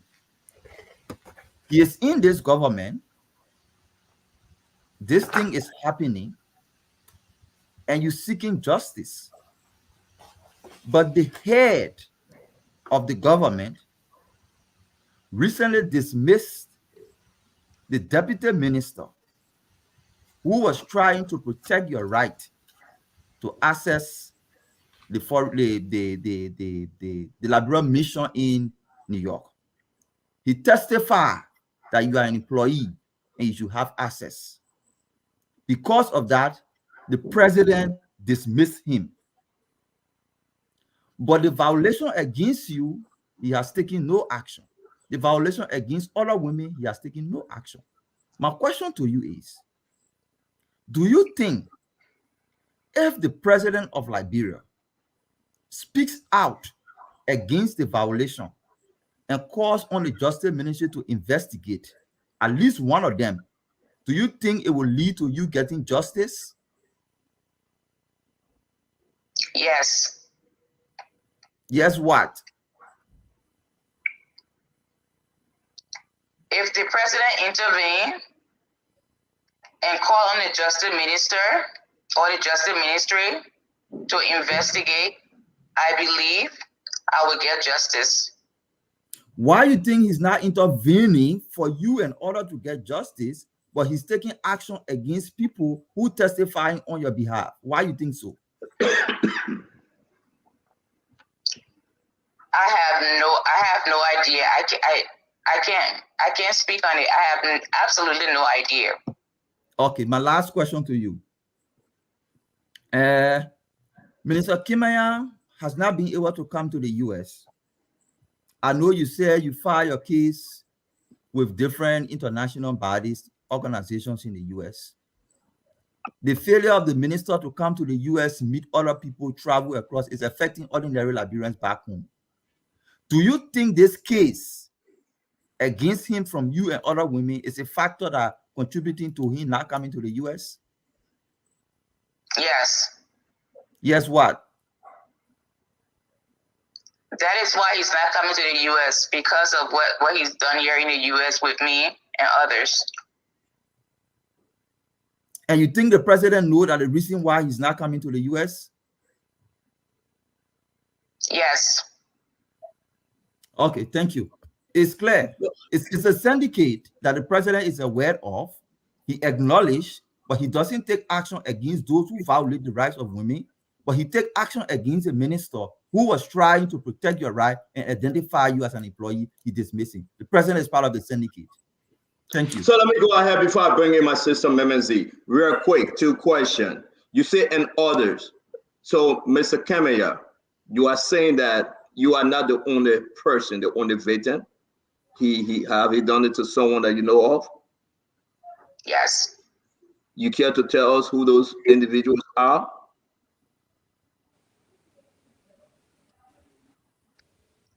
There were two people at his house. I'm not going to give their names. And a young lady at the mission prior to me getting there. So thank you very much. We're not asking for their name. They will speak for themselves. So then we are now beginning to understand, Memenzi, that the allegation that Kemaya this is not his first radio. He been in this business. All right. Let me ask a question. Yeah, we'll come to you, Remy Gray. Memenzi will come in real quick. Madam Cummings. So then, let's just talk about the personal a little bit. Do you think? And I want you to be very straight up. He has been informed. He is aware that Kemaya sexually molested you, harassed you.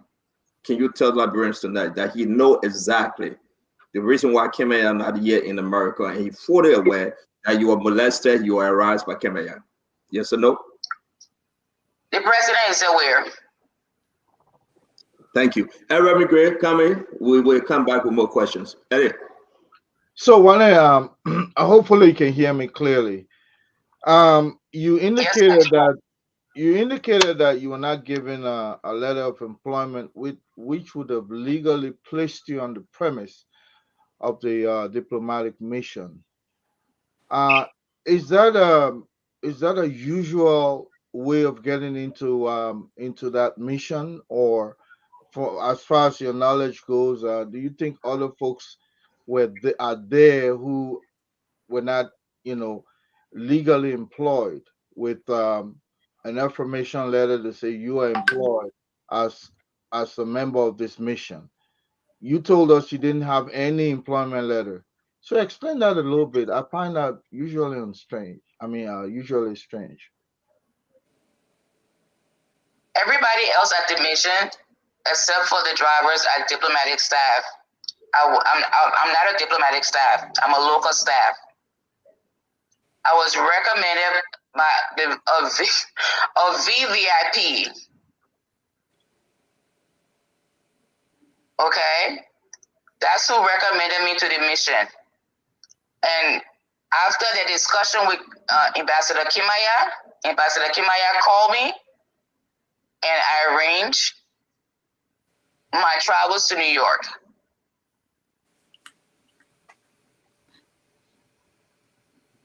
If Stanton played the tape the recording that I sent to him, you will understand. You will be able to get an answer to your question. So let's play it. My employment letter. So let's play it. Thank you very much. Dama, can you play the video or the video, please? After that, yeah, we will come back to you, Ed. Let's play this because it's important. Dama, okay. Can you play it?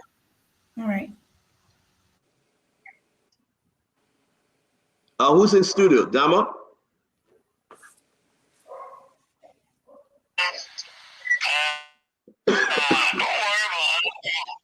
I think the weapon that you should be concerned about most is, the weapon from our end. Okay. And you weapon.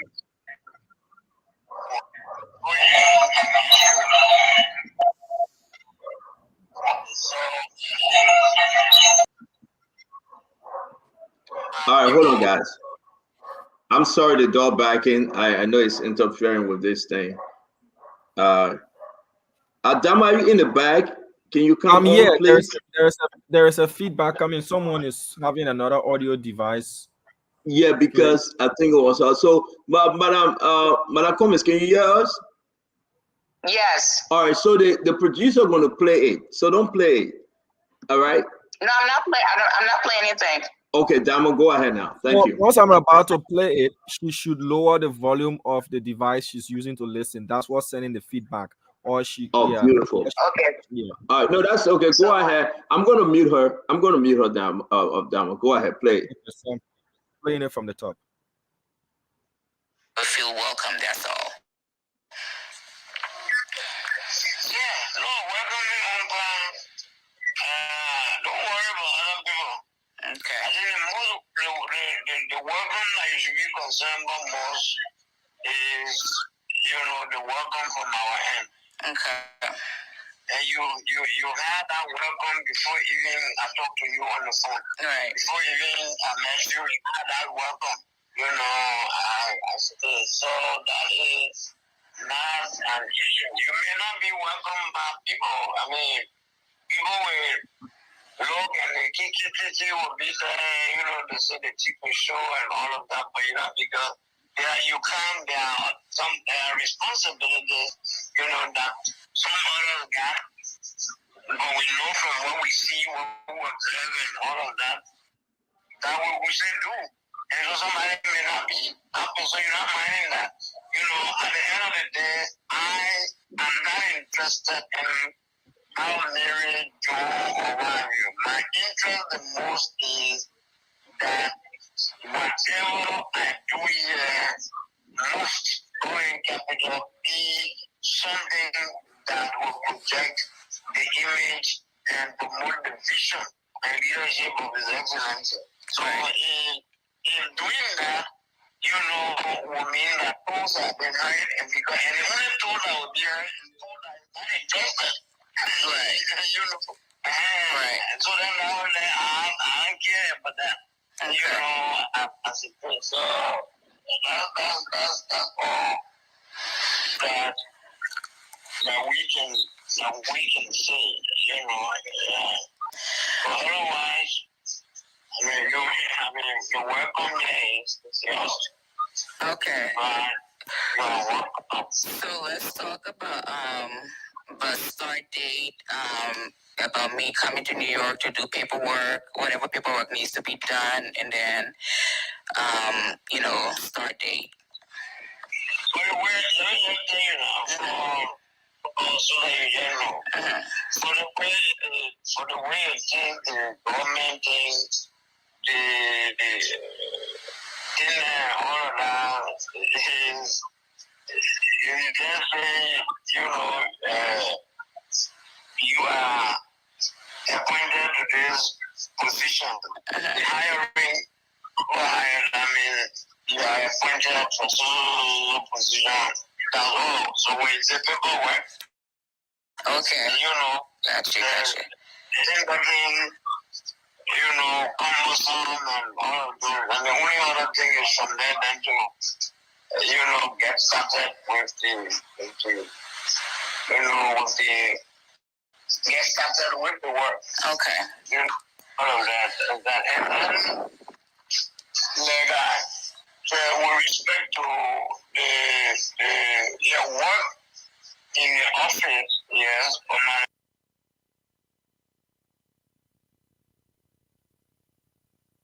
It's finished.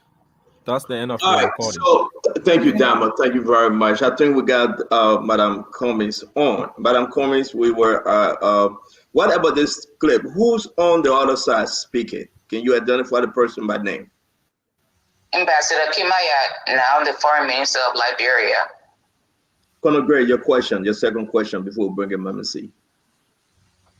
All right, Miss Cummins, the thing about your presence at the mission there is it borders on sovereignty. Let's say the minister himself, then ambassador, confirmed that you are part of the mission. And on that sovereign premise, we saw a police officer come in one of those live videos you posted.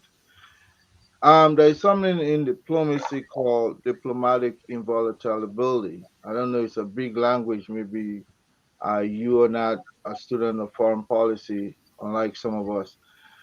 But in other words, the police can just barge into a sovereign land. And you not having a letter of employment kind of puts me, because you yourself admitted that you've been to the police before. And so that brings them in. So I'm kind of confused. Do you think the police are supposed to be on that premise at that level? I think the police, what, I'm sorry?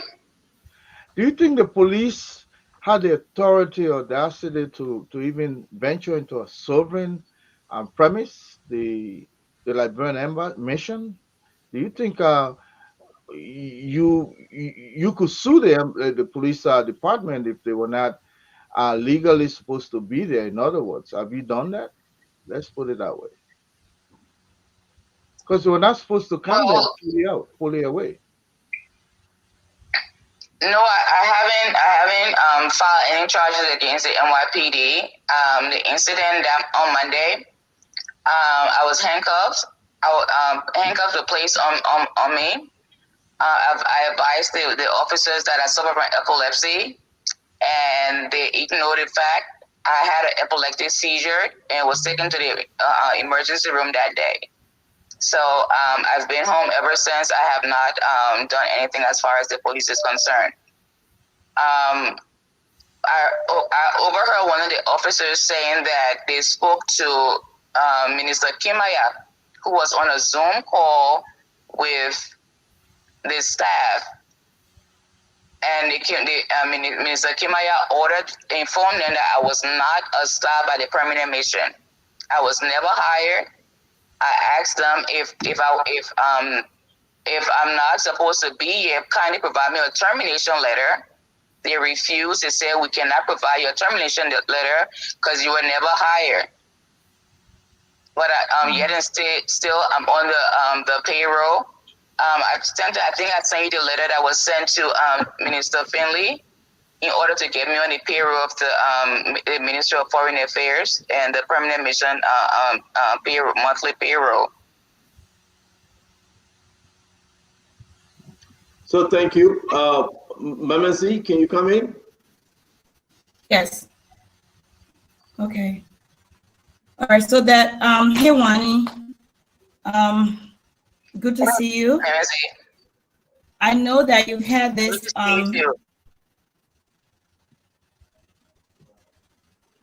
I know that you had this case going on for a while because I've been following this. And I do have a couple of questions. When this occurred, and I'm not clear on the year because you mentioned 2019 and then 2020. Okay, and January 2020 was when I was sexually harassed. Okay, all right.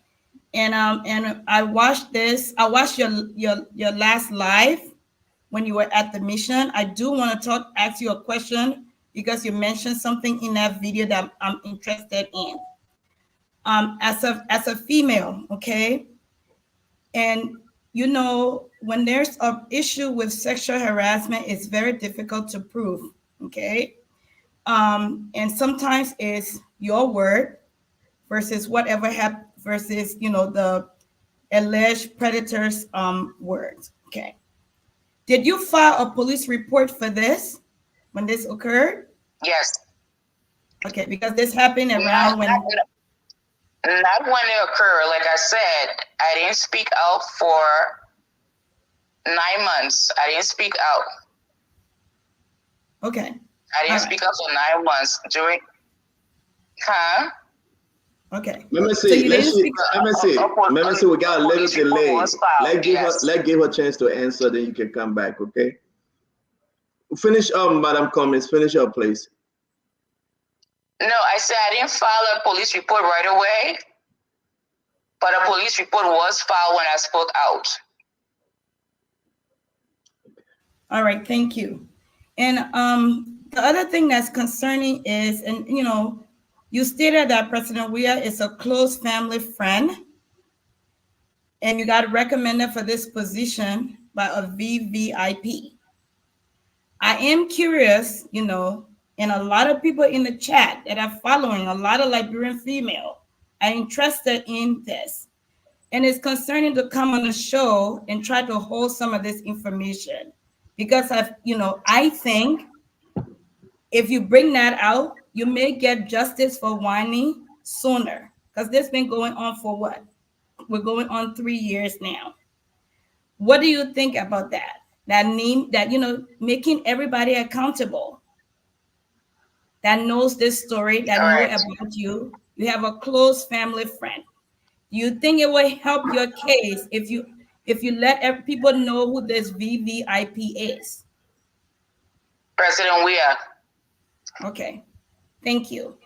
The next thing is that letter to me shows that you were working there, because I heard the exchange saying that you were not hired there. Do you get a W-2 from the Liberian government because you're here, you're in the U.S.? They refuse to provide that too. So you're telling us that you're on the Liberian government payroll. So you have check stubs, right? Not stubs. They just pay the lab just a check from the checkbook. There's no check stubs. So Fagon, you worked in the government before. Is this a normal practice to just get paid and not have a W-2? You know, Liberia is not the U.S. though. And up to the time I was there was no such thing as W-2, because where will you file your income tax return? Okay, all right. Thank you. So let me. I'm putting a few questions, Kenton. Let Memezi finish. Let Memezi. Hold on, Memezi, I beg you. I want to come back to you, Fagon. Let's give Memezi the last question, then we'll move on. Okay, go ahead, Memezi. So I think my question is, when you went live, you mentioned something and I stopped. You stated in that video that they were selling passports. And that was a flag to me because I watched that video numerous times. Can you elaborate on that on this show? Because I think that's been a concern. We've heard that people were selling Liberian passports, and you stated that in your live video. Can you elaborate on that? I don't even recall saying that. I haven't listened to the video, but I don't recall saying that. I gotta listen to it. Okay. Maybe I mentioned something about passport, but I don't know if I said selling passports. But are they selling passports? Okay. If they're selling passports, I gotta listen to it. Then I can get back to you. So let's go ahead. Let's do the round again. Thank you, Memezi. Let me put up this salary spreadsheet. We get Deep Maxwell Kamayat, net salary $12,458.98.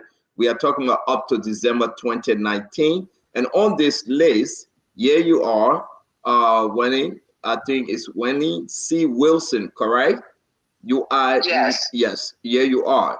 And your position secretary, quarterly salary was $6,600. And now your next salary, $6,600. Liberians really, really want to know. You are giving us the salary spreadsheet. Please repeat yourself. For the sake of the millions Liberian we have in Liberia, you are receiving this money, but not on the book to receive a W-2 here in the United States. Is that correct? No, I mean, that's the way they handle the stuff at the mission. I can't speak on it, but I know during COVID, they had a wire transfer into my account, and then after COVID, we started to get live checks. So the question here is that you received the last live check, you received all this money, but yet and still, Kemaya saying that you are not part of the mission. You were never. That's because Kimaya does not want me at a mission. This happened every time Kimaya is coming to the United States. It started last September when he got a visa to come to the States. They wanted me to go on vacation so he can come to the permanent mission because he feel that I have a restraining order against him. So he cannot come around me or come to the permanent mission. So during last General Assembly, he never came to the permanent mission. He stayed at the hotel and conducted all his meetings.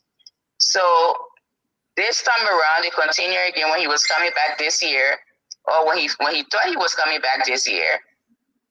They started again to get me out of the mission. And that's when they started saying that I wasn't a staff at the mission. They were taking me off payroll. I haven't been being paid since July of this year. They removed me from payroll because they said that I don't have any document to work for the permanent mission.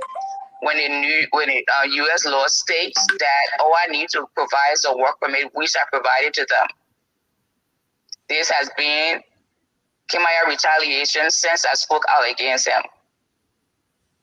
He has tried. So who did, before I bring in Fagon, it's very important, who you spoke to that asked you to go on a vacation, that asked you to get away because Kimaya, the foreign minister, was coming into the country. Who did they? Who spoke to you? I didn't speak to them myself, but that's the plan. It was Comfort Sawyer and Maggie Gibson Glade. Okay. That was one of the lady that was in that video, right? Yes. So Fagon, you can come in now, Fagon. Then we'll go to Mr. Duado. After Mr. Duado is Fagon. Mr. Duado, you go ahead. I'm speaking. Thank you so much. Sis Cummings, thank you so much. My first question is very quick. Are they selling Liberian passports? Are they Liberian foreign mission that you're aware of? No. Not that I'm aware of, no. Okay. Another thing I want to, you've worked in this country, according to yourself, for over 20 years in the telecommunications industry. And for those of us that live in America, you will know that when you go to an organization, if they employ you, they will give you a formal employment letter or something stating that you're employed there. Now, you have explained why you do not have that. But doesn't it raise an eyebrow to see that a mission such as a Liberia Foreign Mission is being run like a criminal organization and you got nothing to show for it, but yet and still you went to work every day? Did it not concern you? I went to work every day because I was committed to the job and to serve my country. The fact that I didn't get an employment letter was because Kimaya decided not to issue me one. And when I did speak up against him, I definitely was cut off from everything at the mission. So there was no way for me to get anything. Over the time when he started asking for the employment letter, I asked them, can I get an employment letter or a contract since I'm a local staff, and they refused. I see. So my final question on that, I know you said President Weah is a family friend, and President Weah calls himself feminist in chief. Do you think his behavior in this case promotes him as feminist in chief? No. Thank you. Fagon. Yeah, Wani, I just want you to know most of the questions we are asking you tonight is meant to help your case, not to hurt it. Because we come from a country and we know how the people feel in Liberia and how they can talk. If you go back and play our tape tomorrow, you will see that thousands and thousands of Liberians that supported you started getting angry when you tried to hold back certain information. As a matter of fact, some of them strictly reached out. So let me help your case further. You have a sister by the name of Charlton Cummings, correct?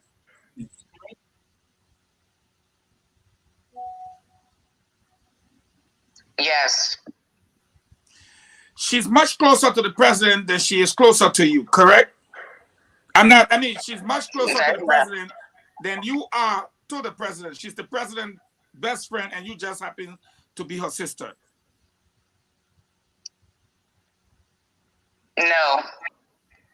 No. Wani, so it's okay for you to say you don't want to. If it's personal, you can say you don't want to answer some personal questions. But because of the sexual harassment accusation, we may have to ask you some questions. Okay. So yes, and this is public information. Sorry, Fagon. Yes, you're fine. So the president recommends you, and I want you to listen to this very carefully so that you can take your time and answer it, because it has come. The VVIP is the president. President say, I have a friend. Can she get a job at the permanent mission? Can you put her at a position? Whatever he did, he gets the information from you. You complain to him that this happens to me. This happened to me. And you go forward and make a case. And on the day, I watched your live video. And because Fambule was trying to help both the government and to help you, Fambule gets fired by the VVRP for stating what is obviously now the fact that you had filed a case and there were reprisals and there were actions taken against you for blowing a whistle. And that should not have been the case. Let me ask you this, and which will be my final question to you. It will come in twofold. A, if the president wanted you to go back to work at the permanent mission, will you go back there and work? That's the first question, and I'll follow up with the second one. Yes. Thank you. I'm still a staff at the permanent mission. Yeah, but he's the chief executive officer. So that thing that other Mumu man doing, sorry, that one what call himself foreign minister, he's a Mumu man. The president can appoint. So again, let me be clear with that. The president can appoint you at that position that he wants to appoint you to once you're qualified. I just wanted to find out from you, the fact that you did not get an employment letter. And I know the reason why, and I will state it first before you answer your question. Kimia was scheming on you guys. The benefits of a minister counselor, what they're entitled to, what they're supposed to get. Like I said to you, they fall directly under my office as Deputy Minister for Press and Public Affairs. So in order to scheme on you, he could not pass you through the right channel to get the job. So he decided to play around. The fact that you did not get a hiring letter or whatsoever the case, a contract or whatever, and he gave you this, my question to you, intended to help your case. When you carry a check to the bank keeps a copy of that check. The millionaire Stanton knows about it. Every check has a number. Maybe he can correct me. As long as you got a check from the permanent mission, it was for work performed or services rendered. The U.S. government tracks it. Now, for Kimia to tell us that you were not hired, he has to tell the U.S. government why he was writing these checks and signing them to you. So my question to you, do you have your bank statements, documents to show that you have either electronic deposit, direct deposit, the CEO will correct me on that one, as well as the deposit from your checks? Do you have any banking records that you will share with us later, maybe tomorrow, day after, to prove that you had those checks? Do you? I can get it right now. Oh, okay. Then the CEO will talk to you. I mean, Stanton will talk to you about that. I rest my case. If those documents are there, it means that you either provided services to the permanent mission or you work for the permanent mission. Either ways, no one has the right to sexually harass a Liberian citizen, whether they're working there or they're visiting. The case, like my friend Abdullah said, is a case of sexual harassment. And to make it a case about your employment is irrelevant. The fact that whether he did it while you were visiting or working, the fact that he did it is despicable, must be condemned. And the one you are referring to as your family friend, I'm afraid to tell you, is your family enemy, because he fired somebody who was working for your country and at the same time protecting your rights and dignity. I respectfully submit. Okay, come in.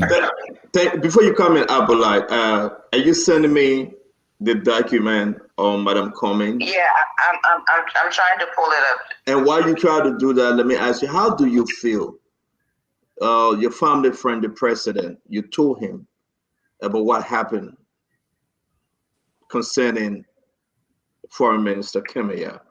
How do you feel that up to today's date, he still have his job?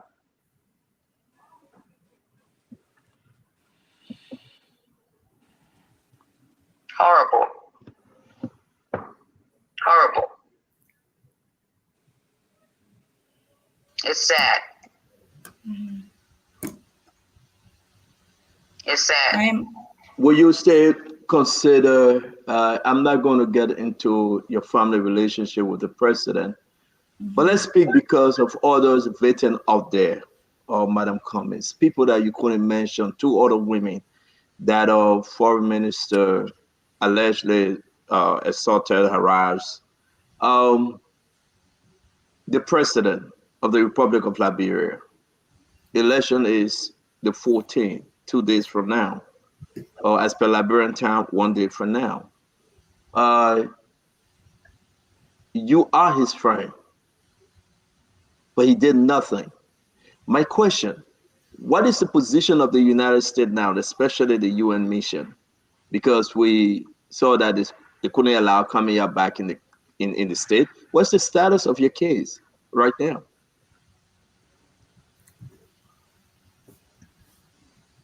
There's investigation going on at the U.S. mission.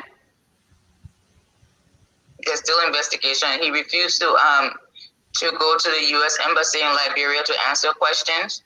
His wife was removed from the consulate here in New York because she refused to answer questions.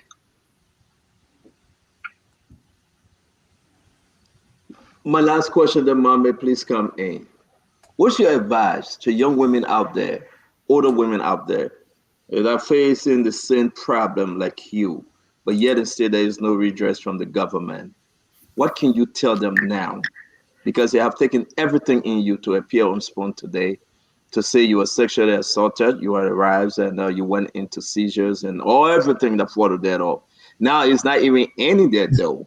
They are saying you are not part of the mission. They are not paying you. They're asking you to go on vacation because they want Kemaya to come to the United States. They're excusing you. They want you to leave, travel far, far away. What's your advice to women out there that are just quiet, can't speak because of the position, because of the relationship to hires up, to VVIP? What can you tell them today, Madam Cummings? Don't be afraid. Speak. Don't be afraid. Justice delayed will not be justice denied. Yes.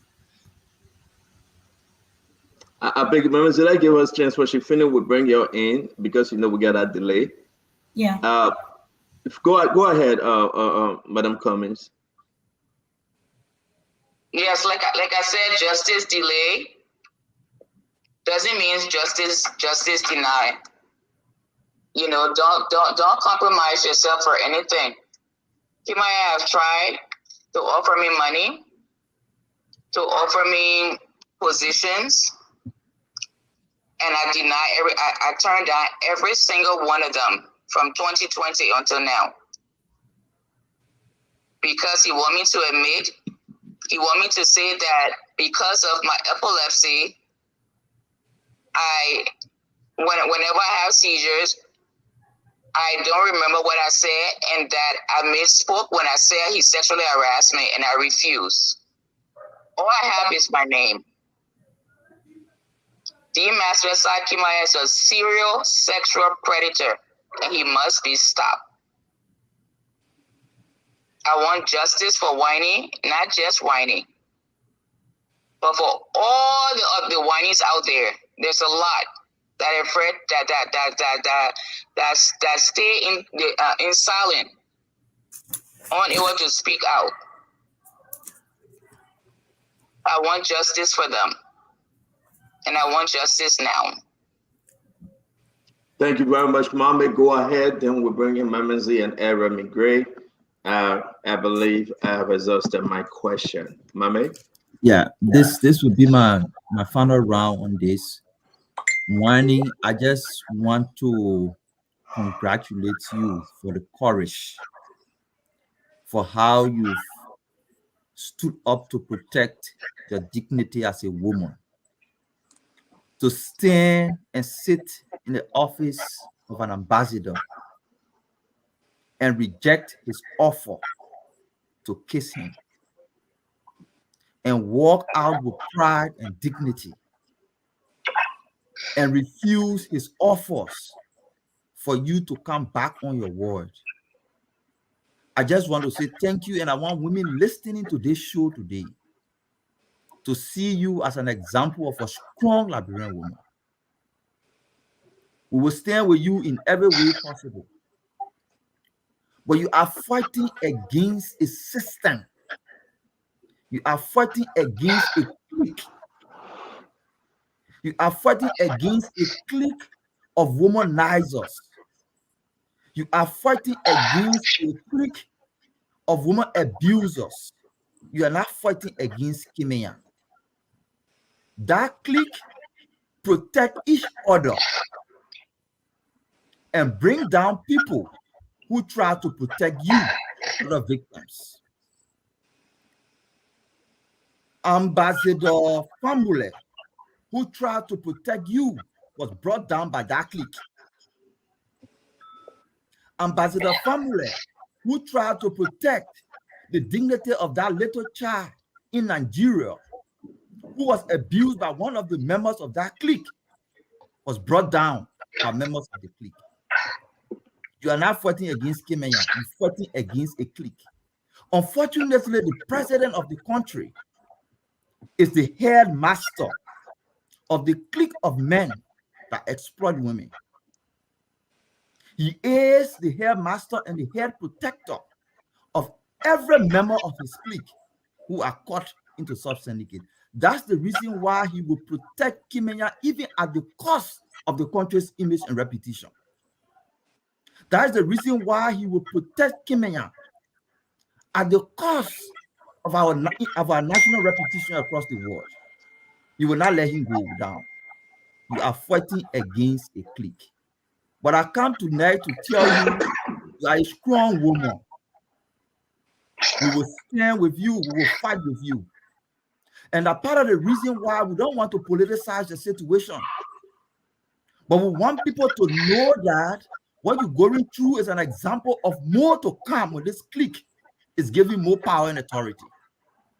We need to bring this clique down so you and other victims can have justice. Be calm, don't cry. Be strong, don't feel tough. Thank you. We'll fight with you. Thank you. Thank you. We're begging you, if you have to take a break, please do. We're sharing tears with you. Though we may be men, but we have sisters, we have mother, married, daughters. This is wickedness. This is complete wickedness. For many members, I just believe President Weah should have made this a priority, number one. Yes. And when our sister Wani said family friend, he should have considered that for the least and say, you know why? Let's investigate. The Americans saw something. That's why they stopped Kimenya from coming. Yeah, they saw something. President Weah and his wife. President Weah has seen that thing. President Weah heard of it. He came to the United States without his foreign minister. So this is a big issue. And I say, yes, indeed, I do agree. Justice for Wani. Justice for Wani. Justice for Wani. Say what you want to say, but I think Liberia should look at this as a prime example that our sisters, our mothers, our daughters should speak when they are in such situation, God forbid. But let me give it to you, Memenzi. And I'm feeling so bad right now. Let me give it to you. Okay. Hey, Wani. So Hey. I know Wani from childhood. Okay. Because we're all in high school together in Monrovia. It's okay to cry. It's okay to cry. And you're crying on a national stage here. I feel for you. You know what I do for women's rights. It's unfortunate that he didn't come to your rescue. I know you felt that he needed to. I commend you for pushing this through, because I know it took a lot for you to come here and, you know, and call his name because you didn't want to. And you did call his name, that he's this VVIP. Again, we don't want to politicize this. And I will come back to speaking to that part. But as a Liberian woman, even I'm not clear on the position you had at the mission, okay? But you were on a salary there. You were paid there. I want to commend you that you knew your worth, that you didn't need to be sexually harassed, that you didn't need to sleep with no man for no position because if you have brains, okay? We have jobs, we work jobs. We have qualification. We should not have to sleep with no man, or for that matter, with no woman, you know, because I'm going to make this equal rights. So I commend you for that. You don't have to have penetration before it's considered sexual abuse, okay? For anyone listening or writing, it is. Because it was an unwanted event, and you have the right to pursue this. I hope you do get some help with counseling, because whenever a woman or a man is raped, your power is taken away from you. And it takes a lot to get that power back. We went through a horrible civil war that people were raped, and those women still go through trauma every day. So you went into the mission that's supposed to have been a safe place, and you were allegedly sexually abused. You were sexually abused, that way you stated. Your best friend, your family friend, this VVIP should have prioritized this, because Ambassador Famula was let go of in 24 hours. This has gone on for almost 3 years. I do want you to think this is not your friend. This is not what friends do to friends. There is a video out here at the CDC party or something with little girls twerking. For those that don't know what twerking is they bend over and like dance and do some foolish nonsense with their hip. That is not what we want to see Liberian young women doing, okay? That is not how we promote young women. We should be promoting people education, okay? Giving them better opportunities, not sexualizing women. And this regime is doing that. I am a mother of a daughter. I have sisters and cousins that are female. The value of a woman is a lot better than just sexualizing her. We have brains, we think too. We build country, we've had a female president. We'll have a female president again in the future. Thank you. But hopefully you do get some counseling, because you need to deal with this. There's a lot of questionable things going on in this government, and that's why it's very important that we change the trajectory of the country. I'm not trying to politicize your case, but this is something that brings this back to the table. The value of women, sexualizing women, not respecting women, they need to go. Thank you, Mama Z. Okay. I'm sorry to interrupt you, but we got 3 more minutes. Okay. They are singing on me. Thank you very much. Let's give Madam when it comes to time. Again, sorry. You can take whatever break you desire. We will be here patiently waiting for you to do your closing. Again, we ask that we play this clip tomorrow morning, 10 a.m. Liberian time. We will play the portion of our show, Your Story, for those that couldn't stay up to watch and listen. They will be able to listen. Madam Mwani, we will play this entire thing again tomorrow morning for the nation to listen to your story. But do your closing. Thank you for joining us tonight. Just for the closing, let me just ask you one one simple question. I mean, yeah, go ahead. Ask one question. She will incorporate that into her closing. Go ahead. Yeah. So Wani, I'm pretty sure you have been alone in this fight. I don't believe you've had the necessary assistance or help that you need to go against this clique, as Mami would describe it. This is an empire that is extremely powerful. They got money. They got far-reaching authority. So it's you against the world. It seems as though. But in my opinion, I think you came on this platform for a purpose, and I have yet to hear that whether you need the help. I wonder whether you even have the financial wherewithal to even withstand this in a court. When you go, who paying your lawyers, their legal fees, and all of those kinds of things. I think these are some of the things we need to discuss here at this time before you depart. Where do you get legal assistance from? Do you have the financial wherewithal to go against this evil empire that is against you and other decent women? Thank you very much, Ed. Well, you have the rest of the time, Madam Cummings, please. Do your closing and answer all the questions. Make your remarks. We'll be your patient listening. Talk to us. Thank you. To answer Councilor Gray question pertaining to legal assistance, no, I don't have any legal assistance. Everything I've been doing over the years has been out of my pocket.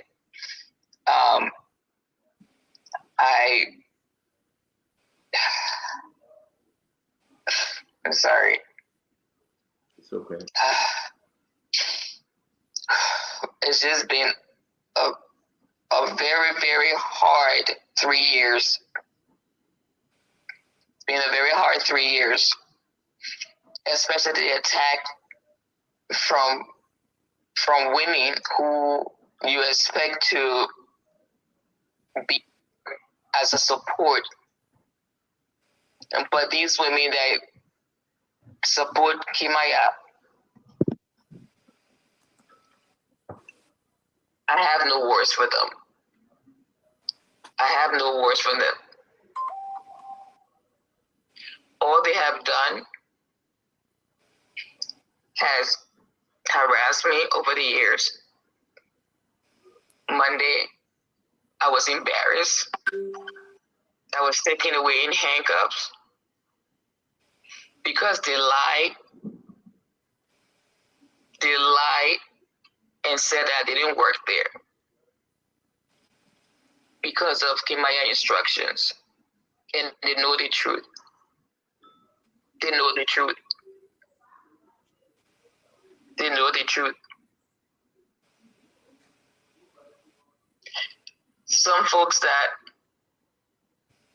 are considered friends or family abandoned me during this time.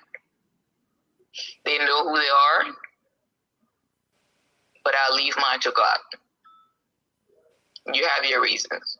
I'll leave mine to God. Thank you very much. By providing the information that I'm sorry. Go ahead, ma'am. Go ahead, please. By providing the information that I provided with Kimaya recording, I hope Comfort Sawyer heard it so she can see why I wasn't given an employment letter. Kimaya told me that I didn't need one. I didn't need any documents. There was no need to fill out any documents for me to just start working. And that's what I did. That's what I did. Maybe it was me trusting and why I didn't request one. You know, I'll take that. I will take ownership of that for being trusted, for trusting somebody. But this is where we are today. I feel I just want to thank the Spoon Network for the opportunity to have me to come and tell my story. I feel vindicated. I feel blessed. I'm thankful. And I just want to tell any female, any woman, any little girl out there who are being abused, just know you're not alone. I will share my information. If anybody want to reach out to me, they should feel free to do so. I did not want to be in a public like this. I'm a very private person. Myself, I didn't ask for this. All I wanted to do was serve my country. That's all I wanted to do. I thank you. Thank you very much. Thank you very much. Again, we in this together with you. We are wishing you well. We hope you can take up more strength and courage and do what you do best. You're always welcome to join us on Spoon, that we can share your story. This would strengthen others and encourage others to be strong and bold and look at those predators in the face and tell them that no, you will not overcome me, like you just did. Miss Wani, I have your number, you have mine. You're always welcome. Please. Thank you. Thank you. You're welcome, man. Bye, Miss Lee. Virtual hug. All right, there's the voice of Madam Cummings. We wish her well. Again, Fagon, Memezi, Connor Gray. A lot of folks out there reaching out to me that they know so many people in similar situation. Robina Famata Louis Vincent saying hug and kisses to you. They're wishing you well, Madam Cummings. Richard, can we mute? Do we have somebody on? I mean, I got someone who are fighting to talk, but yeah, can you just mute? I mean, I'm sorry. I thought I was talking to myself. I heard the background. So, Fagun, Memezi will be last. This is damaging. This is real damaging. VVIP recommended, followed by Kemaya. Josh Manawia know these things, and he sat on it. He put it in the basket. He locked it up. Man, Fagon, our country is in a mess. Stanton, do you think the U.S. government will ask a person to leave their country or be declared persona non grata for not cooperating with an investigation that they don't have interest in? Come on now. They call your wife and say, look, it's not one person, it's not two, it's not three, but it's four. We need to talk to you, ma'am. And you say your husband say, man, I'll talk. And you refuse to talk. And they gave you a specific time to leave the country or be declared persona non grata. When did America start telling Liberian diplomats that they should leave or be declared? When? That's the first major damage, Colonel Gray. This is the first time in our nation, 176 years of existence, that the American government look at her little baby and say, they want your career. If you ain't taken from here, will declare her persona non grata. She had to go to Morocco, where they gave her the job minister counselor. This Kimia was the one that gave that woman her wife, her brother-in-law, her pastor, and her pastor wife. Then on top of it, took the pastor wife, I would not call her name, and did the same thing. In fact, this one, in my opinion, was worse than Rani's. We're not going into detail, but I said worse. And did not even pay her just wages. When the U.S. government had the document like this, that says she came here as a domestic staff with everything, her employment letter, everything, did you pay her? Stanton, no. But she was in your house, yes. And what you are doing to her, we thought I want later. Again, It's a sad story. But what makes it even more interesting and sad is that Wani said she was recommended by a VVIP who is also a family friend. And the VVIP is the president. Yes. No, she said yes. She said it's the president. So the president recommends you, and Kimia refuses to do the honorable thing, which is to hire you legally. Instead, he starts scheming on you, crook.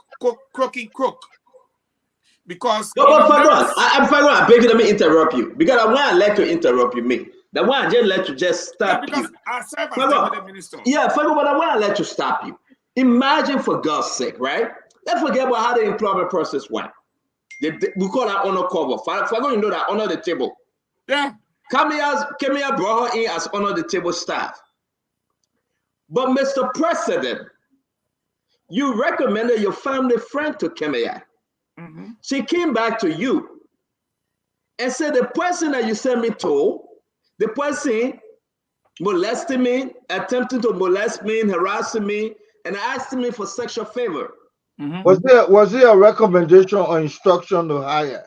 Okay, right. Okay, say what you want to say.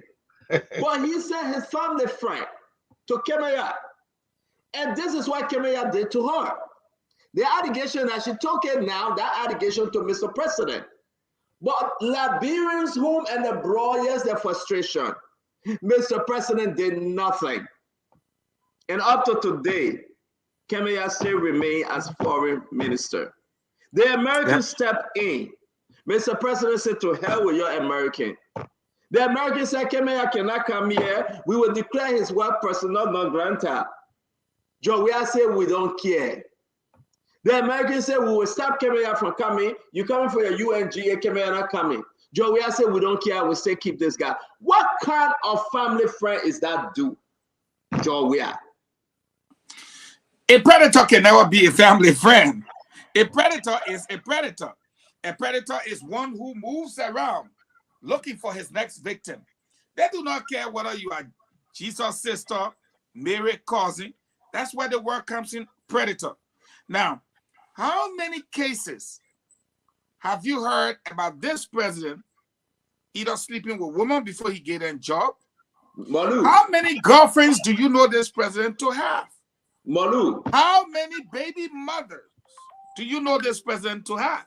Malu. If we were to sit down and conduct a hearing as to how many baby mothers President Weah have in the country, you will notice that some of his baby mothers come as a result of what I will term as sexual exploitation.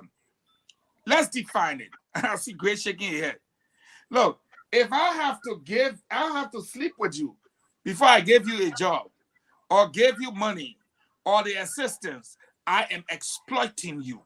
Whether a baby comes from there or not, it is sexual exploitation. And so these predators take advantage of their victims.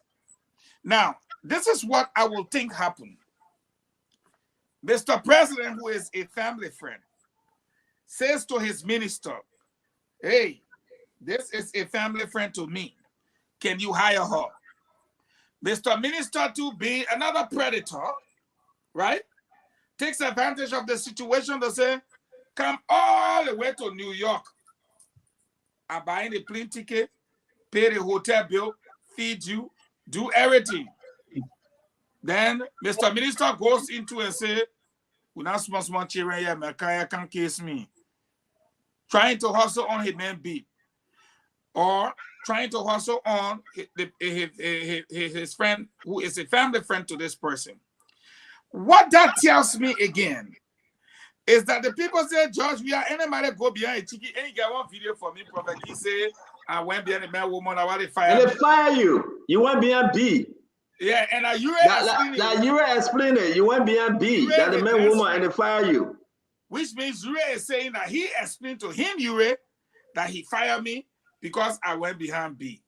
Truth be told, I was friends with the president's ex. Her name is not B, her name is D. Not B-E-E. It doesn't matter. So you are right. Whether that B, whether that D, you went behind the president girlfriend and the president fire you. No, it doesn't matter the name. There's the issue, the context. What kind of friend? You were friends with her. B, whether that D, whether that W, you went behind the president girlfriend and the president fire you. No, but he was nowhere around that area, man. Why you went behind the president girlfriend? That's why you lost your job. No, but listen now. You won't listen, you'll be talking fafa. No, but you won't bring it up. You went behind the president girlfriend. About me. This man and that lady broke up 7 years before I met It doesn't matter. One that the president said nobody will go behind it. The fact that he saw the lady walking with me at Margaret's birthday party, that was his own problem right there. Casual, it's not me. What thing for you? Are you creating him being here? But that's why they fire you for. Continue to explain. I got Melvin Howard now. Well, that's what they fire you for. You want me to tell you why they say you must sleep in our house? I got Melvin Howard. Oh, you got Melvin Howard here. But let me finish. So I can tell why they say you must sleep in the house there. But you know, my man put it the right way. Bro, these kind of things, the one that really hurting my feeling, right? I mean, and I want to say to that lady, she's listening right now. Let me tell you something, Wani. Your justice will be delayed, but it will never be denied. And now it is delayed from now until the 15th of January. If JMB is elected president, Madam Wani Cummings, trust me, by the power invested in Joseph Numa Bwaga as the chief executive officer, chief law enforcement officer of the country, Wani, trust me, a large-scale investigation will be carried out. It's not just about you, but about the Liberian government permanent mission being used as a sexual hub where 4 different Liberian citizens came under sexual assault, sexual molestation, sexual exploitation. It will be the biggest out-of-the-country foreign mission investigation. And we will carry it out. And those people who are aiding and abetting such act will also face justice. Okay? I want to assure you. So George Weah is fighting a lot of things. But you can be assured. And I want to say to Stanton, one of the reasons why people love Spoon Network is because when we come on these networks, on this network, we go digging deeper to find out the truth and give to the Liberian people. And I can say, I have received word like you did. George Weah have sworn by the oracle that if he's re-elected president, nothing called Spoon TV or network will exist. He have sworn by the oracle that he will wipe it clean from the surface of Liberia. Nothing will exist. And I want to assure him that that's the reason why the Liberian people are going out on November 14th, because they want to know everything. Like they got to know from Amara Kone, from Brahma Kamara, and from every other person that have appeared on this network, including Wani Coleman. I respectfully submit. I'm hungry. I just finished cooking my rice.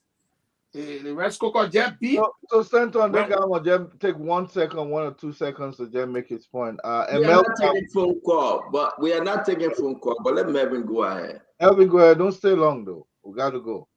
You there? Yeah. Can you all hear me? Yes. All right. Good evening to the panelists and good evening to the Liberian people. This is Melvin Tattoo Howard.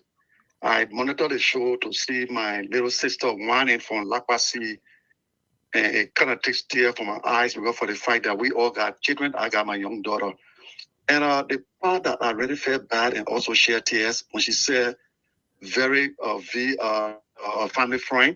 Yes, Mr. George Weah, he is a friend to the family because we all grew up from Lakwasi. Mr. Weah, at the times back in the days when you were playing for IE, Archie Bonner rented a place for he, the late Thomas Fremont, and Ellis Blambo that played for IE. And from that place to the Cummings place was like 5-minute walk. And so we are every day and night from practice from I used to be in the Cummings' house. Her dad, the late Charles Cummings, was the managing director for the airport of Springfield. And her mom, I used to be in the yard tutoring the children to make ends meet to go to school. So what really hiked her, I believe, and also hiked me to see a frightened position. And this girl, no, the girl is not just from the street. She came from a wealthy family. Mr. Charles Cummings took care of his children. That's Wani, Chatonet, Charlene, the sister that Falcon talked about, her biggest sister, and Charlie, the brother, the big brother, and Chatonet. I used to tutor them to get my little living to go to school. So I believe what hiked her to see Mr. President that she knew from back in the days before he even became president, went to Cameroon in a hospital 24/7 week from practice to see somebody molested, trying to molest her. He would not say the word. It happened in the case when the late Joshua was murdered. Mr. President went to the funeral. He sat there for 5 hours without saying a word. Just on each, I want to tell the bishop, let Mr. President say something to the family. So again, she got no right to lie. She got no cause to lie. And before I end, 2019, I was on my way to Liberia to represent the University of Liberia Liberty Association in Americas. And when I went, my passport at the time had issue. It was one I came across and said, people wrote that too. Because the permanent mission and the MSC was sharing, come up, the same flow. She said, people are from Rhode Island. I will see what I can do to get a lesson pass before you leave.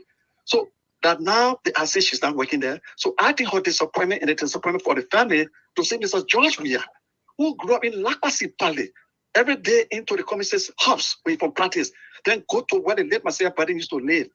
Eat food from the people to see them today in the $1 like this. I think to me that I took tears from my eye, also took tears from my eye. So I dare call to make that contribution. Mr. President, we got children, we got daughters. You empower today, you need to speak for the voiceless. Thank you very much, and God bless you all. Thank you very much, folks. Let's wrap this thing up. We have to go.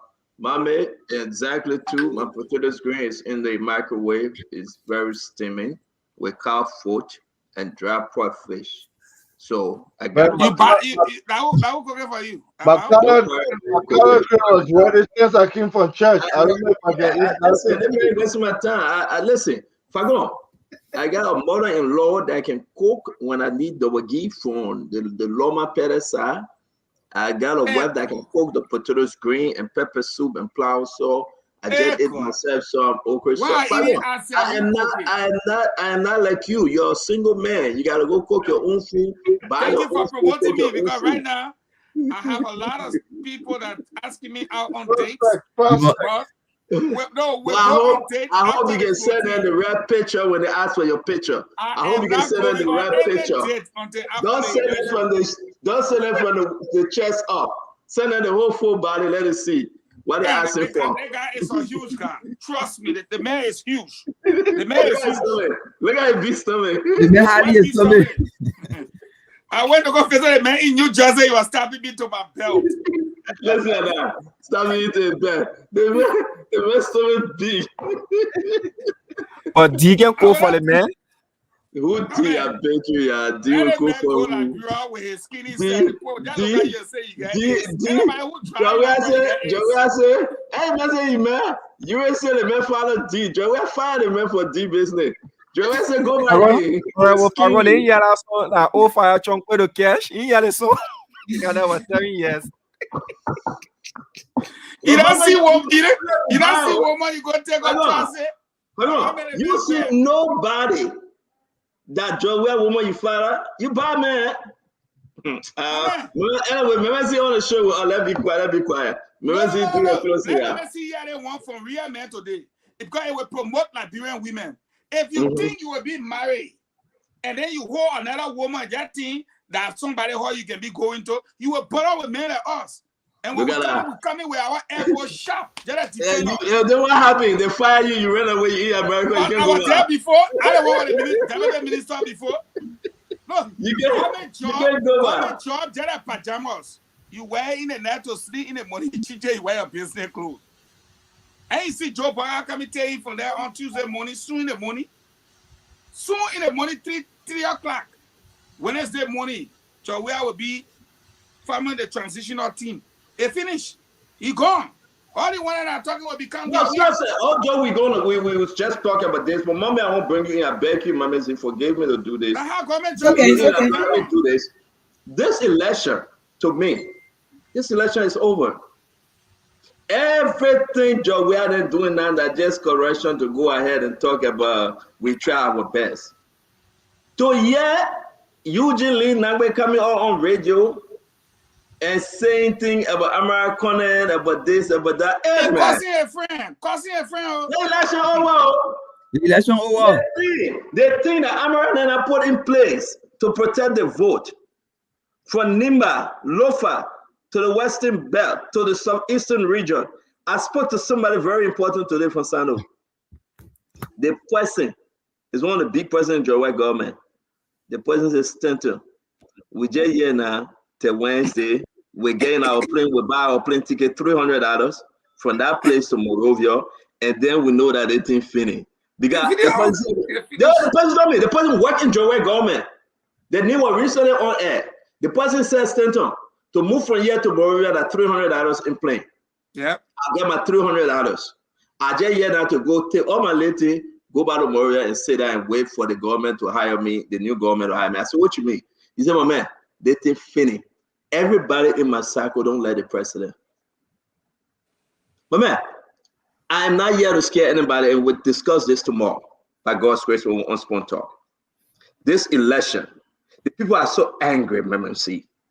Listen to what happened today about my comments that just left. Women are angry. They are bitterly angry. And I think in that bundle, George, we are usually Nangbe, every one of them know the time has come for them to go gently in that quiet night.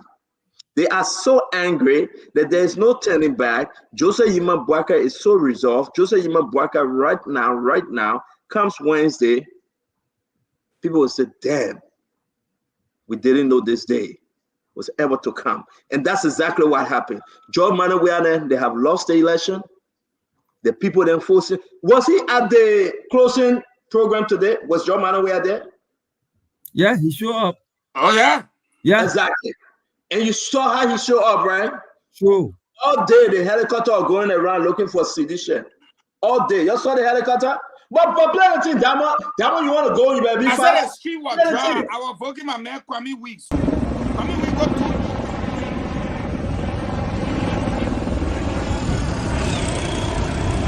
The helicopter looking for sedition to go to the party headquarters. Joe, helicopter looking for sedition. But I say, you see that Joe? That Joe helicopter looking for sedition. They want a real view, what you call a real view, to take it from the air. But nobody was concentrated gathered in any long streets. Get a road there, it was empty.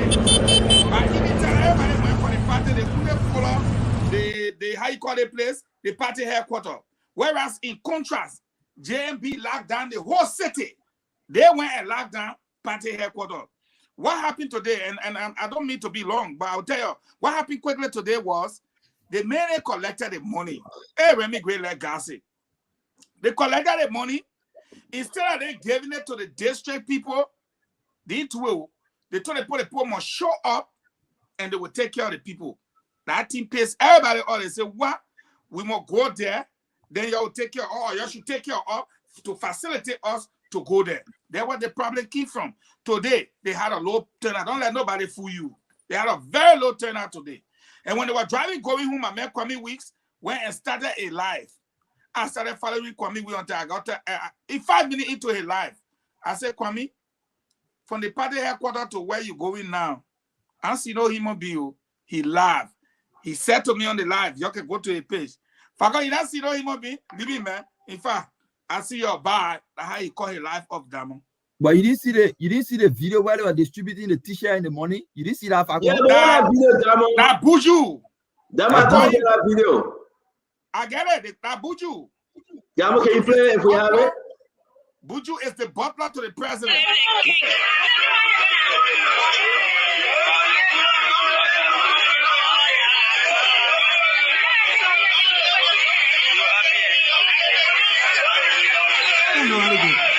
Someone that will still sit down and see the one and still be talking. They even get some because another tire. The people are being abused. Look at what they're doing, distributing money. They play real favor, true. That Buju, he's the butler to the president. Don't call the man, get a man fan Nimba or butler. You know the man Leo. You want to make it fun? Oh, yeah, the man are the supervisor for all the ghetto. Like I'm saying, butler, they make a rap. They make a rap the thing for the people to something.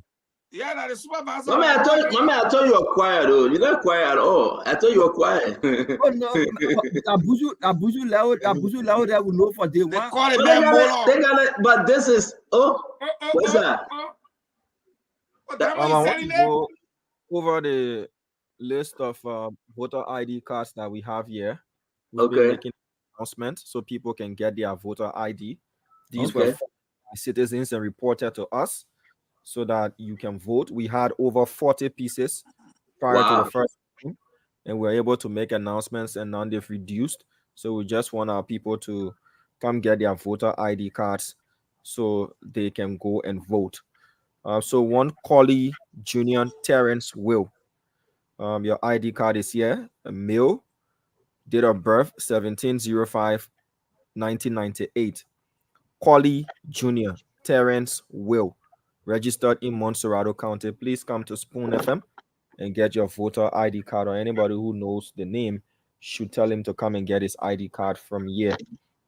Payne Isaac, registered in Margibi County, male, date of birth 31/03/2001. Payne Isaac, male, registered in Margibi County, date of birth 31/03/2001.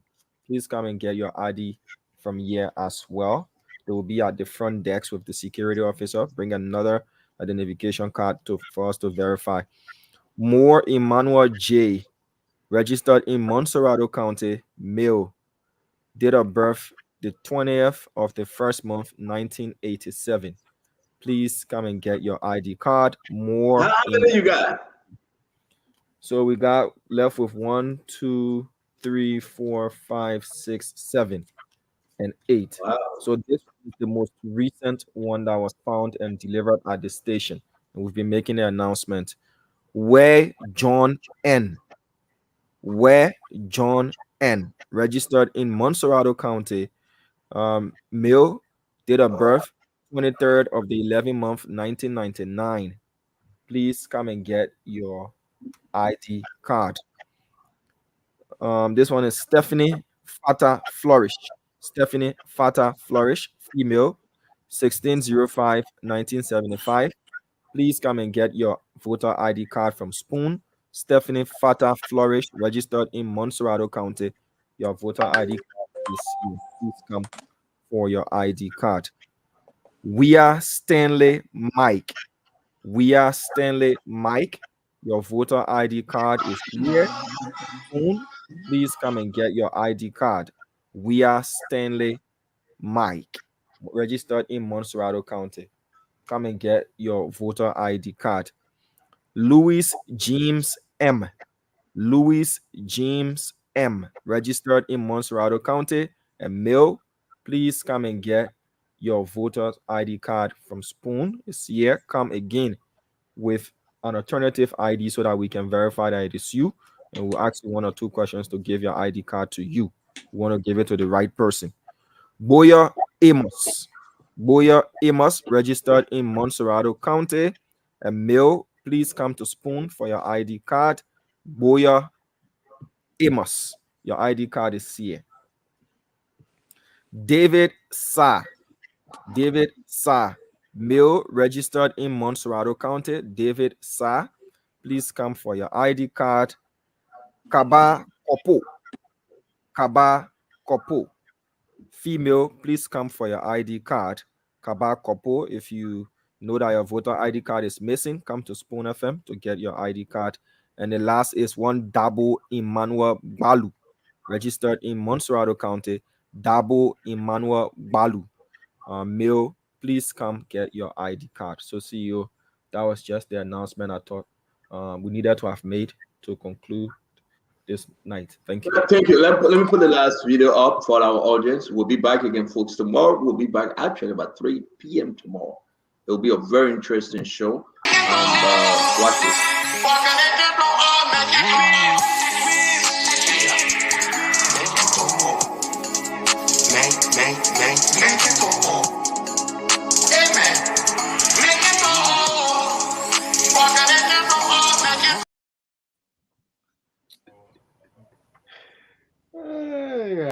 you see, that's exactly where we are. The guy that's sharing this in MMZ, they are sharing the jersey. They can talk all. They are giving money. It will not help them. It's fini. This thing is over. They can get all the jersey, all the t-shirts. So our Carlos Gray giving buckets and lapa to the women. Here you go. Here you go. Our Carlos Gray giving buckets. Oh, must say since 2005. CDC have never given us anything. I'm happy today they're giving us something. Here you go. Imagine Joe Manowian. No more 1-1 behind him. No more the personal detail. No more private jet. Imagine George Manowian being a one-term president. We wish you well, guys. Thank you very much, Damo. Thanks for everything. And don't forget, those that pledged the motorbike. Damo, how many motorbikes have we received? One so far. So if we have other pledges, you have to. I see the information. Yeah, waiting for you guys to pick them up. Ask Madam Titi. Okay. And the other one will be in tomorrow. So we should be having 6 again for you guys to hit the road. But again, not too much to say, MMZ. I'll link up with her. Find out because we're about to leave, man. I wanted to say I hope that Wani does seek some sort of therapeutic intervention because it's apparent that it was emotional trauma for her. And Spoon did it again. We were able to get her to name him, to name we are on here. It was evident that she didn't want to speak his name, but we got her to do that. And sometimes when you do that, that actually helps with your trauma. It was a big disappointment. You should not have to sleep with no one for a job. There are some questionable things going on. People should not be on the government of Liberia payroll if you're not an employee. There are certain areas that happens, I'm sure, for security purpose, but this definitely was not a security job. So that's concerning as well. The live video did mention something about passport. So if you have the time, listen to the live video when she went live. I will go back and listen to it. But this is unfortunate and it's sad. And it just represents that, people have no respect for female, and that's concerning. So on Tuesday, you know what you need to do. Vote like your life depends on it, and vote them out. You have a state stand with experience that you can bring in, and you have experienced people that can run the government better. Okay, now you're gonna mention what Eugene Nangwe said today. So thank you for having me on. If everyone that goes to vote, you can be an observer, you can be a poll watcher. You don't have to be a designated poll watcher to pay attention and report anything you find that's any fishy activity going on. You have eyes, you can alert the neck worker. Okay, as a Liberian, you are voting. You have the right to point out to NEC if someone is doing anything fishy. If anyone have more than one ballot, you report that. You can report that, okay? And then someone would look at it. If you see anything fishy, speak up. This is your right. This is your country. You're voting for a better Liberia. We are the oldest republic in Africa. We deserve better. Thank you. You have a good day. Thank you very much, Mama Z. Thank you very much, Abdullah Mohamed, the Honorable Eugene Fagon, the man that took George Weah's girlfriend, and Joe Weah fired him. Thank you very much. Colonel Edward Great, we want to say thank you. You'll have a wonderful day. Damo, stop laughing at your brother. The man that went upstairs. Yeah. Where? Yeah. Let me tell the man from there. Thank you, Mama Z. No, it's here. It's here. I always try away. It's here. Oh, okay. Yeah. No, I gotta try away. For identity, I gotta try away. Because I don't want to get in trouble with Fagon. I'm a boom breaker. But listen, Damo, it's incredible today, man. So that whole administrative reason. Listen, Joey, I just got to put on an administrative reason, but if Fago knew that he was walking a dangerous path to go after Joey at 10-10, you can't do that. Joey would never forget. Party or bluffing. Yeah. In your There you face. go. Yeah. Then you in front of Joey, you taking her to party. That'd be your disrespect. Though Joey must say, well, ain't no problem, but why would you do that? If I gonna get beat out, care less. Even Joey, man, care the 10-10. But anyway, to each his own. We want to say thank you very much, Dam, on a wonderful program today. Man, what time is it now? 9:30, 11, 12, 1, 2, 2 a.m. in the morning. Please be safe. Yep, we'll be back again tomorrow. Today, Liberian time, and tomorrow, my time. Thank you very much, Dam. Good night. Good night. Good night to the folks. Thank you. And this is how we call it a night on Spoon Talk. Good night to you, and bye-bye.